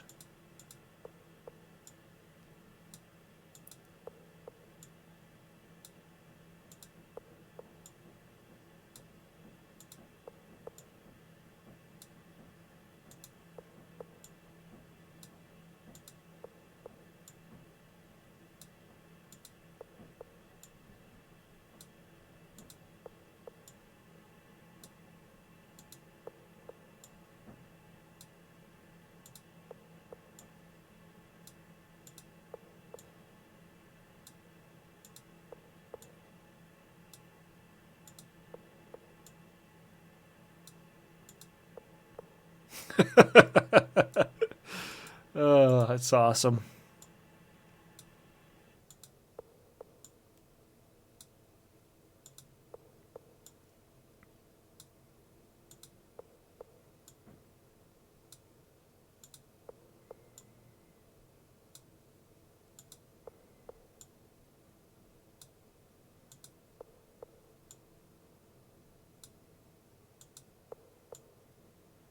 Oh, man.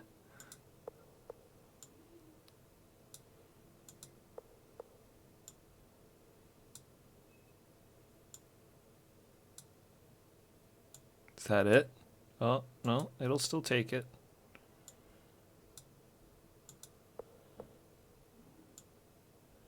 These dressers might be like infinite capacity or something, since they're immovable.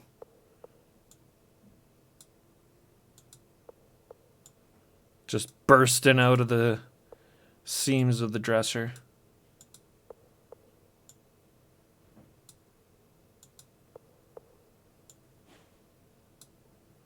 Don't let anybody into my room.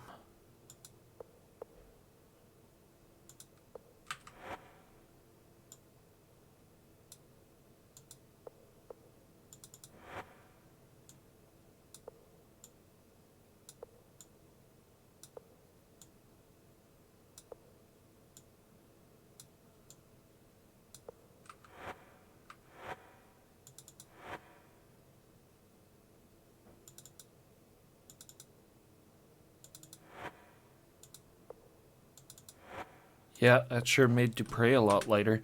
He was the other person carrying money for me. Yeah, 4 different currencies. That definitely is... it's pretty cool, to be honest. I think it's pretty interesting, you know. It adds extra cultural significance to the different cities that you visit. They all are very, very different from each other. Starving. That's YOLO with the food. Oh, actually, we can just stop in here and give Dupre a demon meal. Yeah, demon roast for Dupre. There you go. Much better.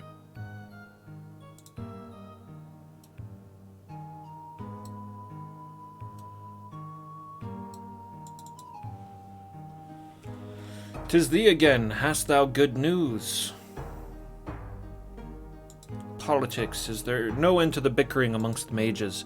We have 3 factions here, and each elects its favorite to the Council of Moonshade. As the voice of compromise and experience, I've always been selected Mage Lord by the Adepts. My fellow lords are Rodolencia and Gustasio. Gustasio doth adhere too strictly to outdated codes of ethics. Why, we could accomplish nothing in Moonshade if we followed his advice. I doubt that he shall even deign to speak with thee. He is of the old school and speaks only to those he considers worthy of his time. Well, he saved my life, so... Or he thinks he saved my life. Until thou hast proven thyself, he shall have little to do for thee. The sorceress Rodolencia is the heart of dissension. She's ambitious beyond measure and causes all manner of trouble. She was not always this way. I remember the summer of my last apprenticeship year. She was 2 years younger than I and asked me to be her tutor. Ah, but she did tutor me as well that summer. There have been many loves before and since, but I shall always remember Rodolencia.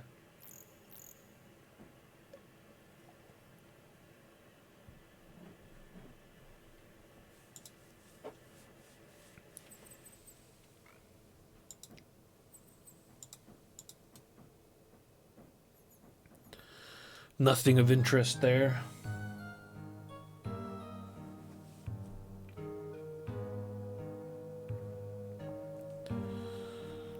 Pothos.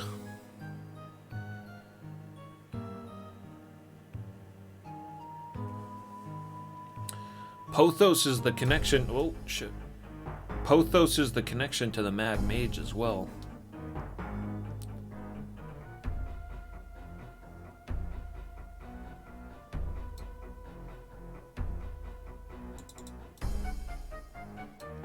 Hold on now, wait. Come back.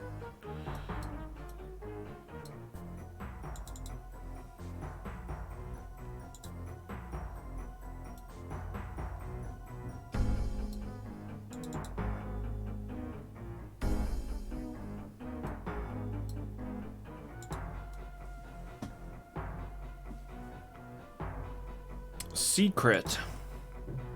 Thou knowest? It is true I am Erstrom's son, which is why I still continue to trade with him, even though it's forbidden. If the council knew, I'd surely be exiled. Since thou knowest, I will offer thee a deal. If thou wilt go to the swamps south of here and bring back some blood moss for me, I'll tell thee how to contact my father. Yeah, that's what I was waiting for, something like this. Thou art my savior, I shall await thy return eagerly.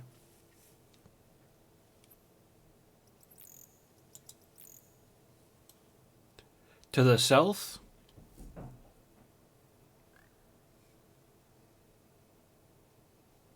think that's what he said. Then it's south we'll go.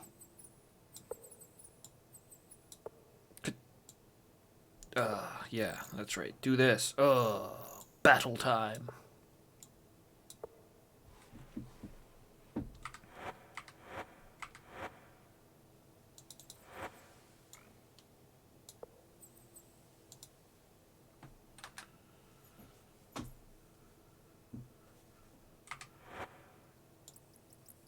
Suppose we should feed these complainers first.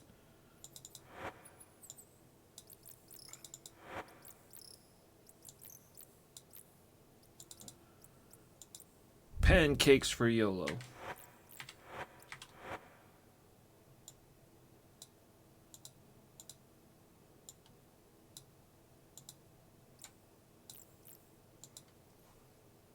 Shamino can have this roast. And I'll take this hideous looking dish. Hornfish. Gonna poison me. Oh, it's very tasty. Good, good. So the swamp is south of here. Looks like we can just go around that way.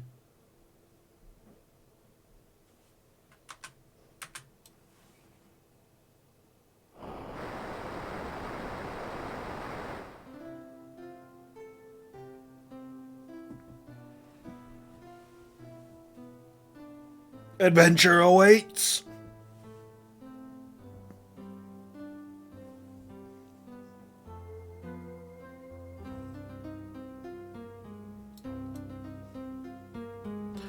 They're not very good walls if they have stairs on the outside.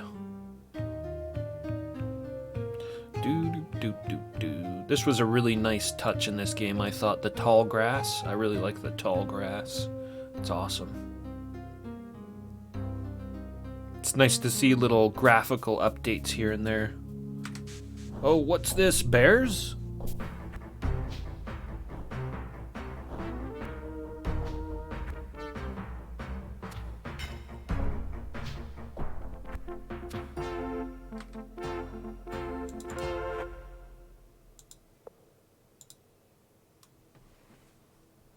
Yeah, what is it? I can't see in the tall grass.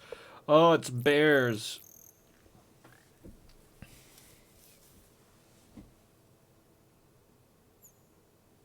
Surprised they didn't have any meat on them.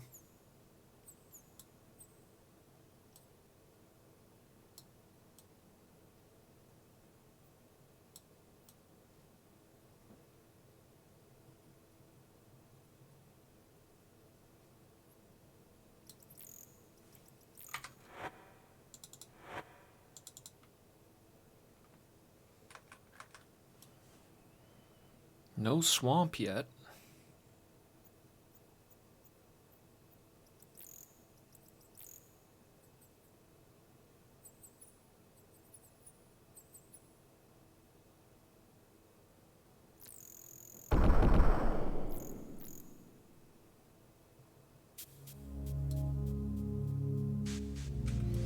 That's battle music.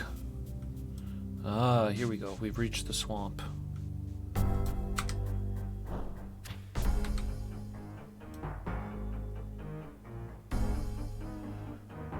We've reached the swamp with one pair of swamp boots.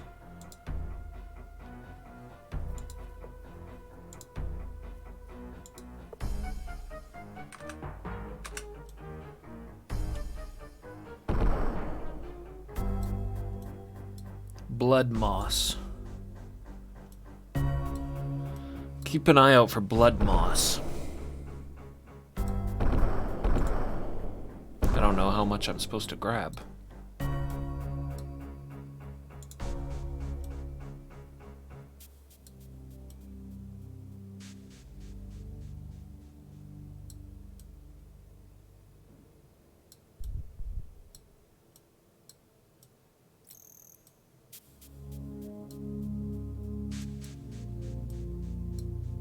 Oh! Swamp monsters. Swamp tentacles. Oh, I just got poisoned. Ugh.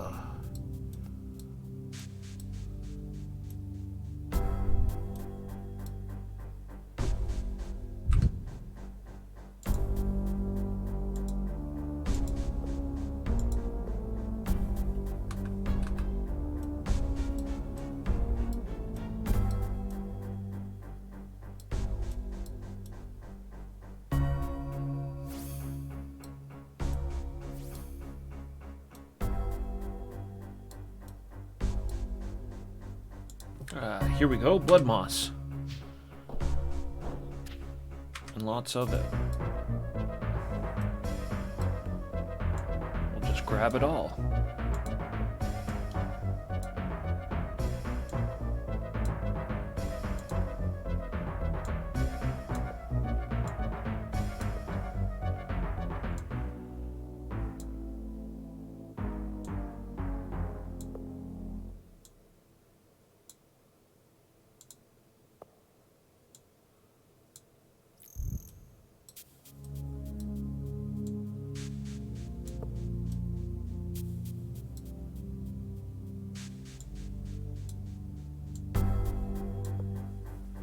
That should do, eh? I think that's all of it. Oh, slimes.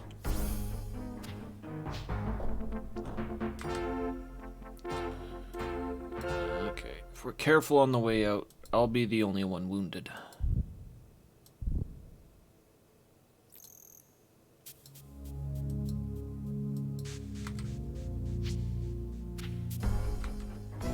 My life at? Oh, 9 hits. That's not much. I should probably do something about this poison right now.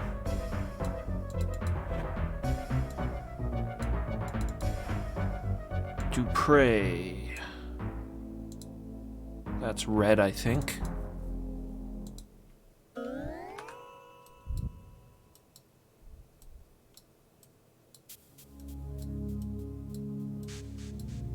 Carefully.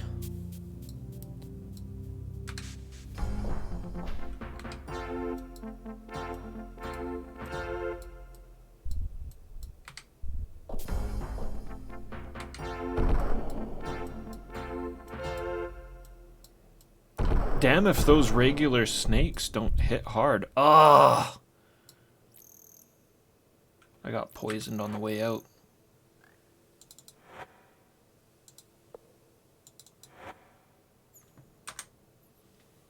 What a shame.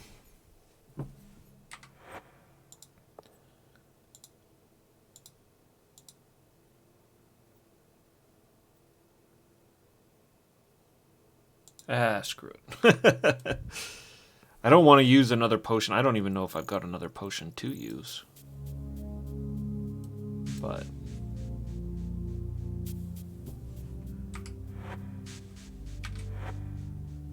this is putting an end to me pretty quickly, actually. I'm sort of surprised. Yeah, maybe I will just reload it. It'll take me 2 seconds to grab that blood moss again.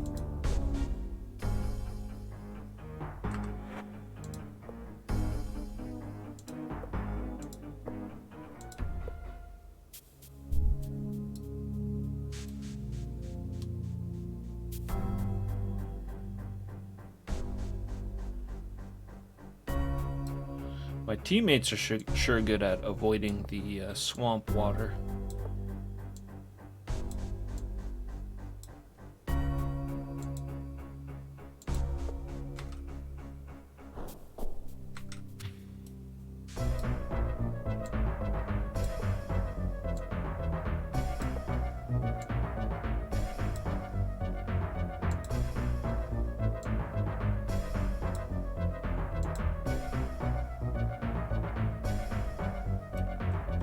That's all of it again.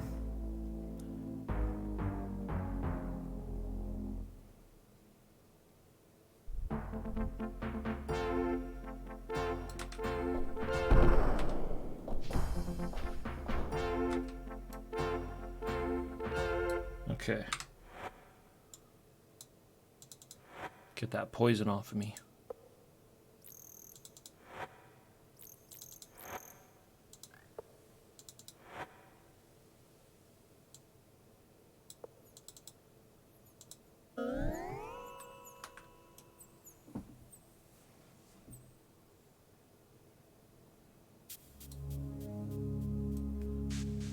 What? Oh! What are you getting hit by? Invisible caltrops? I don't see any invisible caltrops.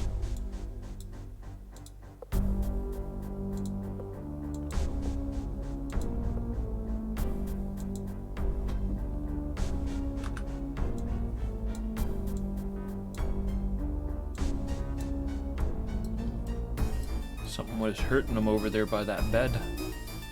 Yikes!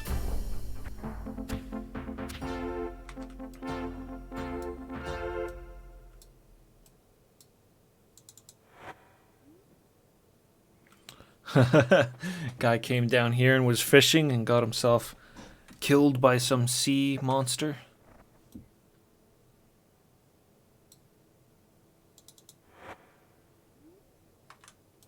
And some Filari.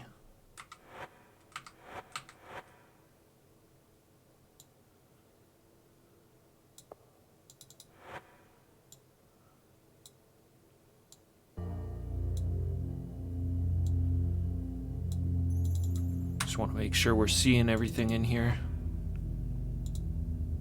49 Filari. Well, that's kind of counterproductive to what I've been doing. Trying to get rid of my cash. What's this? Oh. People are taking damage in here for some reason.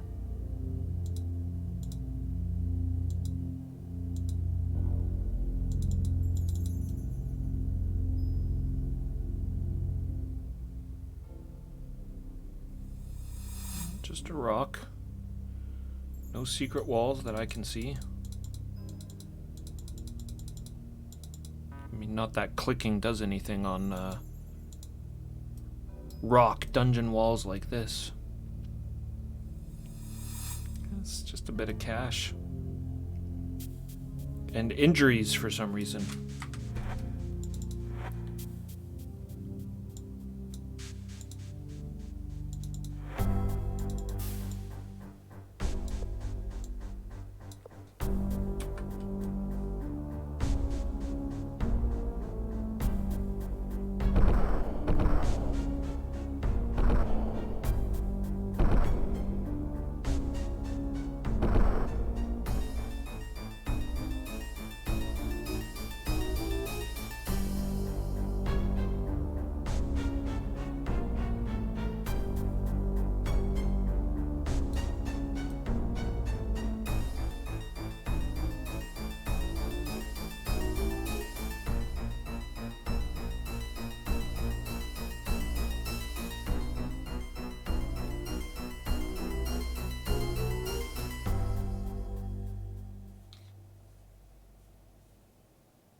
Oh, get back.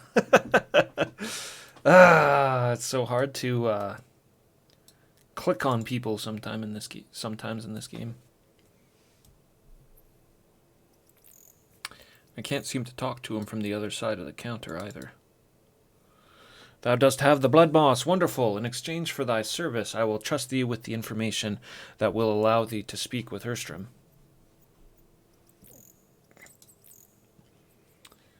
It would not be wise for me to tell thee much. I shall merely acquaint thee with how to reach the docks, how to call thy transport, and the required password.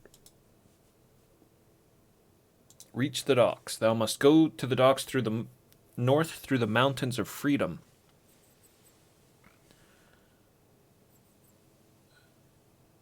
My father hath trained a sea creature to come on command. It will take thee to Erstom. Do not fear.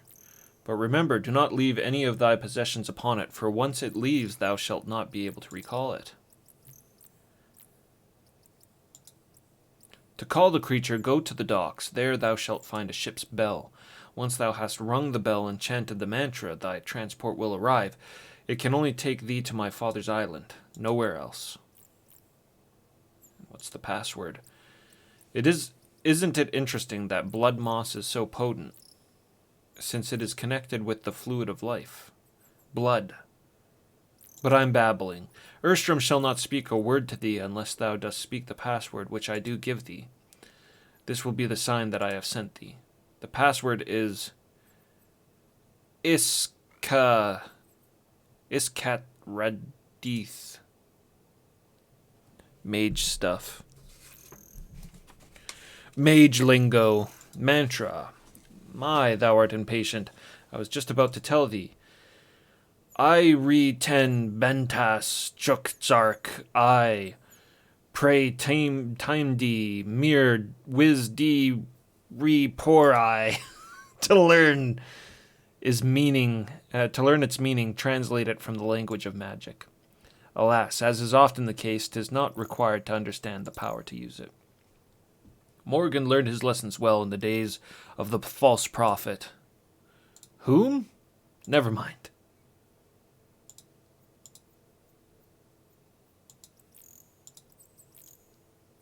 Nice shop.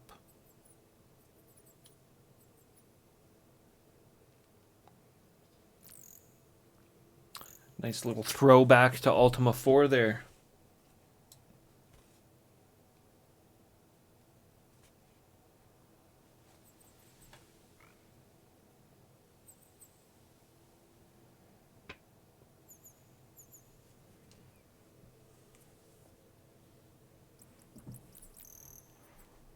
Wait, what's happening? YOLO, where'd he go? Oh, that's not good. And all Shamano's got to say about it is, when do we eat? We've lost a party member again. YOLO's disappeared. What did he have on him? I'm hoping he didn't have anything of particular importance.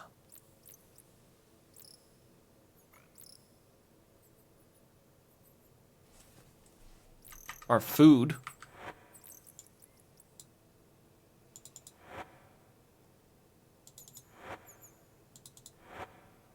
Yeah, Shamano's got our quest bag. A new surprising development. Well, I am going to wrap it up here with that tonight. Just don't have the time to get in a big mega stream like we have been. But this seems like a good place to end it. We've got the location on how to get to the Mad Mage Erstrom, though I do intend on wandering around the town a bit more and speaking to more of the mages. YOLO's been captured or disappeared with another crazy magical storm, though I don't know if we can blame the magical storm on it, since we are in the City of Mages. You never know what kind of crazy things are going to happen in here. Could be Rodoluncia trying to get leverage against us. But we shall find out what is going to happen the next stream. Thank you all so much for coming by, as always. Thanks for the follows. Thanks for the subs. Y'all have a great night. Take care.